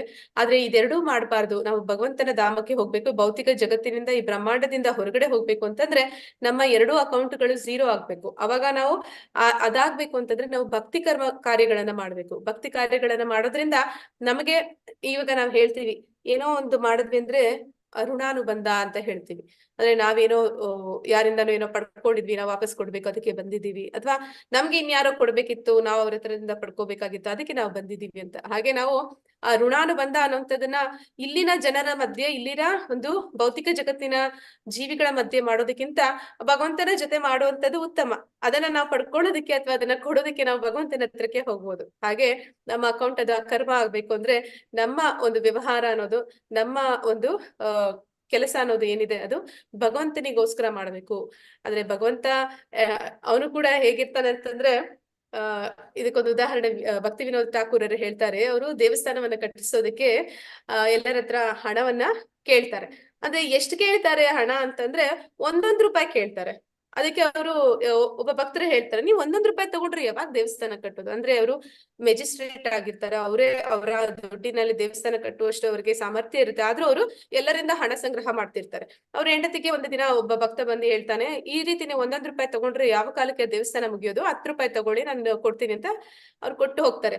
ಅವ್ರು ಗಂಡನಿಗೆ ಹೋಗಿ ಕೊಡ್ತಾರೆ. 10 ರೂಪಾಯಿಗೆ ಕೊಟ್ಟಿ ಹೋಗಿದ್ದಾರೆ ಅಂದ್ರೆ ಅವರು ಬೈತಾರೆ, ಯಾಕೆ ನೀನ್ 10 ರೂಪಾಯಿ ತಗೊಂಡೆ? ಆ 10 ರೂಪಾಯಿಲಿ 10 ಜನ ಭಕ್ತರು ಸಿಕ್ಕಿರ್ತಾ ಇದ್ರು, ಯಾಕೆ ಈ ರೀತಿ ಮಾಡ್ತಾ ಇದ್ದೀರಾ ನೀವು ಅಂತ ಕೇಳ್ತಾರೆ. ಅದಕ್ಕೆ ಹೇಳ್ತಾರೆ, ಇಲ್ಲಿ ನಾನು ಭಗವಂತನ ಅಕೌಂಟ್ ಅನ್ನ ಓಪನ್ ಮಾಡ್ತಾ ಇದ್ದೀನಿ.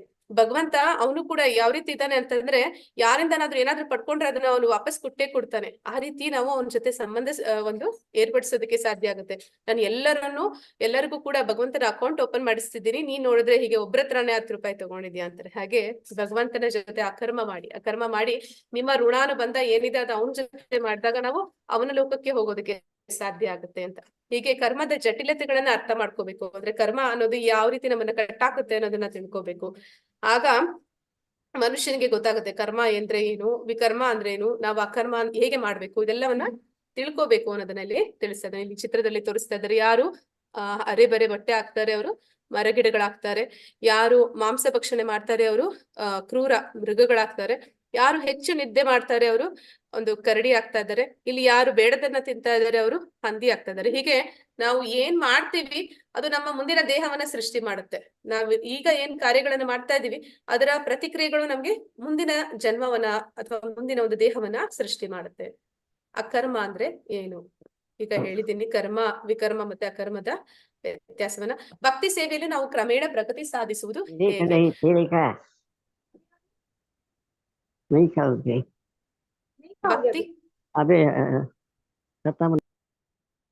ಭಕ್ತಿ ಭಕ್ತಿ ಕಾರ್ಯದಲ್ಲಿ ನಾವು ಕ್ರಮೇಣ ಪ್ರಗತಿ ಸಾಧಿಸುವುದು ಹೇಗೆ? ಈ ಭಕ್ತಿ ಮಾರ್ಗದಲ್ಲಿ 9 ಹಂತಗಳು ಇದೆ ಅಂತ ಹೇಳ್ತಾರೆ. ಯಾವ್ದೆಲ್ಲ ಅದು ಅಂತಂದ್ರೆ, ಮೊದಲಿಗೆ ಶ್ರದ್ಧೆ. ನಮ್ಗೆ ಮೊದಲು ಭಗವಂತನಲ್ಲಿ ಮತ್ತೆ ಗುರುಗಳಲ್ಲಿ ಶ್ರದ್ಧೆ ಅಂದ್ರೆ ನಂಬಿಕೆ ಅನ್ನೋದು ಇರಬೇಕು.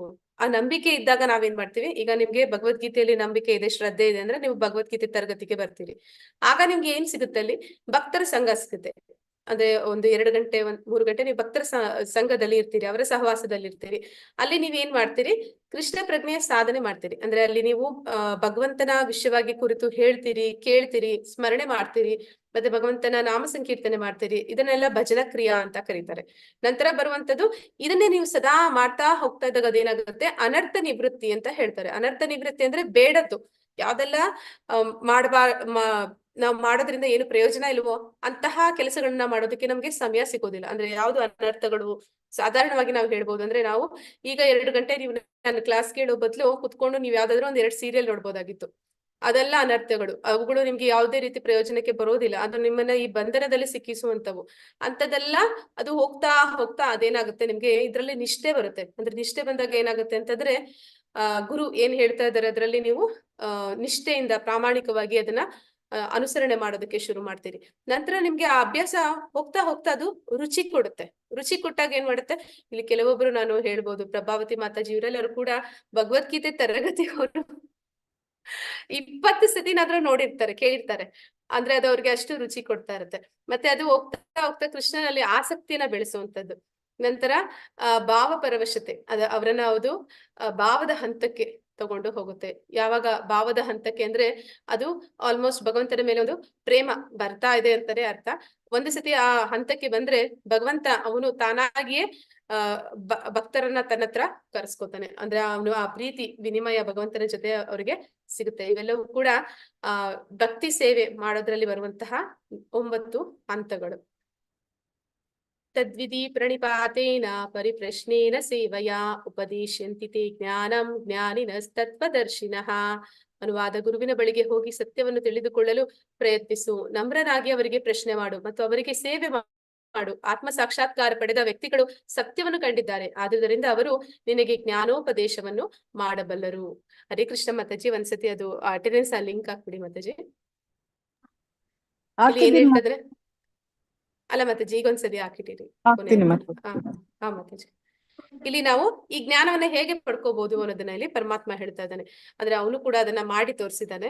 ಸಾಂದೀಪಿನಿ ಮುನಿಗಳ ಬಳಿಗೆ ಹೋಗಿ ಅಲ್ಲಿ ಅವರ ಮೂಲಕ ಜ್ಞಾನವನ್ನ ಪಡ್ಕೊಳ್ಳುವಂತಹ ಕೆಲಸವನ್ನ ಭಗವಂತ ಮಾಡ್ತಾನೆ. ಹಾಗೆ ನಮಗೂ ಹೇಳ್ತಾ ಇದ್ದಾನೆ, ನಾವು ಕೂಡ ಗುರುಗಳ ಬಳಿಗೆ ಹೋಗ್ಬೇಕು.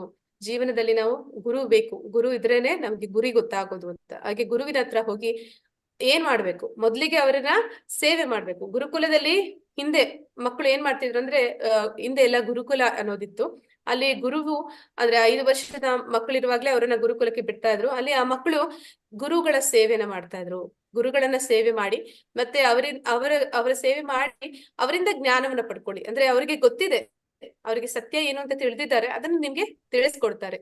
ಅದನ್ನ ಯಾವ ರೀತಿ ಕೇಳ್ಬೇಕು ಅಂತಂದ್ರೆ, ನಮ್ರರಾಗಿ ಕೇಳ್ಬೇಕು ಅಂತ ಹೇಳ್ತಾ ಇದ್ದಾರೆ. ಅಂದ್ರೆ ಪ್ರಶ್ನೆಗಳನ್ನ ಯಾವ ರೀತಿ ಕೇಳ್ಬೇಕು ಅಂತ, ಮನಸೋ ಇಚ್ಛೆ ಪ್ರಶ್ನೆಗಳನ್ನ ಮಾಡುವಂತದ್ದಲ್ಲ.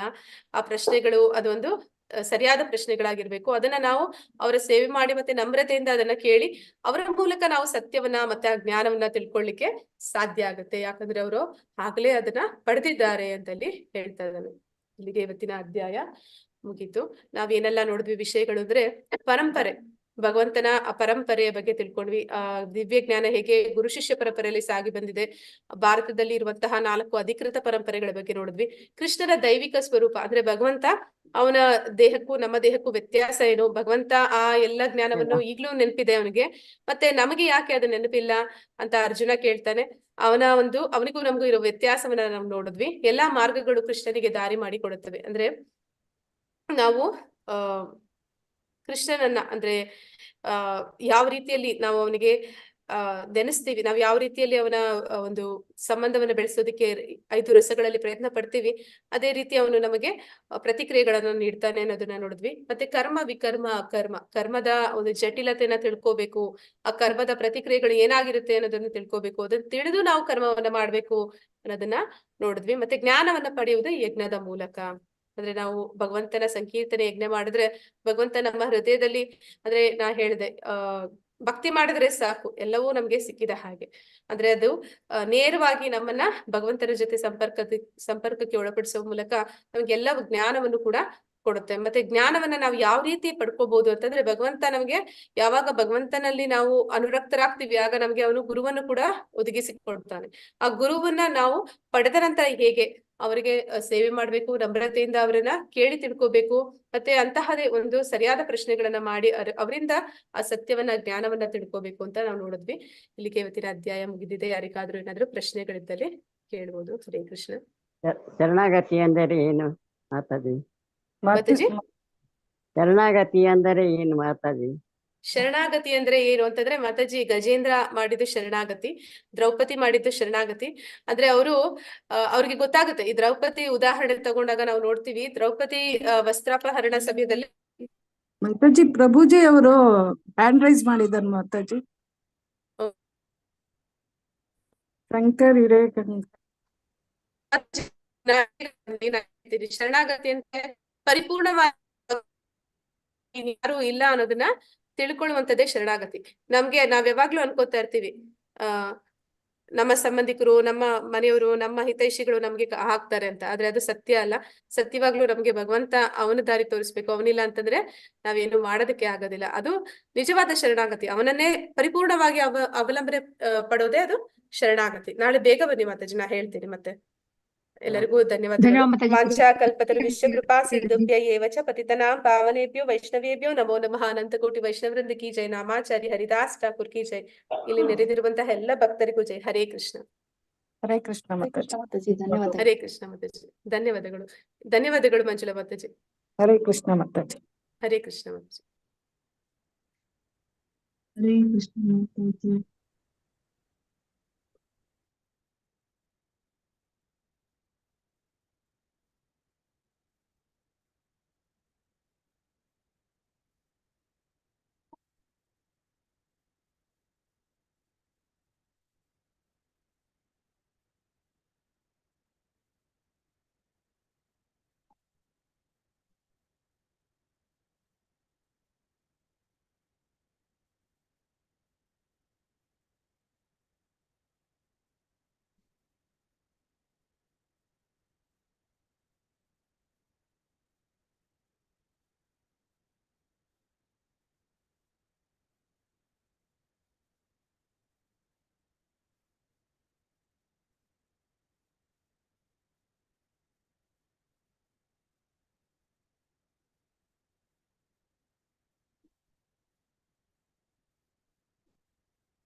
अथ चतुर्थोऽध्यायः।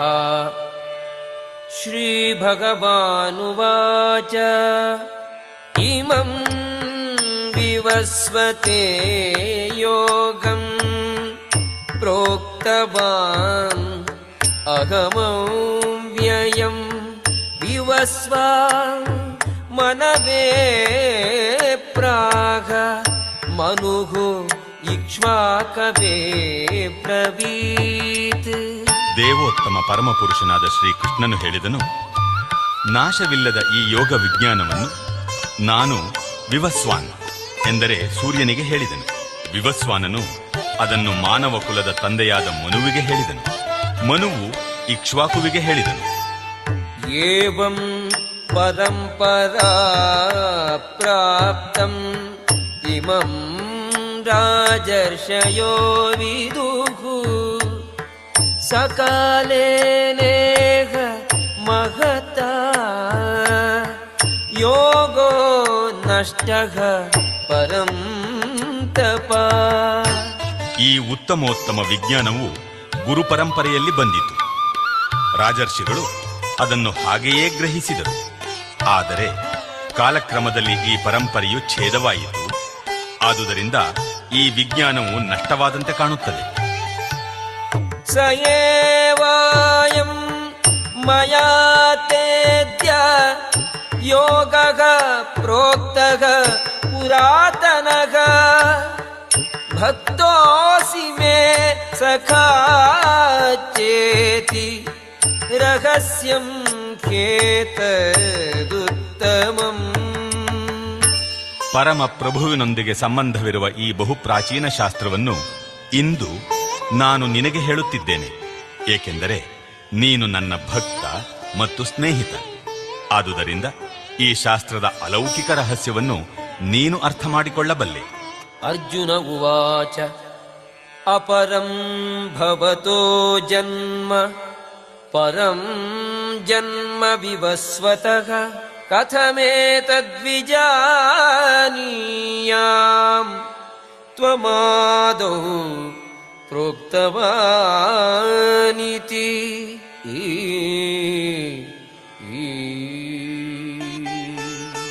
ಅರ್ಜುನನು ಕೇಳಿದ, ಸೂರ್ಯದೇವನಾದ ವಿವಸ್ವಾನನು ನಿನಗಿಂತ ಮೊದಲು ಹುಟ್ಟಿದವನು. ಆದಿಯಲ್ಲಿ ನೀನು ಅವನಿಗೆ ಈ ಶಾಸ್ತ್ರವನ್ನು ಬೋಧಿಸಿದೆ ಎಂದು ನಾನು ಹೇಗೆ ತಿಳಿದುಕೊಳ್ಳಲಿ? ಭಗವಾನುವಾಚ ಬಹೂನಿ ಮೇ ವ್ಯತೀತಾನಿ ಜನ್ಮಾನಿ ತವ ಚಾರ್ಜುನ ತಾನ್ಯಹಂ ವೇದ ಸರ್ವಾಣಿ ನ ತ್ವಂ ವೇತ್ಥ ಪರಂ ತಪ. ದೇವೋತ್ತಮ ಪರಮಪುರುಷನು ಹೀಗೆ ಹೇಳಿದನು, ಶತ್ರು ದಮನನಾದ ಅರ್ಜುನನೇ, ನೀನು ನಾನು ಅನೇಕ ಜನ್ಮಗಳನ್ನು ಕಳೆದಿದ್ದೇವೆ. ನನಗೆ ಆ ಎಲ್ಲ ಜನ್ಮಗಳ ನೆನಪಿದೆ, ಆದರೆ ನಿನಗಿಲ್ಲ. ಅಜೋಪಿ ಸಂ ಅವ್ಯಯಾತ್ಮ ಭೂತಾನಾಂ ಈಶ್ವರೋಪಿ ಸಂ ಪ್ರಕೃತಿಂ ಸ್ವಾಂ ಅಧಿಷ್ಠಾಯ ಸಂಭವಾಮಿ ಆತ್ಮಮಾಯಯಾ. ನನಗೆ ಹುಟ್ಟು ಎನ್ನುವುದಿಲ್ಲ, ನನ್ನ ಆಧ್ಯಾತ್ಮಿಕ ಶರೀರವು ಕ್ಷಯಿಸುವುದಿಲ್ಲ. ನಾನು ಎಲ್ಲ ಜೀವಿಗಳ ಪ್ರಭು. ಆದರೂ ಪ್ರತಿ ಯುಗದಲ್ಲಿಯೂ ನನ್ನ ಮೂಲ ಆಧ್ಯಾತ್ಮಿಕ ರೂಪದಲ್ಲಿ ಅವತರಿಸುತ್ತೇನೆ. ಯದಾ ಯದಾ ಹಿ ಧರ್ಮಸ್ಯ ಗ್ಲಾನಿರ್ಭವತಿ ಭಾರತ ಅಭ್ಯುತ್ಥಾನಂ ಅಧರ್ಮಸ್ಯ ತದಾತ್ಮಾನಂ ಸೃಜಾಮ್ಯಹಂ. ಭರತ ವಂಶಜನಾದ ಅರ್ಜುನನೇ, ಯಾವಾಗ ಎಲ್ಲೆಲ್ಲಿ ಧರ್ಮದ ಅವನತಿಯಾಗುತ್ತದೋ ಮತ್ತು ಅಧರ್ಮವು ಹೆಚ್ಚುತ್ತದೋ ಆಗ ಸ್ವಯಂ ಅವತಾರ ಮಾಡುತ್ತೇನೆ. ಪರಿತ್ರಾಣಾಯ ಸಾಧೂನಾಂ ವಿನಾಶಾಯ ಚ ದುಷ್ಕೃತಾಂ ಧರ್ಮ ಸಂಸ್ಥಾಪನಾರ್ಥಾಯ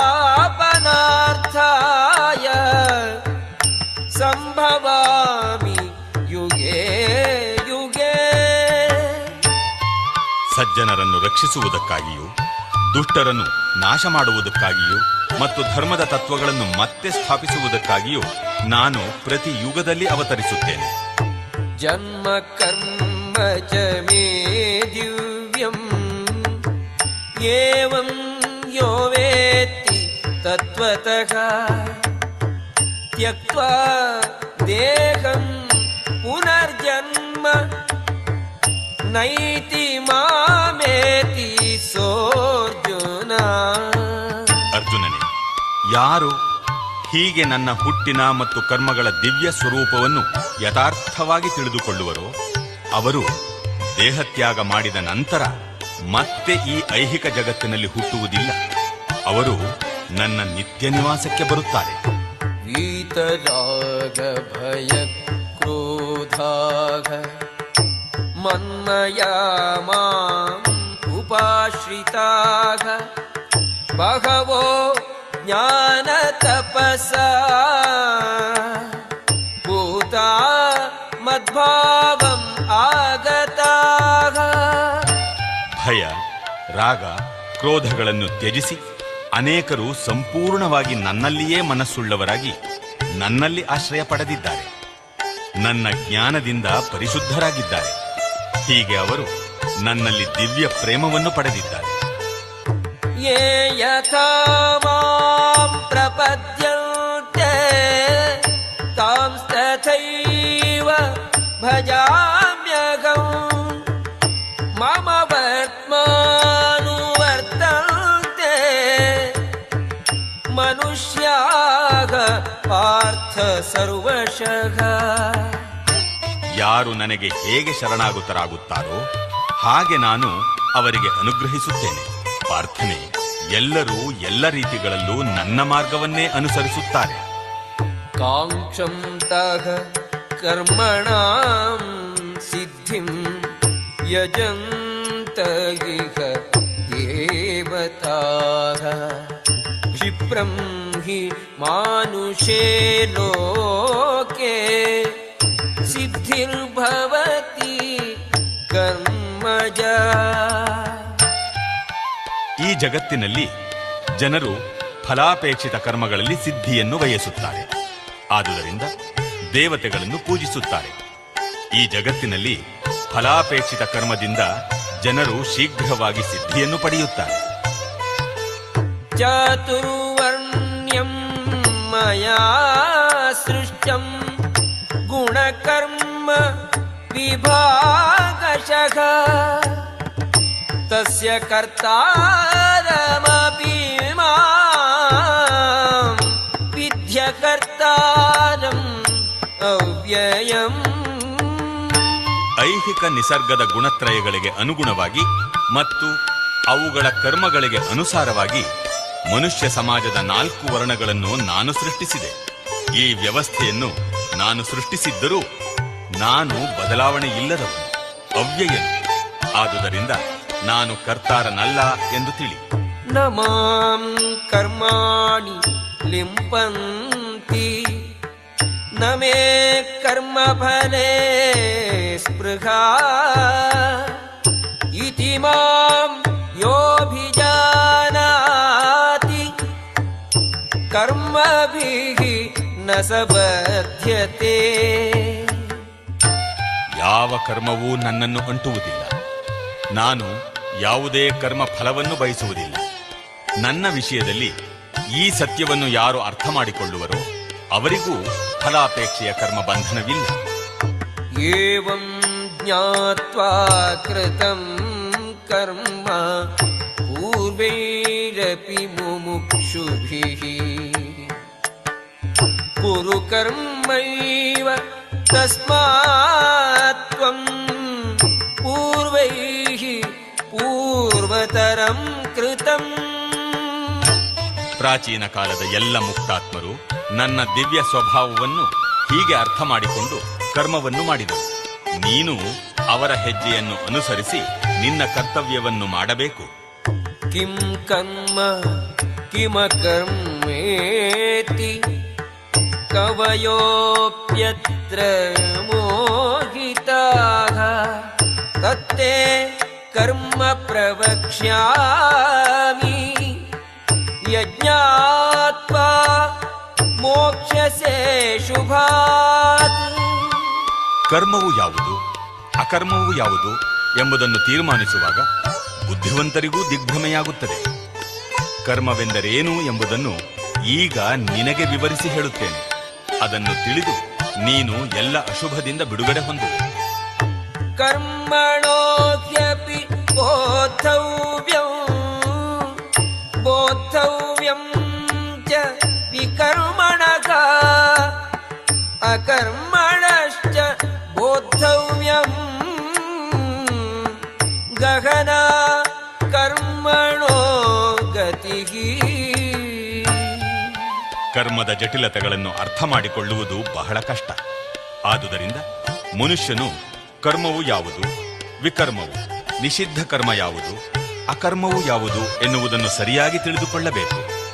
ಕರ್ಮಣಿ ಅಕರ್ಮ ಯಃ ಪಶ್ಯೇತ್ ಅಕರ್ಮಣಿ ಚ ಕರ್ಮ ಯಃ ಸ ಬುದ್ಧಿಮಾನ್ ಮನುಷ್ಯೇಷು